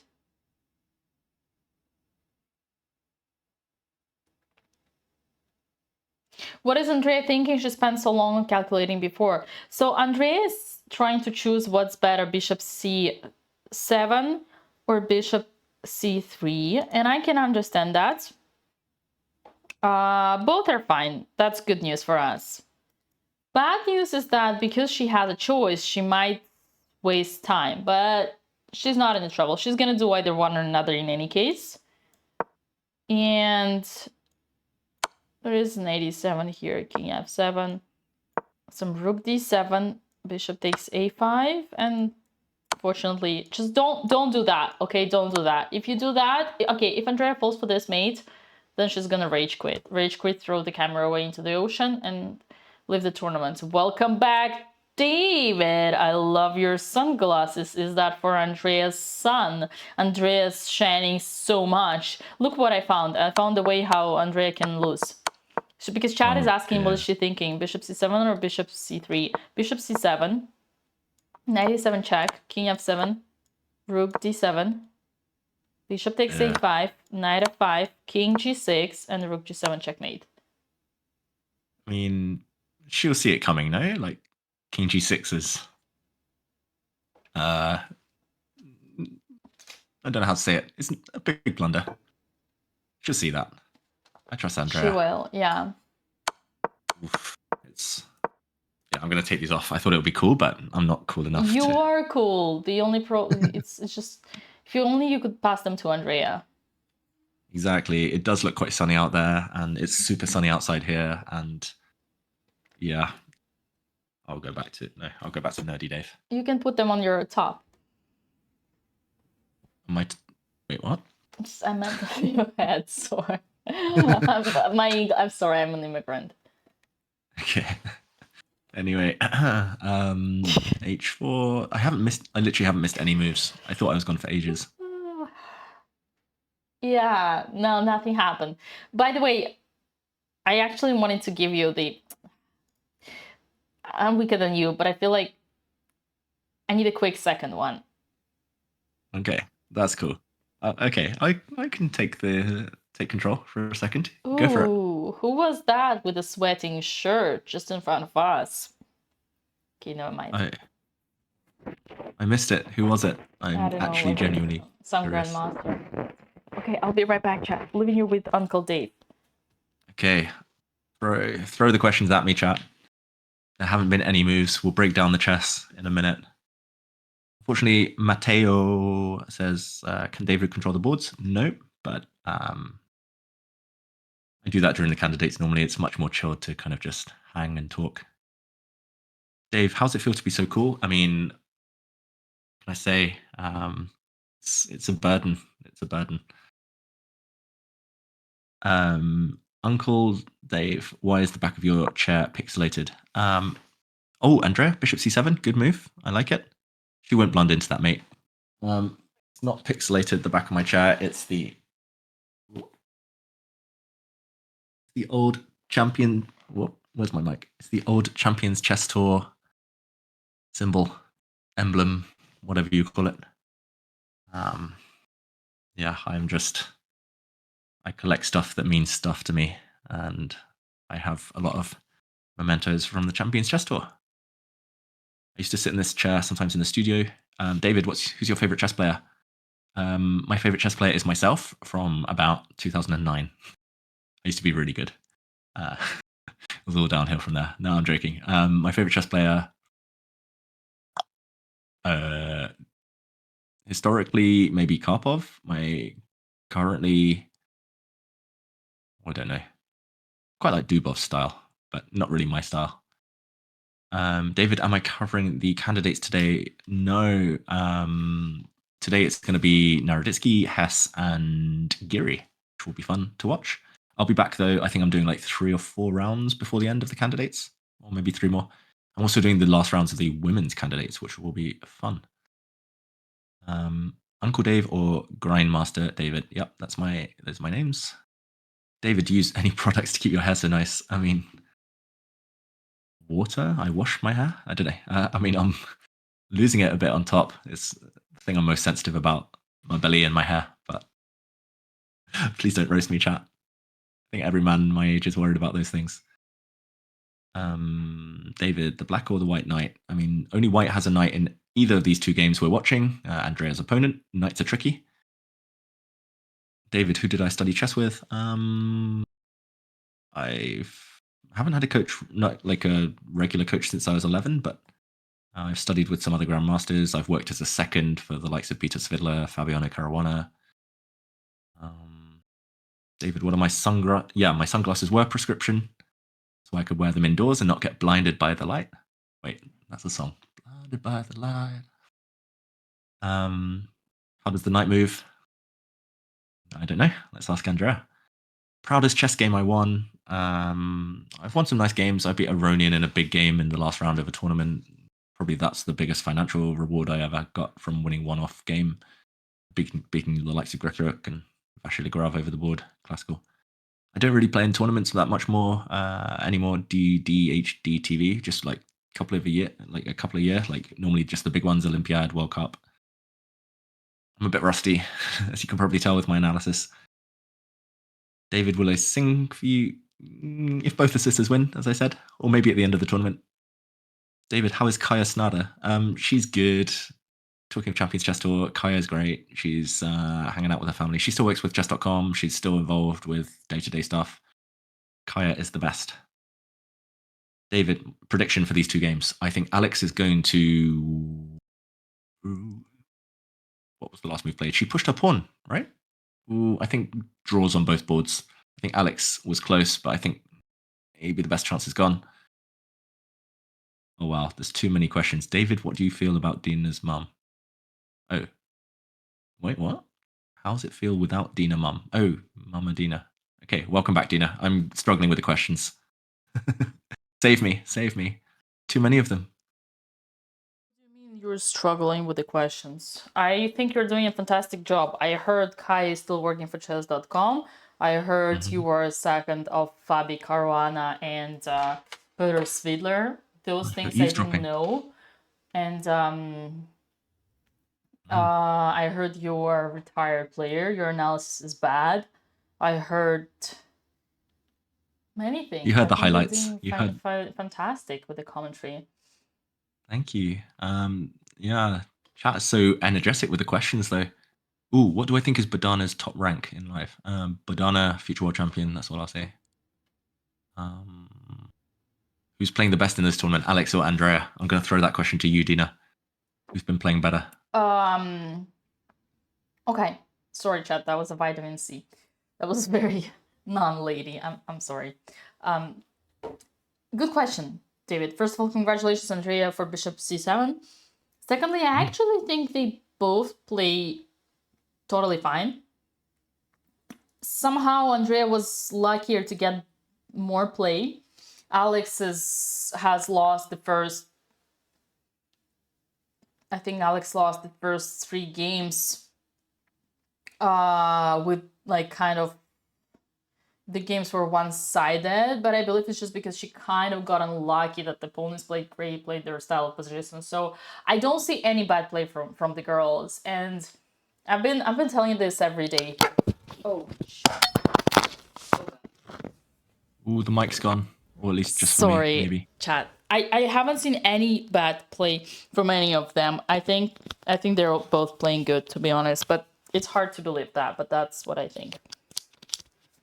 Good mic drop moment. Nice. That's nice to hear some diplomacy from you there, Dina.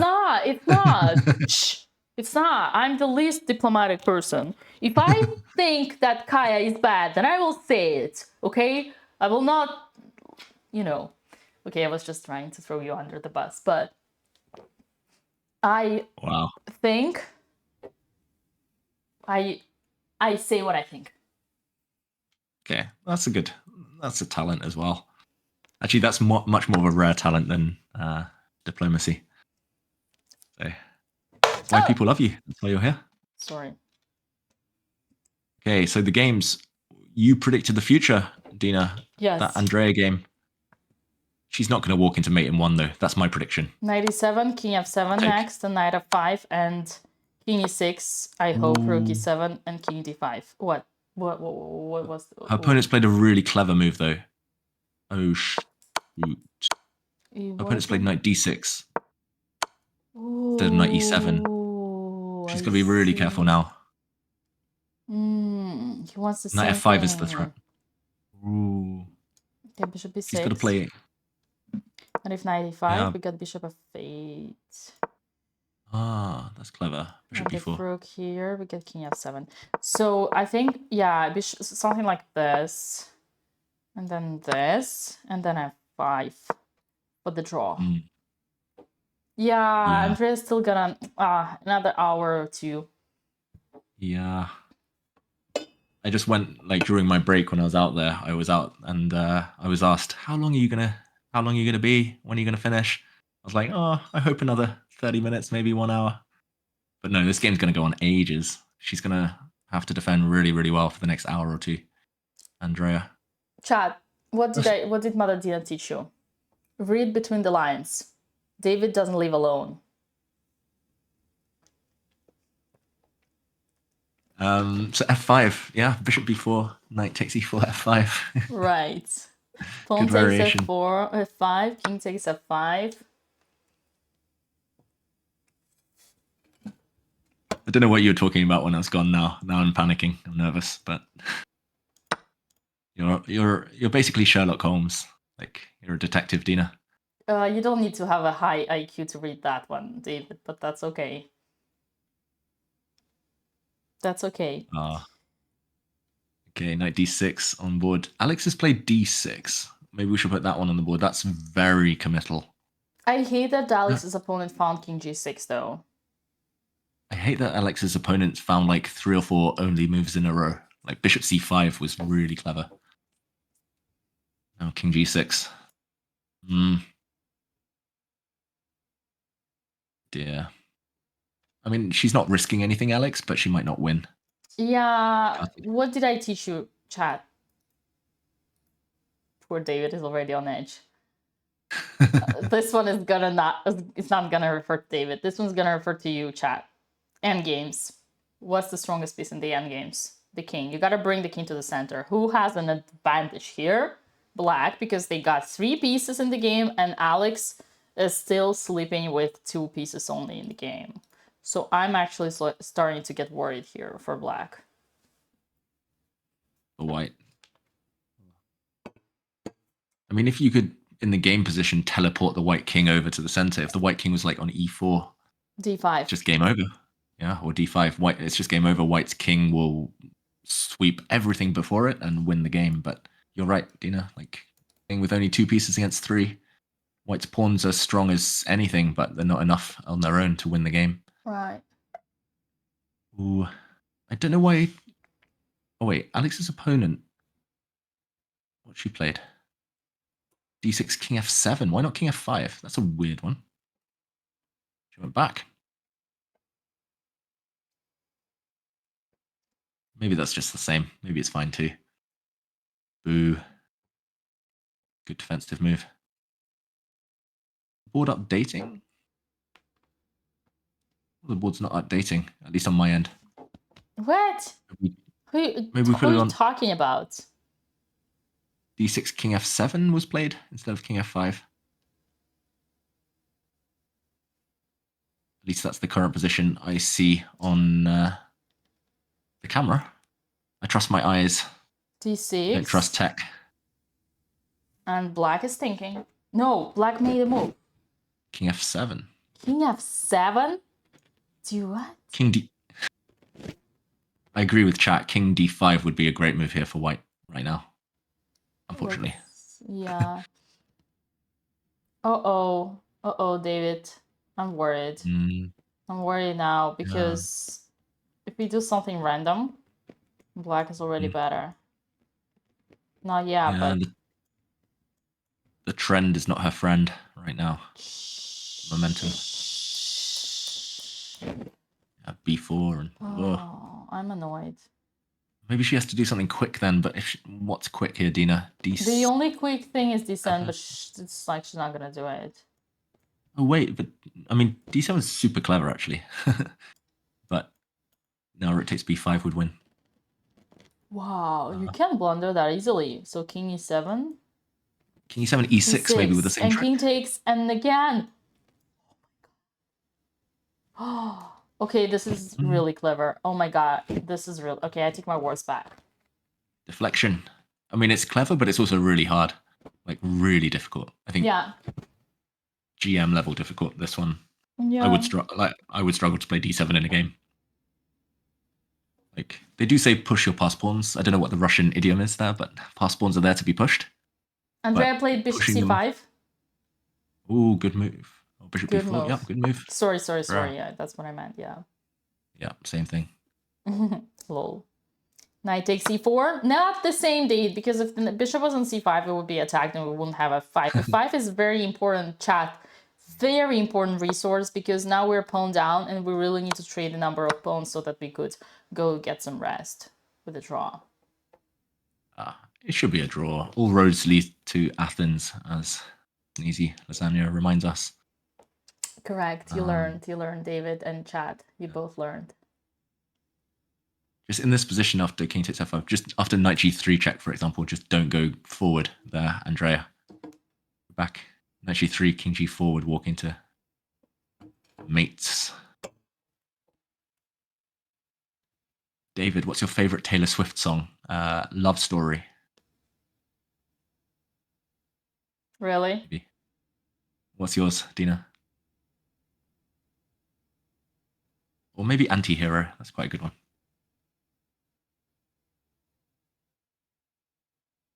Dina's Googling her favorite Taylor Swift song. Who is Taylor Swift? Anti-hero.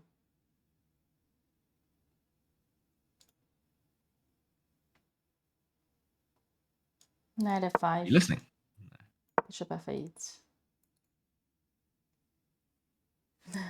Bishop on F8, there is no mate. That's the rhyme. The English School of Chess idiom.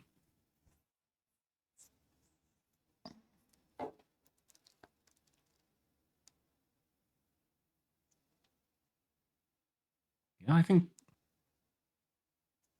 Alex, yeah, I think you're right. Like, if she doesn't play D7, which she's probably not even looking at, I mean, it's a difficult move, then she might be in trouble. This one's turning. I think the big mistake for Alex was Rook A5. Like, she forced her opponent to find good moves. Yeah. But it was already difficult It wasn't there. London, though.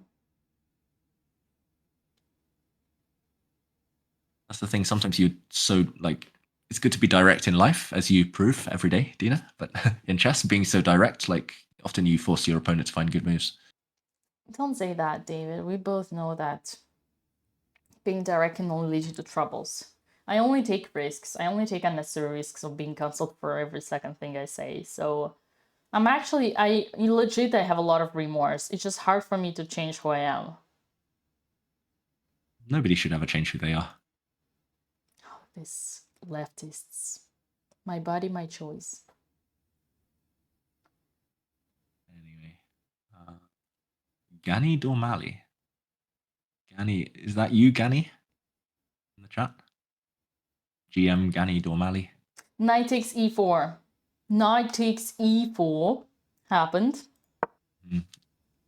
Okay.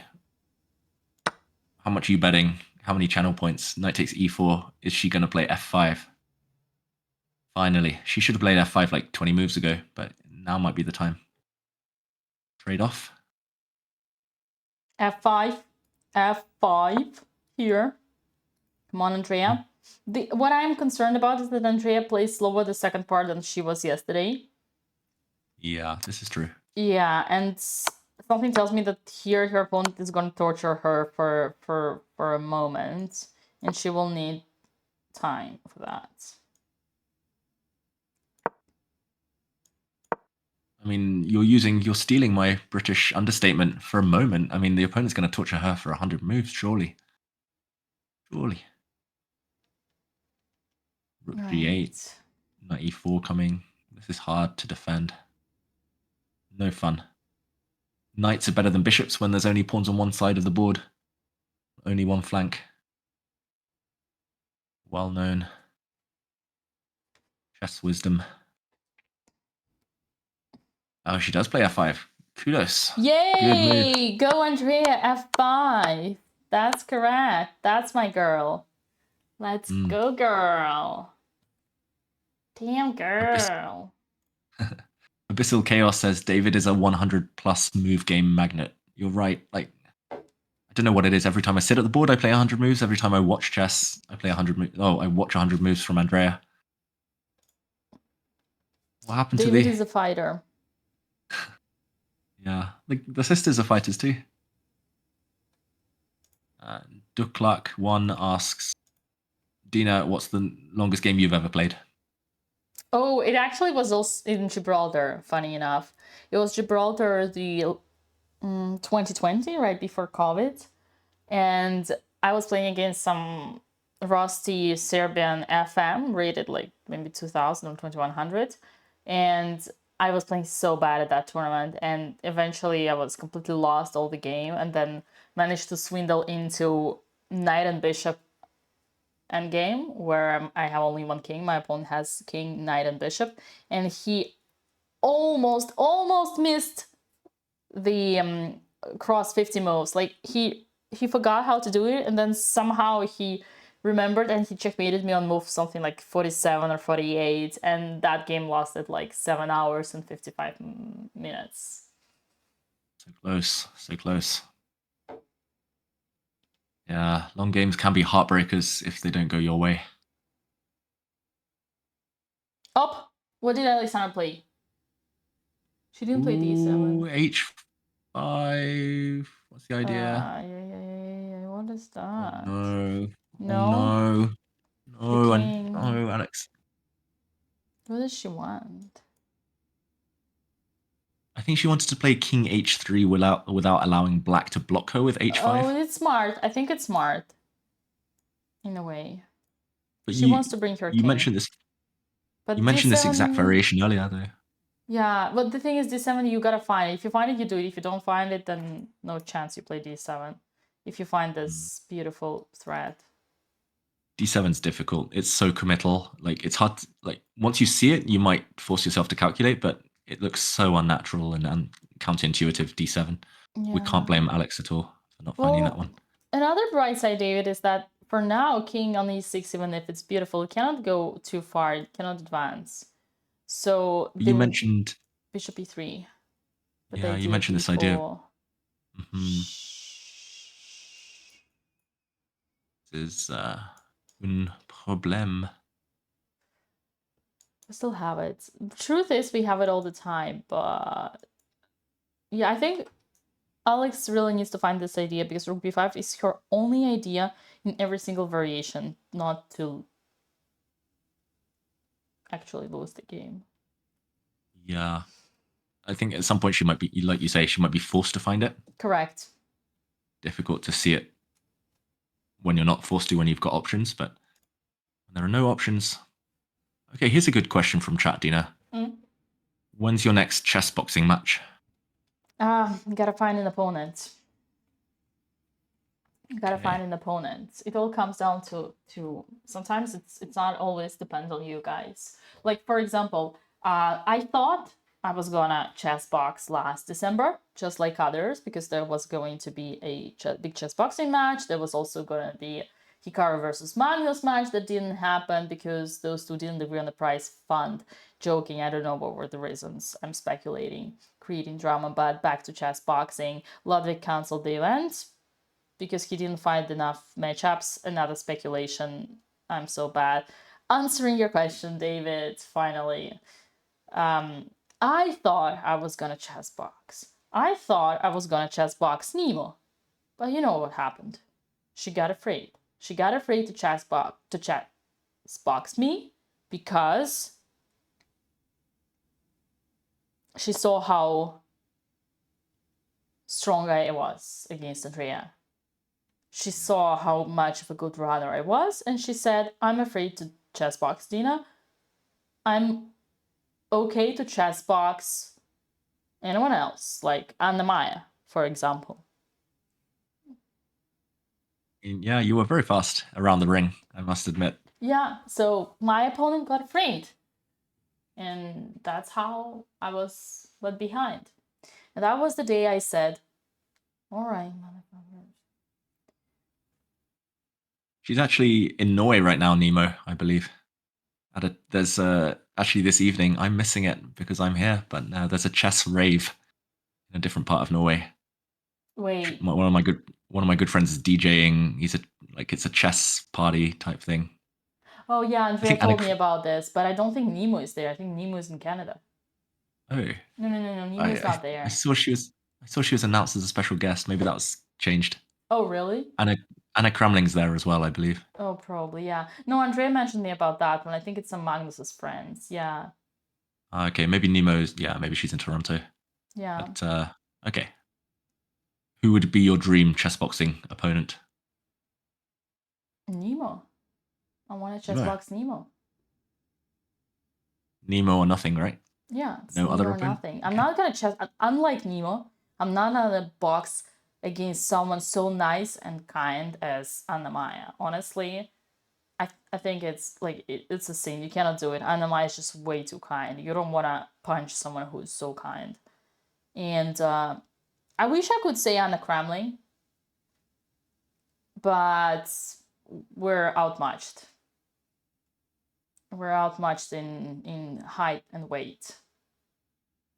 Another option would be Gotham. That's a pretty solid match. Yeah, Gotham, but I still need to improve my Karo Khan.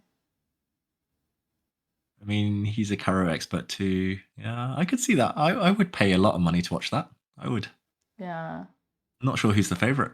That would be close. Update That's on right, Shadow Let's Walker. update. Yeah, you. Sorry, Shadow Walker. It is DJ Asios. That's right. He actually streams a bit as well. He's the DJ at this chess rave. Dina versus Gotham, though. Chat's going crazy. They all want to see it. I'd love to see it. Unfortunately, Gotham is so afraid of any competition that he just goes like not pronouncing your name. You know, you don't exist. Even when you rate them, you don't receive, and they never rate. You know, guys, have you ever seen Gotham rate someone? No. You know why? Because he's afraid. He's greedy. He's a greedy little brother of my tribe who doesn't want to share his popularity, but that's okay. Okay. Drama. Fake drama just for the clicks. I beat Gotham already on the chessboard. You saw the video, my latest video on the YouTube channel. David, back to being nice and positive. Who do you want to chess box? yeah, I'm staying out of that. I've actually got Gotham's book here somewhere, so I don't know who I could chess box either, Dina. I'm like quite a tall, heavy guy, so I don't know who would be in the same weight category. They're saying David versus Hikaru. We're very different heights. Don't know if that's allowed. Who did you say? Sorry, what was the name? Oh, someone said Hikaru, but we're very different heights. What about Eric Hansen? Yeah, maybe Eric. I mean, he'd destroy me. Yeah. He would beat me, probably on both board and in the ring. What? Come on, don't be ridiculous. You're 2700. Oh, He's a chess okay, streamer for the and last 10 years. You're he's in second better of shape Magnus than me. Carlsen. He's a chess streamer. He's a good friend of Magnus as well, but like, yeah, he's in better shape than me physically. He's a friend of Aman- Magnus. You're his second. It's different. Aman Hambleton. I mean, actually, yeah, height-wise, we're probably similar, but he's already destroyed one of my good friends. Taller. So You're way taller. Eric would be a better match. okay, Yeah. yeah, set it up. No, I'm joking. I mean, yeah, I don't think I'm brave enough to chess box. If it was like chess croquet, then maybe I would be up for it, but boxing. I didn't even know the rules of boxing until I watched your chess boxing match and Lawrence versus Aman. First time I'd ever seen a ring. Chess hugging is for David. Wow. I'll stick to chess tiddlywinks. Or... David is too kind. David, you need to join forces with Anna Maya. The nicest people of chess. Oh no, she's way nicer than me. It's all an act. I'm acting. True. I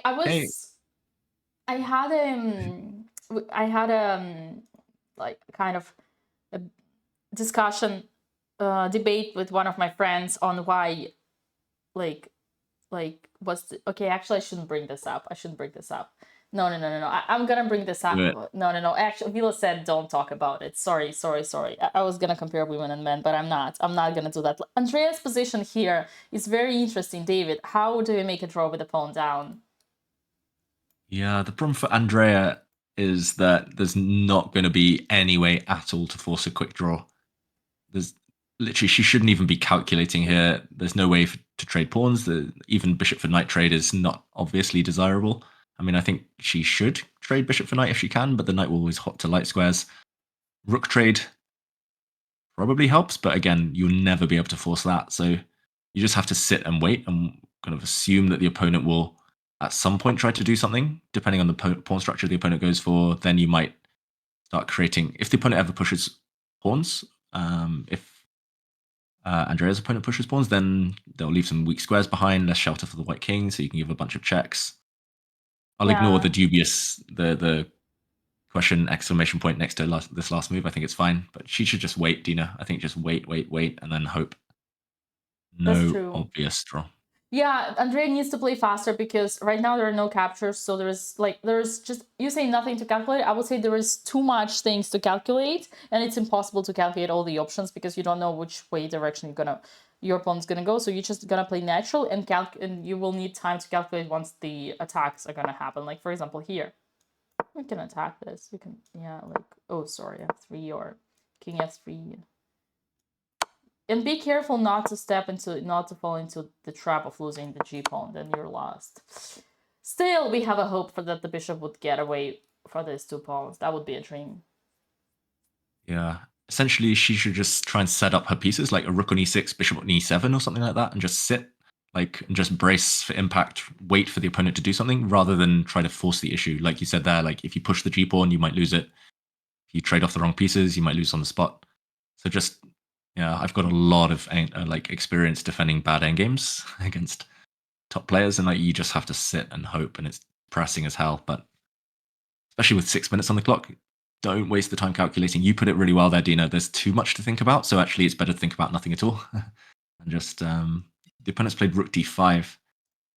Yeah, just rook e6, stop knight e4. If we go to the game position, just still under control, but can't overthink. Better to overdrink than overthink. Alex's clock situation is Ooh. very fake, but she's also under a difficult situation. Her clock situation is fake because it says both have 1 hour and 20-ish minutes. That's not true. Remove the hour. But her difficult situation on the board is because she has now only move, which is sacrificing the pawn. And she needs to know that she needs to see their threat.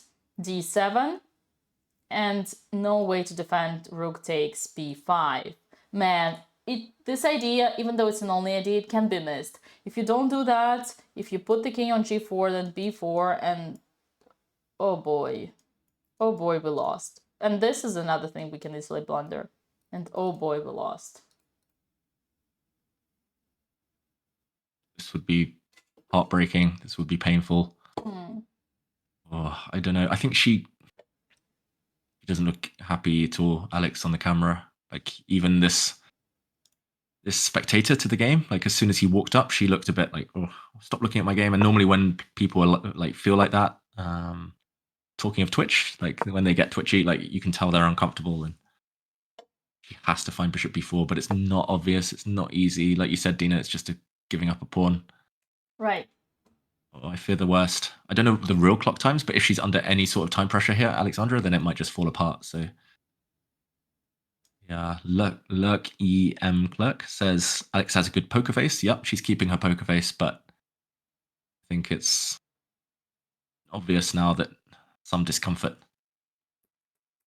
She's not feeling great about life, about the position right now. She was doing so well, but it's turned. Andrea's moved. Good move, bishop e7. Andrea's doing the right thing, just defending everything. Bishop e7. Meantime, Nice. Alex is the one who's in the most. Rook f5. Yeah, if we trade rooks here, all the headache is gone. Yeah, but white won't trade. That's the problem. White will move, run, and keep the game going. It's Alex who's in more imminent, immediate danger right now. Mischievous Mike asks, David, what is your height? I'm 6'2" or 187, I think. That's in CM. Oh god, I really fear for Alex. Come on, bishop b4. I don't know what the clock times are, Dina, but I'm scared. My predictions might have all been wrong. Yeah, man, you know, as I said, I'm gonna repeat myself, but it's important. The only way... What did I do? Hello? Oh, okay. The only way for Alexandra not to lose here is to see the overload idea. We give away the pawn.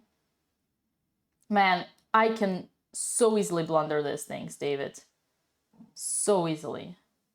I could see myself blundering it.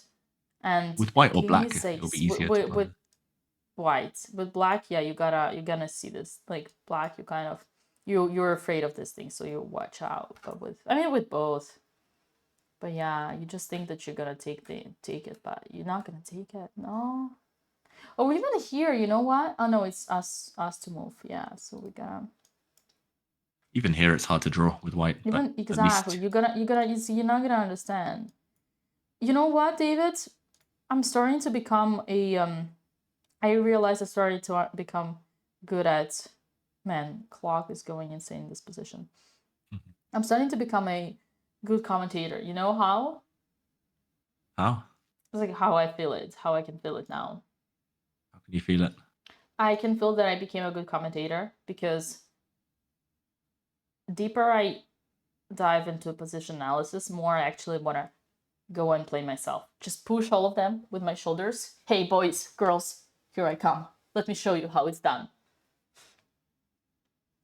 Exactly. That's the spirit. That's what we like to hear. Chess enthusiasm. I agree. Like the best commentators, they're always like, they get the itch to play. They don't, but then they want to, and then they live through the players. Yeah. I'm living through Alexandra and Andrea right now. Yeah, feeling all the emotion. I like how Andrea is still to be found the fortress. Just standing here, computer going crazy, thinking there is something, but there is not much. Rook b5, he played. What did he play? No, not rook b5. You were saying, David?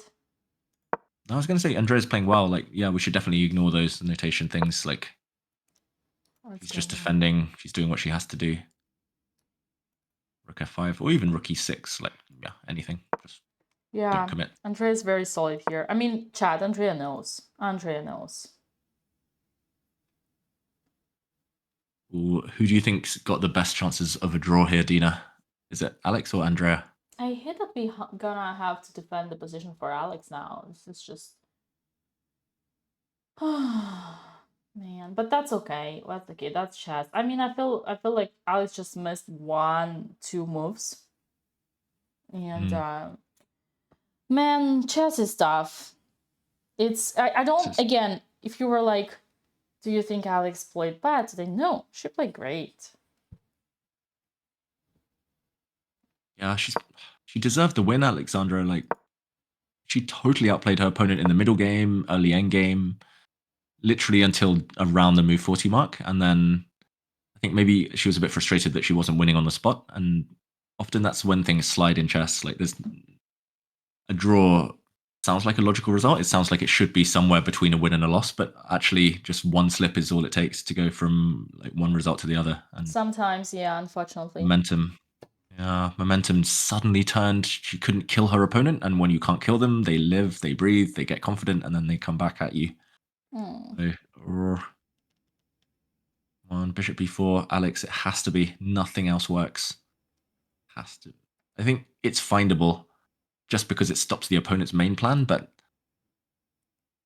if it's not on the radar at all, if she thinks, oh, bishop b4, I lose a pawn, can't think about it, like, doesn't work, then it might just be game over. But if she forces herself to calculate, to push, to look one move deeper, bishop b4 take, d7, then she holds. So yeah, she doesn't see it. Ooh, don't think rook yet. Down for Andrea. He's not a rook down, just a rook down to the back rank. Rook f5, rook b8, bishop e7. Can we say so? Looks logical. One flip is all it takes. Don't really see what white tries to do to win.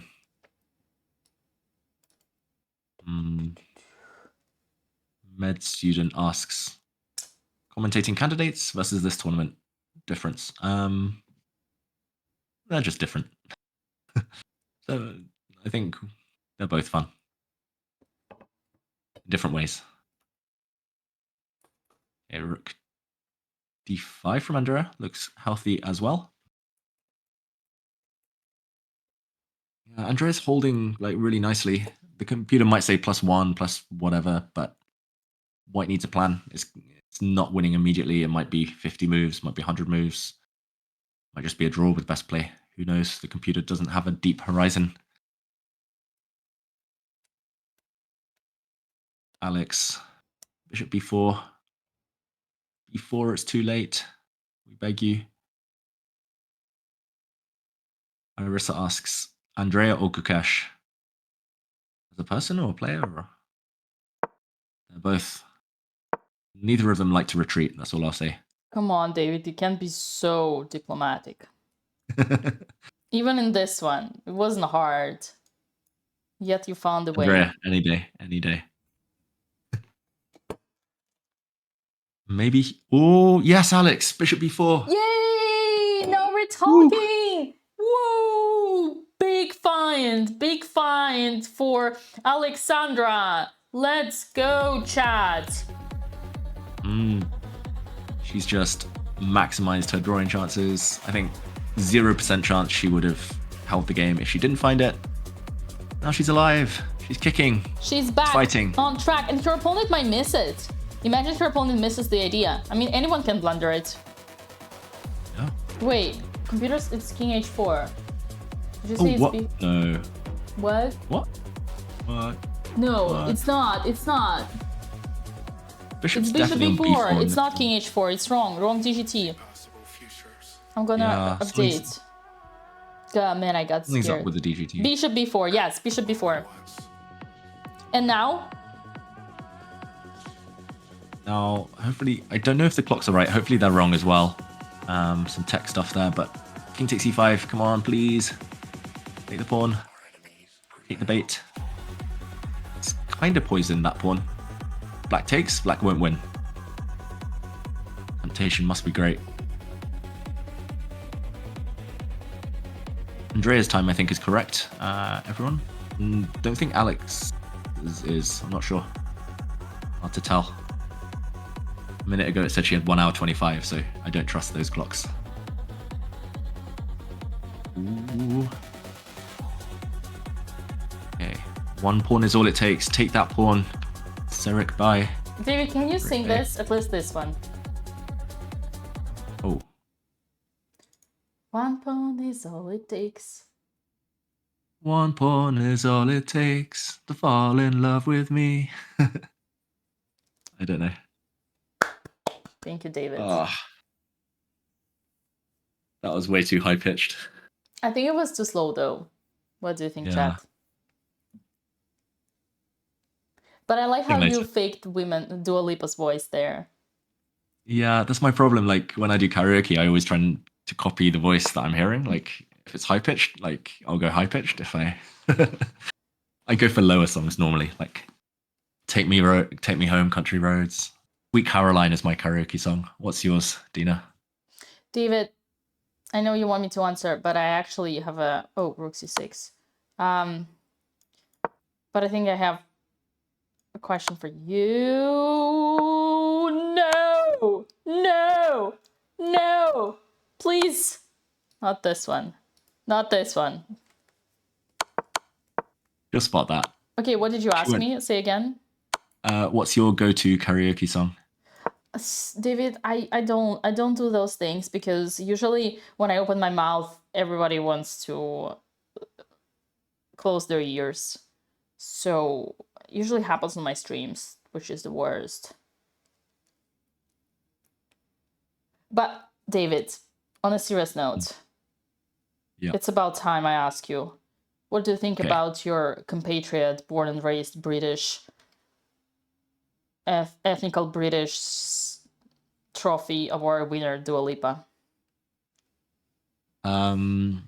Yeah. Good singer. From the city of Mechanicsburg. It's so Yeah. lame that I studied British civilization for 4 years at university and I don't know any other city than London, Wales, I mean, Edinburgh, wait, or Glasgow. wait, Where is Glasgow? Glasgow is in Scotland. yeah. Edinburgh and Glasgow are in Scotland. Wales is its own kind of, yeah. But what is okay? I need to find Lancaster. Lancaster, born and That's- raised British singer Dua Lipa. Okay, that's a county, not a city, or but yeah, it's fine. Cardiff, Have you- born and Cardiff, raised yeah, Manchester. Manchester's a Manchester, place. Liverpool, Liverpool. Yeah, just Born and if you raised name all the football teams. Liverpoolian awards winner Dua Lipa. What do you think about her performance? Liverpoolian. Want some chicken and a can of Coke? Yeah, I can't do the accents, but yeah, I think I'm a big fan. You're Oh, proud. Lancaster. I thought you said Lancashire, but yeah, Lancaster. Yeah, actually Cardiff. Someone mentioned. I went to university there. Love Oh, Cardiff. really? What did you study? I studied English literature and philosophy undergrad, and then medieval English literature postgrad. That's so cool. I like how Yeah, chatters fall into my not useful. trap. Wasn't Dua Lipa born in Kosovo? Wake up, Susie. It's been 5 days we are talking sarcasm here on this channel. Wow. It's so cool that there are still people who fall into your catfish. I mean, I saw that one coming a mile away. It's only day 2 for me. But David, did you see? Sorry. Go Yeah, on. David, did you see what? David, did you see Last Kingdom TV series? I did. Those were actually my favorite books when I was growing up. Bernard Cornwell. I once queued for 3 hours to get his autograph and a photo. Bernard Cornwell, historical novelist. You actually won't believe, but I remember that. I remember that you studied literature, and I remember that because, like, kind of that's also what I studied, not like literature, but kind of culture and language. So, Okay. Your memory is impressive, Dina. You surprise me you know every what day. people like my friends tell about me? You're so good at remembering everything what is irrelevant. I Like, you're so mean, good at that's just, remembering irrelevant information. Like, I remember every single outfit of my opponents and all their behaviors, but I don't remember what was the moves in the game. that's a special skill. Like that's I approve. I mean, surely that helps for chess though. Like you remember, like most people, they'll remember mainline theory. You remember all the deep subtleties that they forgot and they thought were irrelevant. Bishop d4. David, do some Scottish accent, please. All I know is Wait, unite the clans. what's happening in Alex's game? I saw she defeated the Ooh, bishop. What? bishop d4, bishop c3. Oh, that's They're fine. dancing bishops. That's fine. No, good She move. knows that there is this, She's seen the this, d7 idea and now. this. She saw it. She knows. Mm-hmm. Come on, Alexus. Oh, that was an only move. Okay. Clever. She's playing well now. I mean, we can take collectively a point for home. It's still fine. Mm-hmm. Uhtred, son of Uhtred. That's right.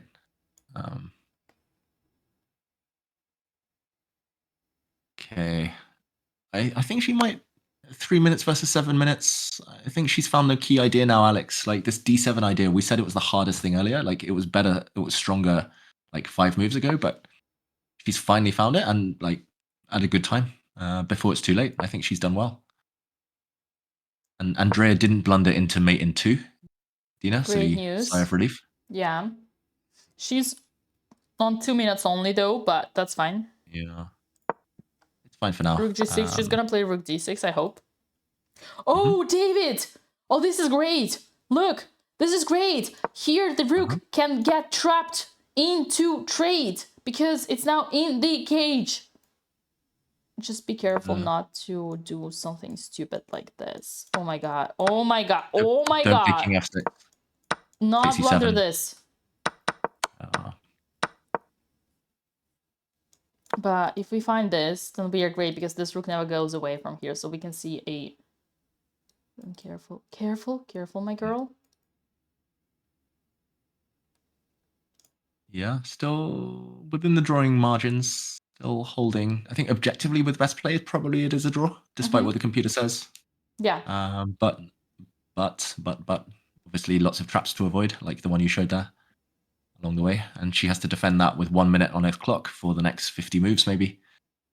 Oh dear. Oh dear. What was that? She played rook d6. Careful. Oh, she can hear you. Of course she can. She can hear you, Dina. She has earplugs. Of course she. You think you? She has.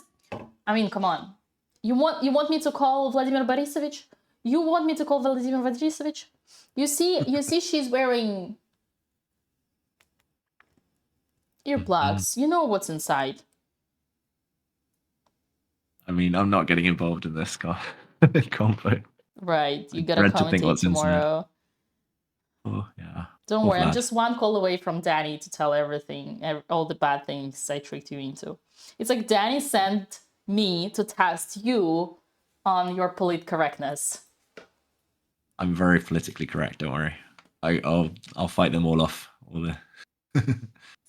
Ooh, Yo, are you Alex David? Are you David? You wanna tell me how's your compatriot Harry the H pawn is doing? Ooh, bishop e3. The position's repeating itself. Second time we've seen this position. So Rick Bay doesn't know how to win. Alex, repeat. You've got to play bishop back to b4. Ooh. Saved by the move. Come on, Alex. Only move. No time on the clock. You've got to repeat. Bishop back. Stop smiling, Dina. I'm not going there. You got it. You got it. He got it. He got it. You got it. That's great. It's like it's perfect when Chad didn't get it, but David got it. It's okay. I don't. It's a very low blow. It's actually it's a shame on me. Wait. What? Wait, what? What happened? Wait, Whoa. what? Alex, what? No. Are my eyes deceiving me? What is going on? What? She's just given up her D pawn for free. She didn't see the idea. I think no, but I think she got confused. Her opponent just repeated the position, Dina. Her opponent went bishop e3. And that's the second time they've had that position. Earlier she played bishop b4 there, and it was fine. But now she's just played d7 and given up her pawn. She got confused, I think, by the repetition of moves. I don't know. I don't think she realized that was the same position twice. Oh boy. No. Alex lost her mind. Bishop back to b4. We've had this position already. I'm sorry, Chad. There's no better way to say it. She just lost her mind. So, assumingly, in this position, you see what's going on. Alexandra Botez refuses a repetition, plays for the win by giving away 2 pawns. Is this... This is not going crazy than what is. Yeah. I think she just forgot that bishop b4 was repeating. What's the move? It's hard. You know what she could have thought? She could have had some devil Devil in the mind. like devil ghosts. She might have didn't see the d7 idea, and she might have had some ghosts that her opponent would take and she would lose anyway. That's what she could have thought. She might have thought that your opponent would just go here. She should have done what Andrea did yesterday, just repeat and hope the opponent's taking a draw. Oh man. Opponent's low on time too. Yeah. She must have seen the d7 idea, Dina. She allowed No. it twice, like the No. e-pawn to drop. No, she didn't. She didn't see, and she thought, the only possible human explanation here is that she thought that, I know what you're thinking. You're thinking I'm stupid. You're not going to repeat with me. Once I go bishop b4, you're not going to repeat. You're going to take the pawn, and then I'm going to lose. But the thing is, it's the same thing. It's the exact same thing, right? That we got. So what's the difference? What difference does it make? Yeah. Oh, because she thought her king is 1 point away. But the king either d6 or e6 is going to go to d5 anyway, so that's the only logical explanation. I'm just trying to get into Alexandra's brain, but... Oh my god. Yeah, whether she missed d7 idea, whether she, forgot it was a repeated position. Fortunately, it's led to this, where she's just a pawn down, and black's pawns are going to make a queen soon. Black has 2 versus 1 on the queen side. They're going to run pawns. Man. Oh, this is so harsh. She was totally outplaying her opponent. Like, her opponent was barely surviving, and then suddenly a turnaround after move 40. Oh, I think Andrea's got the best chance now of holding, but even her position is tough. Less than 1 minute on her clock against 14. Chess is so cruel. On the bright side, Andrea's 12 moves into the 50 move rule. Her opponent hasn't captured or pushed a pawn in 12 moves, so some hope, some chance of if only survival. she knew how to write down the game notation. Listen, guys, the situation is so bad and depressing that I don't even want to roast David anymore. I mean, Rook to it's d7. tough times when even Dina loses the energy to roast people. That shows how dramatic that turnaround was, that missed opportunity. Difficult times, difficult measures. You're showing a variation where Andrea can win a piece, but even then it's a draw. Oh, she did it. Lol. Oop. Oop. Sneaky. Setting a Oh, trap. man. Gonna feel bad. Okay, you do the talking. I'm not gonna talk to Alex. I actually feel heartbroken. Feel heartbroken too. I'll take one for the team if she comes on and talks to us later. If assuming that She's she not can't gonna save come, this game. actually. Knowing her, she's not gonna come. She's not gonna join. She usually tilting real hard. I don't think I would join either today. Like she's like played so well. She'll know she had a big advantage. She knows she wasn't risking much, and then suddenly to kind of let it slip like that. It's got to be heartbreaking. Let's hope she can bounce back tomorrow. Banana power. Tomorrow she's gonna bounce back by throwing herself into the ocean during the rest day. Oh wait. It's the worst thing, David. It's the worst thing to happen. Whoa, whoa, whoa, whoa, whoa, whoa! What is happening after 94? Oh, rook d5. D5. Lucky us. Very lucky that Andrea is holding this. If she holds it. Andrea is our only saver today. Hopefully. Andrea needs to cheer us up. Ooh, I just realized to do something. 1 sec. Sorry, I'm going to be antisocial here, everyone. Just need to.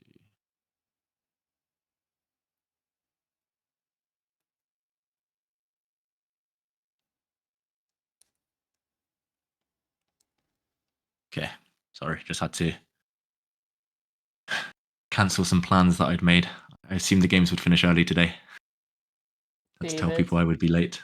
David. So unprofessional. When man is at work, women wait quietly and patiently, okay? Why are you making assumptions? I was talking about the candidates. I had to, postpone tell them I'll join another day. David, we talked about it. When man is commentating for BotezLive, chess.com can wait. Exactly. Yeah. The candidates games start in how long? 40 minutes, guys? I think Andrea will still be defending by then. So I had to say, yeah, just gotta do what I gotta do. Gotta prioritize.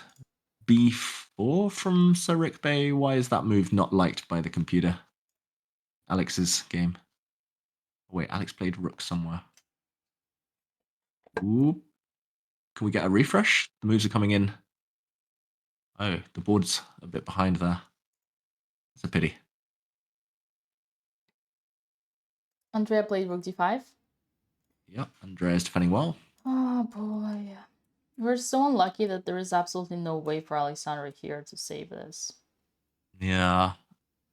I mean, there's some potential, maybe, if we do this, and then we do this, and then they push, and then they do this, and then they do this, and then we do this! This is what happened. This. Dina, this is pretty much all on the board, apart from c3. Okay, this we actually... Oh, chat, there is a way. There is a way to save this. I think. Black played rook b6 after rook e7. I'm going to try and do it from the camera, try and reconstruct, because the board is... Where is king? King where? The king's coming to e2 now, but rook b6... Oh yeah, the moves are catching up. Rook d7, check, king e2. She's going for the other pawns. Let's have some hope in Alex. Because we're still in a time trouble. Never give up. Never give in. Never surrender. Never gonna give you up. Never gonna let you down. Okay, rook e2. No, king e2 even. Problem is, rook g6 check is coming and king f2 is coming. She's going the other way now, Dina. Oh, her opponent's played really well ever since she got her chance. Sharks, there is this one too.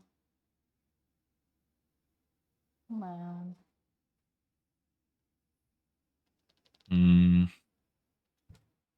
David, tell us a story about cold water chess. I mean, it was fun, but unfortunately in this game it feels like a cold slap in the face as well.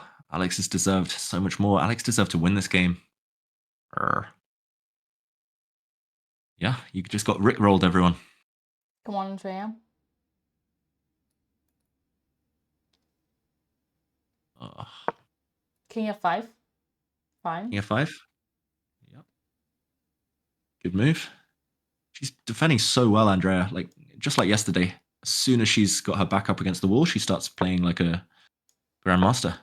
Yeah, this isn't crazy because she has so much ambition normally, but she learned. That's impressive. She learned how to be a fighter. Definitely all her boxing trainings. Even though it rips, how you say, like, kills her soul inside because she wanted to play for a win, but she's actually destroying and then coming back all the time. Well, probably she's destroying in the first place because she wants to win. Yeah. Exactly. That's a good way to do it, like to keep pushing, and like also know how to defend. That's what the top players do. Like if it goes wrong, you can fall back on your endgame defensive skills and you don't lose too many games.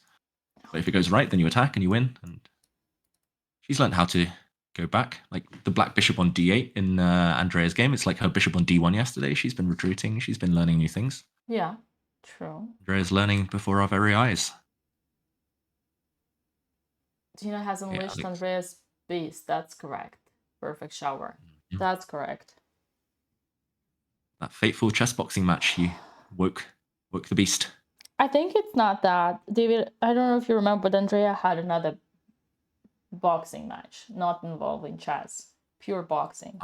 I think it's that one. That one really, she had the 2-month bootcamp boxing training, and she lost that one. And she was beaten and beaten and beaten. So I think it's usually you learn when you lose. It all started with you. Correct. Okay, more moves. Not much changing on Andrea's board. Like we're going round in circles a bit, but the opponent's slowly maybe getting the white king in. Ooh, what's happening on Alex's board? Bad, very bad. There is no way in chat. Let's catch up with that game. Rook g6 was played. Why did Andrea play king g6 and not king e6? Probably she saw some ghosts. Probably king g4 ghost. Rook c. No threat. I like king g6. That's fine. Keep the king nearby. Yeah. Oh man. You know what, chat? I think if this position we swap knight and bishop and leave only rooks, it's harder to defend. Because the pawn structure is bad for black. It's like the pawn is not here, but on g file. What do you think, David? Yes and no. I think it is objectively a draw, but in practical terms.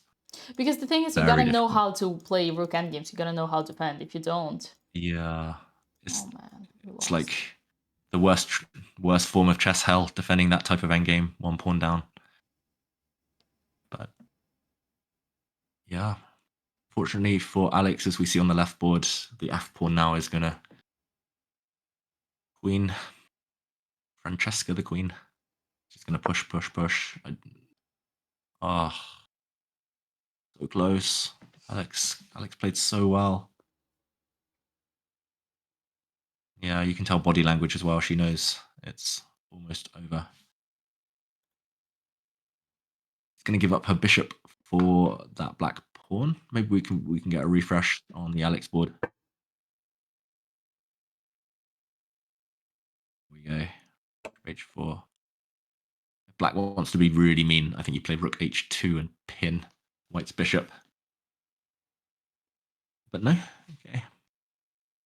Gives up her bishop. If she can somehow get rid of all of black's pawns, Alex, then she'll draw. She'll hold. Yeah. But unfortunately, there's two of them. Or there will be two of them. Can't get rid of all of them. Andrea, our chances, our hopes, our dreams, they rest on your shoulders. No pressure. Andrea needs to find precise moves right now, but they're logical. Rook c5. Offering rook c4, threatening rook c4. And rook c5 pretty much forces the rook trade.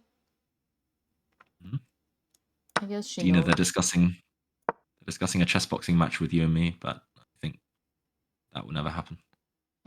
I think the only match she can have of chess boxing right now is with Alex because she really needs to. Yes! Sorry, she found it. Oh my god, Andrea found it. But yeah, Ooh. Alex might need to box something or someone. She found She it. found a good move. Nice. Come on, Andrea. Yeah, great move. Stopping a check and giving a check next move.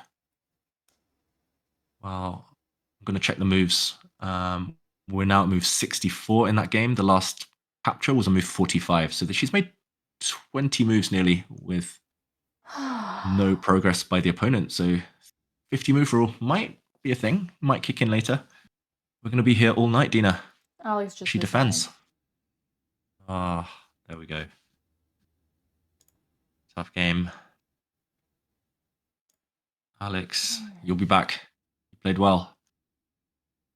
Chess is cruel.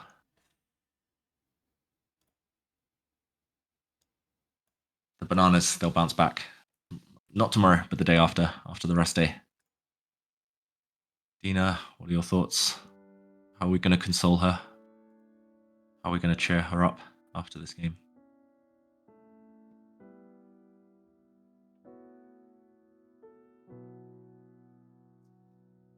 I Need think to she's cheer gonna you up be more first. tilted once she watches the game. Because Yeah. she doesn't know exactly how, and she will see. Better to maybe not analyze, like leave it till after the rest day. Just take a day fully off chess. Oh, she's not gonna look. She's not gonna want to. She will wanna. Gonna wanna quit. Right. There we go. Okay, Alex, really unlucky. Played a great game, but those end games are hard. One slip and it turned around. Okay, Andrea, let's do this.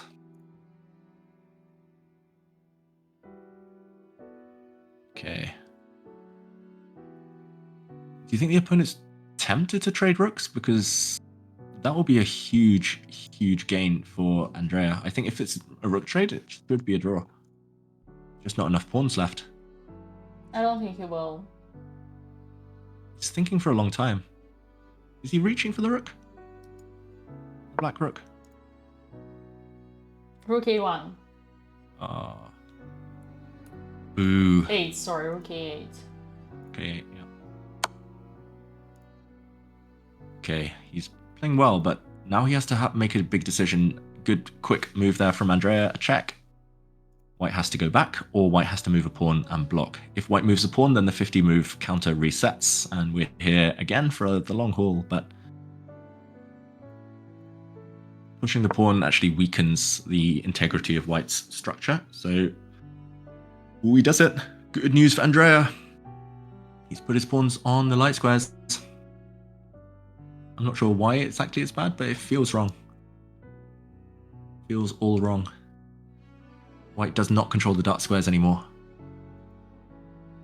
Maybe Black can try and forcefully get behind now with the black rook. Annoying thing Rook is can start now attacking. we count for 50 moves is all wasted now. This is true. But we like our marathon games, right, Dina? Yesterday we had nearly 100 moves. We do. I mean, yesterday's game was even longer than this one for Andrea. Goes back, stop any checks, makes sense.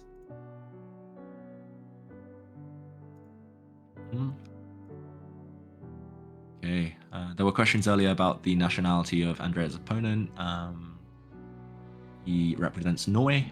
Although he's got a Polish name. Yeah, this is true. Probably Polish roots. Lukas Lesniewski. Okay. What are your predictions here? Will we get a result for the sisters? Of course. Oh, he just what? Just gave the pawn? Knight f5? Oh, the rook is on c6. Knight f5. Bishop c5.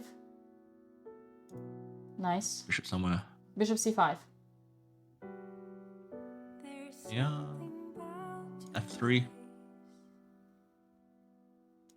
The end of the world.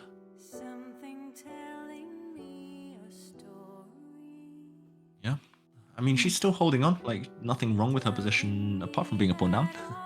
She's done everything right since we got into this endgame. No fun to defend, but she's doing it heroically.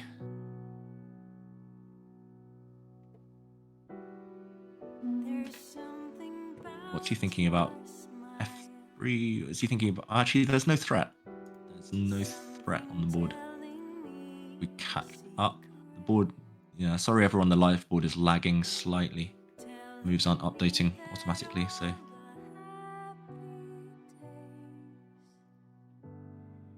Oh, he's shaking his head. Why is he shaking his head?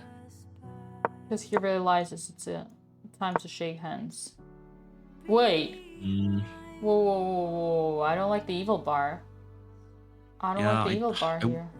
I can't see what's exactly wrong with it. Someone in chat suggested rook g8 check and then f3. Oh, damn. Maybe we're losing our second pawn. Oh. Yeah, there's a check. I don't F3. understand yet. How did we lose it? Wasn't that an f2 one? It was an f2, no? Yeah, but maybe just f3 before rook takes g5. Or why can't white just save the pawn before taking on g5? Time is broken. Don't worry, chat. Yeah, I think Andrea needed to keep her bishop touching her pawn, like, nearby on f6, e7. Like, But who the hell is gonna understand that? yeah, it was difficult. But how to win? Rook g7? Now what? f3? Oh. Yeah, f3. Up. Not obvious, Yeah. though. Bishop e3. The king is passive. Remember? Yeah. Stay at home. Stay at home. Who? Oh, the stay-at-home dad there, the king on f8. Yeah. Wrapped on the back rank. If he gives a check, this is going to be hard. And the problem is he's looking in that direction. I can see his eyes. He's looking far. He's not going to... Hopefully he just plays f3. I think I'd play f3 out of laziness, but hopefully he feels the same way. Oh! Then she might have a chance, Andrea. Where is he going? Whoop. Where's he going? Come on. He's teasing us. Is it a check? Looks like he's going to move the rook. He's really focused here. Let's ignore the clocks. Andrea hasn't lost some time, we can confirm. Rook to g8. Rook g8. I don't think that's an easy... Oh, trying to jinx him, but he found it. Rook g8 check. Andrea doesn't like it. Look at her face. She doesn't like it. Hopefully he takes the pawn now. Yeah, unfortunately. Rook g8 check. Rook g7 check. After e4, was it rook c6 was passive. Should have kept the magic of rook on c4 was that the pawn was pinned. Although maybe she could have gone active. Rook c2. rook c2 was the only move. G2. Oh really? Okay. Yeah, it was tough. It was tough, guys. It was tough. Go behind maybe. This is actually tough. Like, how would you understand that? Here, David is right. We should have kept the bishop. Here, though. Yeah, that was a perfect fortress that she had there. Oh, boy. I don't want to see that. No. Please, no. Oh, he gives a check.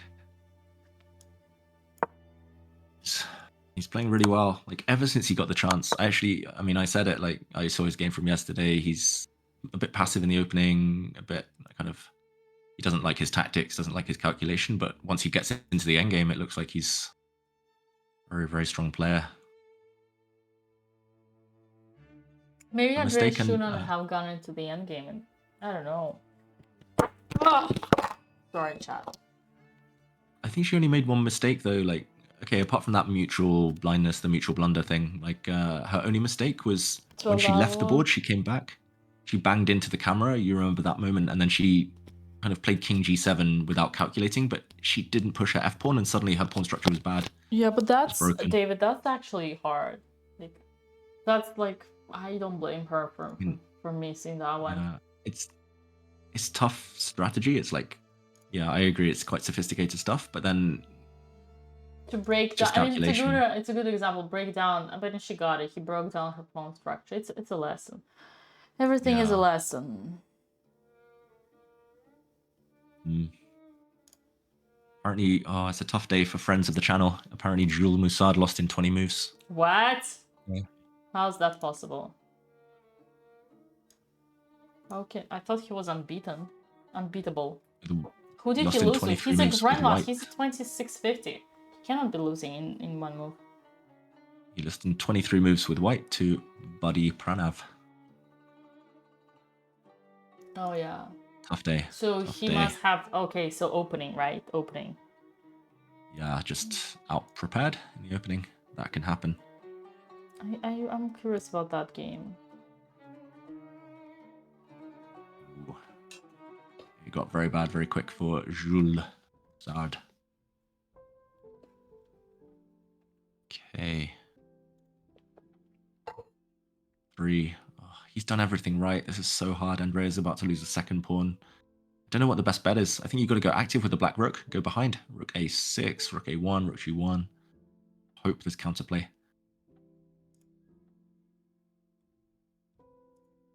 Or bishop f2, rook c1. Okay, I'm not going to write this off yet. Whoa, bishop e3. E5, no? e5, yeah. Just loses a E5, piece. And goodbye the piece. look at him counting. He was pointing as well. He was like, okay, I see. Also, guys, I've said it before. In tough situations, the possibility of blundering is always higher. Oh man. Andrea's seen it. She's looking away from the camera. She's seen it. She's trying to keep a poker face. No.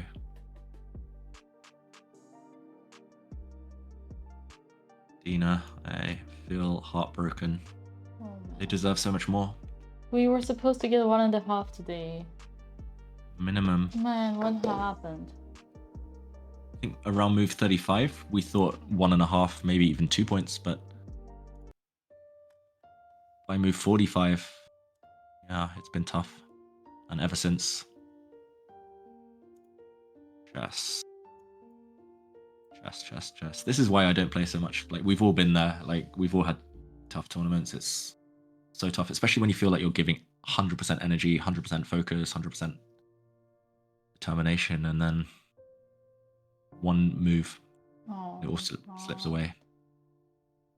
Oh, he finds it. He finds e5 deflection. The black bishop falls next move. And he's now guilty. He feels guilty because he can see that Andrea is a heartbroken.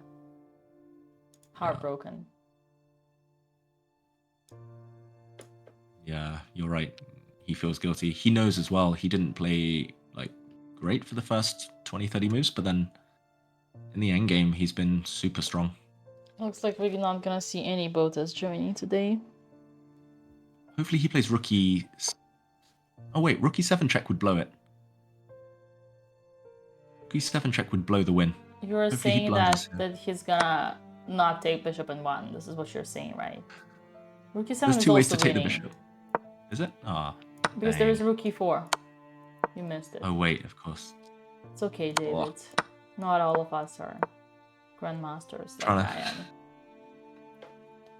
I'm trying to find some hope among this wreckage. Oh my god, he plays rook e7. But okay, it doesn't help. It doesn't help. It only helps in David's blunder dreams. In my world.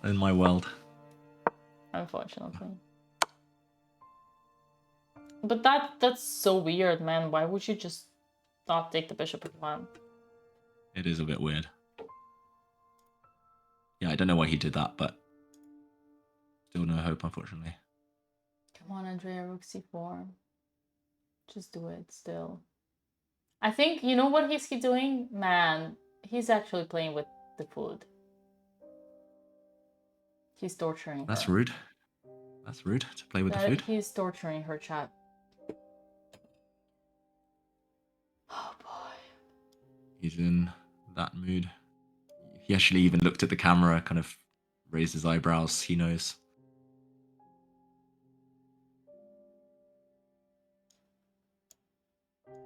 he looked at us, chat. You're right. Rook c4. Rook c4. I don't think there's much hope here. But as long as her pawn remains on the board, she should play on, just in case. Just in case.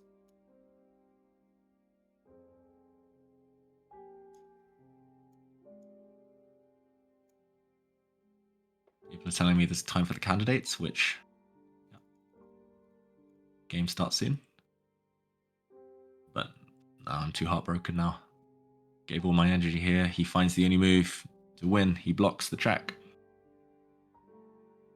Even camera is depressed now, chat. Oh, she didn't even, yeah. Andre is fighting. That's good, but...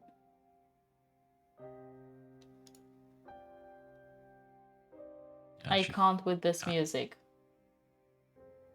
What do you want? That's the mood. You do think she should have taken? It doesn't matter at this point. It was lost anyway, right? Yep. He's kept his king nice and safe. He's killing the counterplay.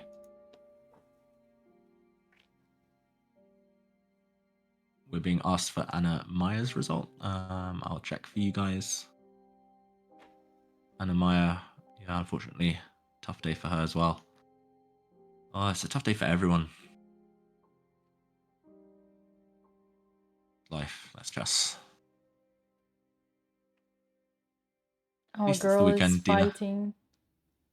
Yeah, she's done so well. She's fought like a lioness for the last 2 hours, but it was an uphill struggle. Lioness. Maybe play for some stalemate tricks. Run the black king to the corner. Man, I want to punch this guy. Why? It's not chess boxing anymore, Dina. It doesn't matter. Oh wow, he's even second score sheet. Save the forests. Paper.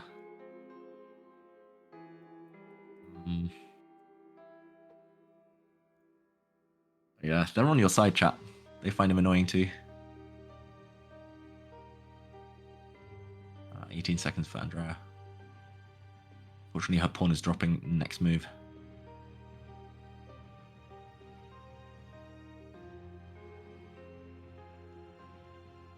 She made that move with 5 seconds, Dina. Yeah.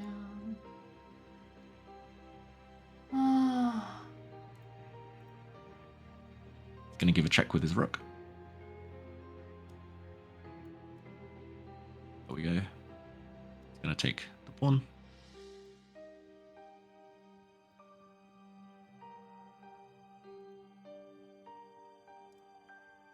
Yeah, luckily it's a long tournament. There's 5 more rounds. So plenty of time.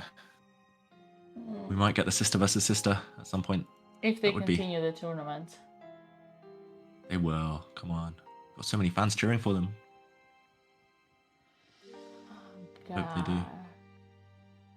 This guy. I'm gonna punch him. I'm gonna go and punch him. He doesn't deserve this win.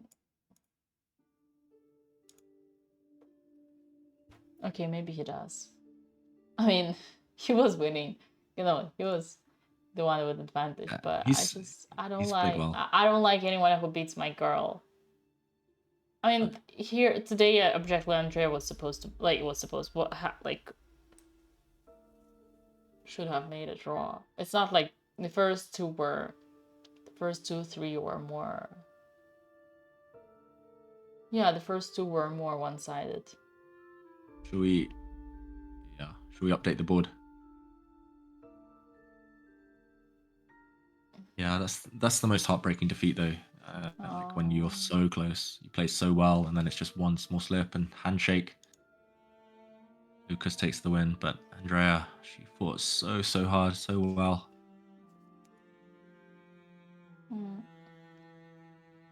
Okay, they'll be back after the rest day, hopefully putting things right, taking some names, getting revenge. Dina, what to say?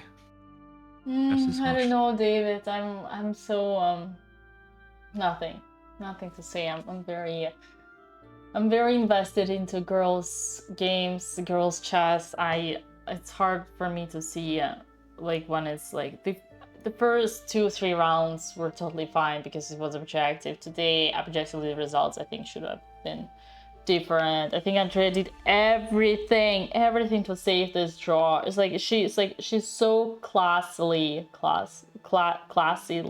I don't know if that's the word. That was so classy of her to give away the A pawn. She had a fortress. Alexandra was completely outplaying her opponent, had a winning position, and then okay, didn't find one move, but then still was pushing for advantage, the advantage slipped. She still had an idea to make a draw, and then I don't know what happened. I think it was a bug. I think it was a bug in the system that after 2 times repetition, she saw a ghost. She declined repetition, thinking that her opponent would have declined repetition. Most likely didn't see the idea of d7. Andrea is talking to her opponent.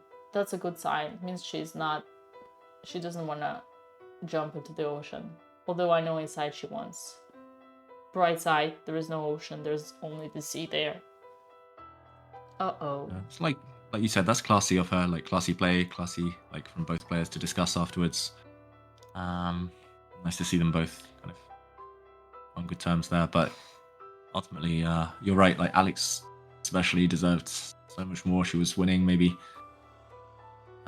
with 1 or 2 different moves. She had so much more time than her opponent, but that's how things go. Things turn around very quickly in chess, and I mean it's a learning experience, like we said before. Like they'll come back better, stronger, but for now it's gotta sting.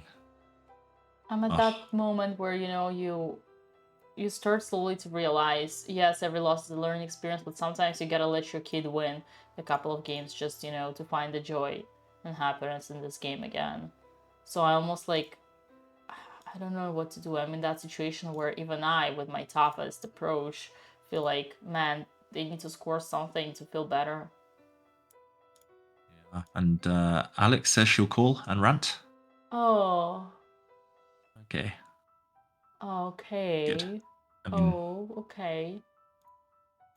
Alex is alive. That's good. yeah, that's what we're here for. That's what we're here for. Was it Alex, right? I'm gonna create a group. Yes. A reminder to chat. Tomorrow's a rest day, and everybody don't leave because David, don't leave yet. Don't leave me yet. Still I'm here. gonna just add a group with you and Alex. But don't reply to that one. Oh, Alexandra here. Hello. I was just gonna do speaker so that I could read chat. Can you guys hear me? Yes, I can hear you. Well, David... guys, Oh, sorry, Alex. Just a second, Alex. David, can you put and back your what's camera? even worse is that we're gonna have to play more chess. All I wanted this game was to just stop the beatings so that I can stop tilting. And unfortunately, the beatings want to keep happening, so... But yeah, you played so well. Like we were so proud. Like you're so close. I mean, yeah, chess is the worst. Chess is so cruel. How many games have you guys lost in a row in a tournament before? I told you last time to cheer you up. 0 out of 5. So you're still good. What about you, David? I once, well, actually more than once, I got 1.5 out of 9 in a GM tournament when I was already 26 something, and I was like one of the top seeds. I like lost all my games basically, made like 3 draws out of 9. It was horrible. It's the worst feeling in the world, but we can sympathize. We've been there. For everyone asking me why I gave the 2 pawns at the end, I thought I was losing if she took the bishop and took the pawn. I thought it was lost, so that's why I didn't repeat it. We guessed it. There was one idea, but like we realized you were not seeing it. There was only one idea. Otherwise, it was a ghost. That's understandable though. Yeah. And I thought the other one at least would give me more chances, because the other one I thought I would just end up losing the pawn and then be down 2 pawns, and I didn't see a way out. And then obviously time pressure. That's understandable, but you did so amazing in the middle game with your time management. You put so much pressure on your opponent. You played so good. You literally outplayed her with time and with the position. It was super ups and downs, because in the opening you played way too passive and like we were worried, but then all of a sudden tables turned. Yeah. Well, I do feel like shit, but I don't want to keep losing. And now like the problem with tilt is that like now I'm especially tilted in the next game where it's like I don't want to keep losing. But Alex, when you signed up for the tournament, you knew that most of the opponents would be higher rated, so you knew that it would be tough to score. Like if you like. Yes, but knowing the opponents are higher rated and losing 4 games in a row are different things. So, yeah. I mean, if you play the way you played today, like you're gonna take some scalps, you're gonna get the points. I mean, just a tough run, and these things, they're cycles. I know, yeah, there's nothing to say, but like once you get that one first stroke of luck, which you deserve, like things will turn. This will be a distant memory, hopefully. Yeah, I hope so. The cool thing, I mean, it's not gonna cheer you up, but today literally you just got unlucky because there were only 2 moments in the game where you missed the kind of Andrea. push.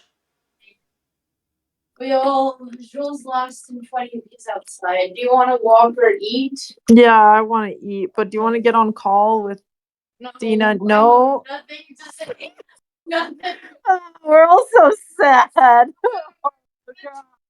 We're just losers, Andrea. Oh, man. Oh, God. Oh, God. Oh, man.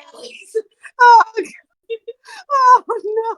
What is there to say? I don't know. Even the banana shirts, we just look like a bunch of idiots. Yeah, we look like idiots in bananas. We lose our chest. Oh, man. Not even the GM can get away with it. I am losing my mind. Just every day I go home and I tell myself, stress is hard. It's a banana split. Oh God. I mean, okay, I should know what they said about my game. You can come if you want. No, I'm too ashamed to show my face. Well, don't worry. I'm not even showing my face. It's just my video. I mean, no, I made so many incredible mistakes. I'd rather just, I'll look at it later. I can already feel the disappointment in Dina's face. She's not saying anything. No, just worse. Alex, tell Andrea that Andrea, at least she's come wrong. closer. No one can see you. I'm coming. 1 sec. Andrea's coming. I'm here. We're 2 bananas in pajamas. Idiots. I'll surprise Okay, you. I'll surprise you, Andrea. Put on the camera for. Okay, I'm gonna put on the camera. I completely missed that knight f7, knight c7, like a idiot, and yeah, that was stupid. You know what this reminds me of? Huh? In college, I was struggling with a class, and one of my friends was like, "Don't worry, I'll help you out with the exam." And then he came over and found out he didn't know anything. I was like, "How'd you do in the class?" He's like, "Well, I got it. Oh, I almost failed." I was like, "Then why'd you offer to help me?" He's like, "2 bad heads are better than 1." Today was not our strongest day. I don't even know what. Just chess is hard, man. I keep learning things and I keep making progress, but there's no progress. It's just hopeless. I was the last game to finish. And then I see Jules. I'm like, oh, how'd you do? He's like, I lost in 20 moves. How'd Alex do? And like, she was winning. She lost. Okay, Botez clan not doing very well. Oh, God. Stop being such downers. Oh, man. You're right. At least we have each other. Why is this funny? I feel bad. I just don't know how much we can keep losing. I don't know anymore. All other streamers lost except Jules Gambit. I'm glad she won. Alex, do you want some good news? Yes. I saw the pairings for the next round. You're playing one of my friends, and you can do it. You can take him. If not, like, I'll train you. I know all his openings. Like, Can we you can do this. please? Even David's ready to sabotage his own friendship to help one of us get a win. I need anything I can get We at should this start point. having a gamba on how many days it'll take for the Botezes to get a win. No, I can't. No, this is not like I'm actually feeling hysteria right now. No, I know. No, the emotion is hysteria. No, I Like know. I feel so bad. I almost feel happy. Like it's No, gone I complete know. circle. I know. Ah. Okay. Yeah. I'll analyze after stream. Yeah. What's your friend's rating? 19 something. Okay. But he's super inconsistent, big time trouble addict, really predictable in the openings. You can do this. Yeah, Okay. just don't tell him I said this. I won't. It means Nobody more to you click than him, so you can do No. this, I believe. You really Stay strong, need it. stay strong. Yeah. Okay. I mean, no pressure. Oh man. All right. I wish I could say. Can you guys try one more pep talk and then? And There's then, I don't even want pep talk. I can. Let me try. Yeah. Andrea, Go, Dina. you didn't do any major mistakes today. It's just, it was like, chess sometimes is just like, it just bad luck in a few moments, and you did again tremendous fight. You fought like a lioness. You found this beautiful throwing a pawn. You went into a fortress. You had a fortress. Yes, it was tough, but you kept a fortress for 20 or 30 moves. You really, really played greatly. And the mistakes that you did, they were really complicated. It's like I could do easily the same mistake. So like I literally have nothing bad to tell you today about like your game objectively. I'll take it. What about my game? No, that was about Andrea. Did I say Alex? Oh, I thought you were talking about my game. Wait, what? That was my game. Yes, that was your game. I don't even Talking remember. about my game, Dina. Wait, no, yeah, it's actually similar. Alex, you also got unlucky, but said you it did was more your- mistakes. I asked. You got unlucky. Alex, you had one moment where you had a win. You had one moment where you had a draw, but it was tough. And you played greatly the middle game. You outplayed your opponent in the middle game. You outplayed by time. There was amazing time management by Alex. Really phenomenal. You did play a bit passive in the opening, but it wasn't why the game went wrong. The game went wrong because of some unlucky moments. So, I mean, honestly, guys, you don't have anything to blame yourself today. I tell you by like, on my honest opinion, I think it was just bad luck today. But I think you both did your best. And Alex, again, lots of amazing stuff in the middle game. Andrea, lots of amazing stuff in the defense. Yeah, like, and I'm not the best at pep talks in general, but 100% agree with Dina. Like, at some point, we both, I mean, we thought you were going to get at least 1.5 out of 2, 2 out of 2. You played so well. You outplayed both of your opponents for a long stage. It's just, chess is harsh. Like, I mean, Alex, you were sitting there against the WIM with a position like really, really like pushing somewhere close to winning. You were 40 freaking minutes on the clock. Your opponent was 3 minutes, and she's 2100 WIM. I think it's a great achievement. I don't know how often in your life you get to outplay WIMs just like that with your eyes closed, looking at the ceiling and Well, being once bored. again, I don't believe in female titles, but I understand what you're saying as someone who has a female title. But yes, I know. What you're Okay, saying. just take it as a 2100. You outplayed at Yeah. 2100. Like, Um. literally, we're schooling her. Yeah. Well, thanks for the valiant attempt. Thank you, Dina and David.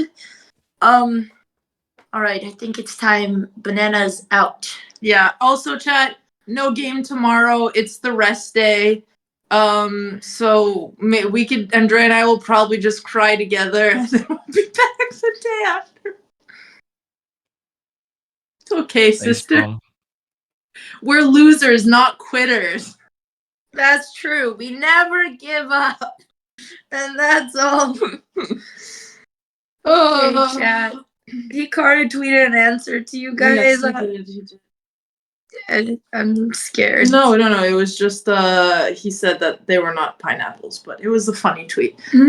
Dina, David, thank you guys. I'm sorry. I know it's hard to commentate when people aren't winning. Honestly, I would have been happy even with a draw. I just wanted to stop the bullying. Same, man. Same. And I was so close.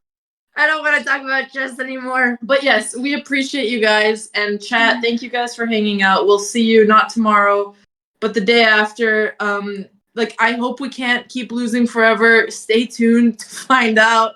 As I kept saying, the beatings will continue until morale improves.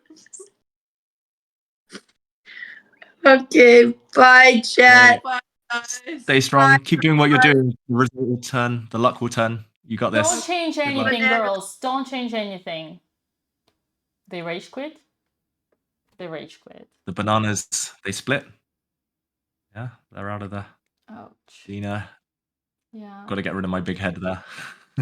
Don't worry, I got you. One click. You. They rage quit, but yeah, they shouldn't change anything. They're doing all good. Yeah, I mean they played great today. Like, I mean it's only my second day on the channel, but both of them have super impressed me. I know it's hard. It's the worst thing, but like you said, we've all been there. We've all lost 4 in a row at some point. It's just about staying strong, standing up. Knock them down 4 times, they'll stand up 5 times. They'll be back. Right, Dina? Yeah, it actually, it's like every time I find this, for me, it's way harder to see them being kind of down. It's harder for me than to see them lose. Way harder. It's like, I don't know, it hurts me way more to see them sad and not being able to do anything with it. And like, really, I don't know what. Call it empathy. Agree. I don't know what. Yeah, no, it's tough. I mean, we were all cheering for them. Even Andrea's opponent, we saw like he felt guilty. He knows. Yeah, it's been tough. But okay, rest day. Maybe it's come at a good time. They can refresh, reset, hopefully forget, and they'll be back. I'm confident. If they play like that, like we keep saying it, but if they play like that, they're gonna get their points sooner rather than later. I agree. We're gonna rate Hikaru, guys. We're gonna rate Hikaru. Okay. Hikaru is starting his candidate stream on Twitch. Okay. Enjoy, everyone. This has been fun, Dina. Thanks for today. Thank you all. See you guys soon. Thank you, David. It was an honor and a pleasure. I hope Likewise. I'll see you again. Lots of things to learn from you.